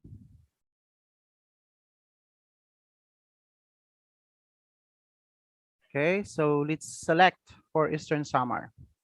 This morning for Eastern Samar, we listened to Sir Jeremiah. This time we are going to listen to Sir Lito. Sir Lito, are you with us? So Sir Lito, nandito ba siya? Let's search on the list. Lito, yes, you are with us. Lito Yauna. Sir? Hello, sir. Sir Lito.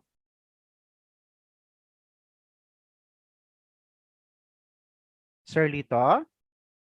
Oh, parang hindi tayo naririnig ni Sir Lito. Sige, let's look for another one.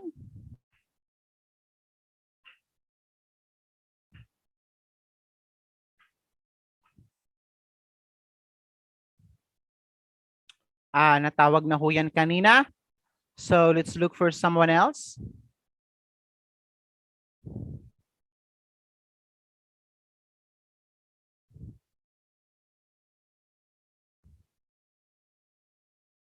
Sir Erwin, are you with us, Sir Erwin? Yes, Sir Erwin S. CBS is actually with us. Sir? Sir Erwin. Yoo-hoo, Sir Erwin. Hello, sir. Good afternoon po. Oh, nasa kay Rudy pala na ho kayo. Sige po. Opo, sir, because we are having in one venue because of the internet connectivity. Samot nagkahinay, sir. Kinuan na mo. Kinawatay mo sa internet connectivity in one venue. Sige, sir. Go ahead, please. Mada pa, nagsisharing. Paki-out mo na. Paki-out. Okay, sir, sandali lang po kasi I-out mo na dito, may nagsishare pa. you cannot start screen share while the other participant is sharing. No, it's already, yeah, magsa-stop share ako. Stop share. There you go.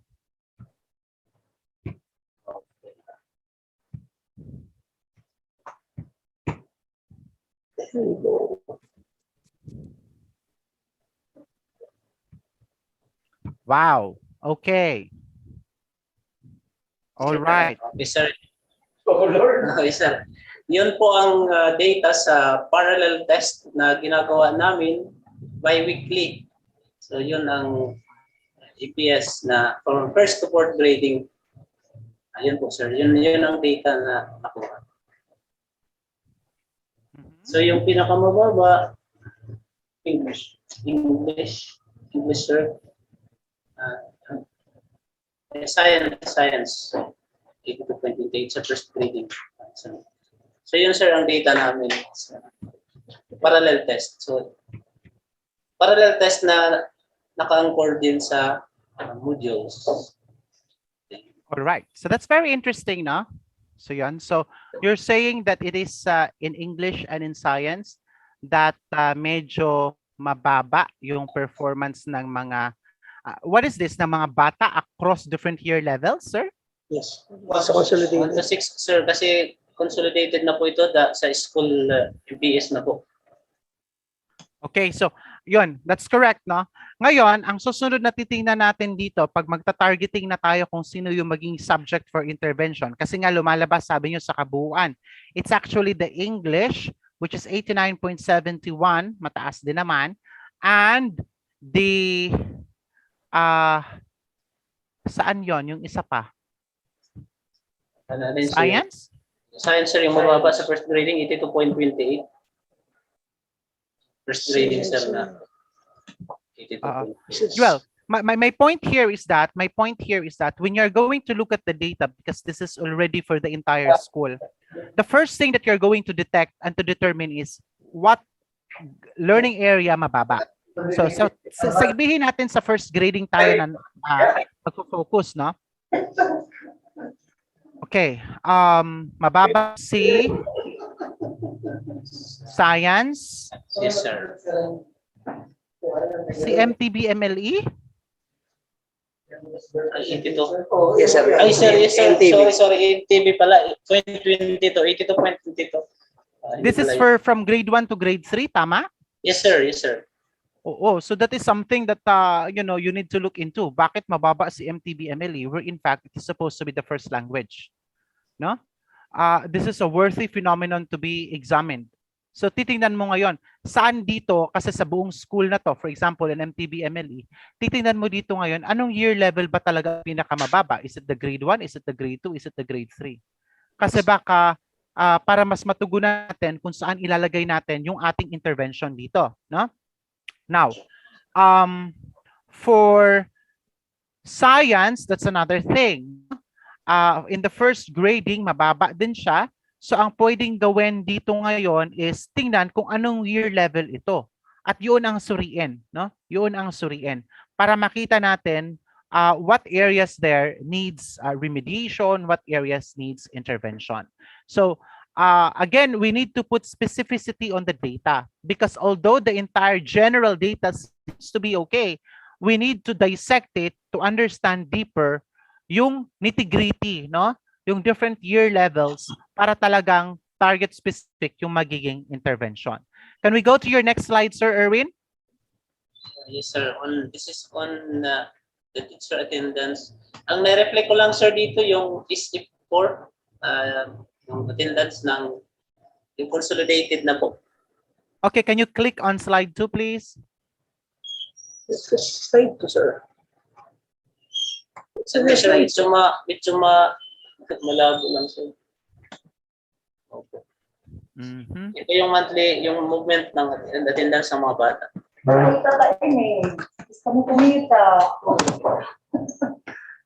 Attendance sa mga bata. Ano, what do you mean? Attendance ni teacher ito? Attendance is yes. Okay. Anong issue dito? Is there an issue here? There's none, sir. Okay naman po. Okay. That's good. All right. Slide, sir. Yeah, next number 4 pa. Yung lang, yan. Dito, sir, I failed to have the data, but what we do, same din sa mga nasabi nila ng mga previous presenter na they are conducting home visitation. Actually, we are also doing this. But medyo yung ginagawa lang namin, home visitation with home visitation plan. Ina-identify yung priority area, yung areas of concern, kung sino at ano ang gagawin doon sa home visitation. For example, sir, there is one learner that we are going to visit. Ano yung priority area niya? Yung concern niya? He has a problem on reading, halimbawa. So, reading performance ang titingnan. So, may dalang reading material si teacher. Correct. At si school head. Correct. So that's one thing, sir, that you need to also document, no, in terms of process, and see whether or not at the onset, when you have observed that these are the number of people who have issues in reading comprehension, after the home visits that are target specific to their needs, what happened now to the reading comprehension? Was there improvement and so on? Because these are really, celebratory instances of how good the interventions that you teachers, the administrators are actually doing. No? So you have to communicate that, you have to document it. So I understand lahat naman mga bata may mga record naman, anecdotes kung ano yung nangyari sa kanila, anong binigay na intervention, and maybe from there people will be able to learn. No? In fact, the home visitation is a phenomenon that emerged to be something that is very useful, and dati kasi nung tinuturo namin yung home visitation as a tool to for feedback mechanism on learners and to understand the learners, masyadong theoretical kasi hindi naman preferred masyado ng mga teachers dati. But when the pandemic happened, everybody was forced to do home visitation, and it provides us a more in-depth understanding. And in this case, what you are saying is that it allows us to actually deliver to them the right intervention that they need. No? So in every child is a different case. So yun yung lumalabas sa dito ngayon, no? And yeah, that's a good practice that you are doing. And again, we would appreciate if you could write it down so that others will be able to follow through, no? Along, of course, with other plans that that you have in mind. Any other areas, sir, that needs improvement that you would like to share? I think, sir, yun lang yung sustainability on the different areas of concern na dapat masustain at malaman yung progress ng bata as long as there is home visitation that is happening coupled with yung sinasabi ko na home visitation plan. Malalaman yung progress. Parang monitoring and evaluation na rin namin. So yun pa rin. May title na ako, sir, sa action research mo, the utility of a home visitation plan in improving students' learning outcomes. Imagine. Hopefully, at the end of the school year, makikita yung progress na nangyari. Yeah, but at the end of the day, you really have to document it. Kasi pwede mong ma-present ngayon nga, the home visitation plan is really very good. And the process on how you develop the home visitation plan target specific to the needs of the students is something that others could really replicate, and it would really be very good if you could share that. Napakaganda ho yung tingnan. So may title na tayo, no? The utility and the effectiveness of a home visitation plan in delivering in delivering performance of learners or depressed learners. O, di ba? So yun ho yun, sir. So, isulat natin para at least everybody will be able to follow. And of course, another issue that you would like to articulate is at the level of sustainability ay yung pagsusuri doon sa mga different content areas na you are seeing na pwedeng napag-iwanan, no? Na pwedeng balikan at pwedeng talagang tutukan pa para ma-improve pa yung performance. So that's one very good characteristic of a school administrator, to really look at the entire facet of the delivery of learning and the implementation of the curriculum. So it cannot be myopic. It is supposed to be really at the holistic level. No? Okay, so congratulations to the group of Sir Rudy. No, ang dami yung support group dyan. No? Yes, Thank you sir. so much for your time. No? Opo, sir. At this point, I'm going to share, I think, my slides, no, for the last part. Kasi, well, hindi naman siya last part, no, yung akin lang. I would like you to complete the presentation para dun sa hindi pa nakapagtapos, no? Complete the presentation, and tomorrow magsisimula ho si Dr. Balanga ng pagtatawag din, no? So he will start tomorrow by calling people, presenting the assignment, no? So what is the assignment exactly? The assignment ho ay yun hong nasa last slide. Ano ba yung nasa last slide?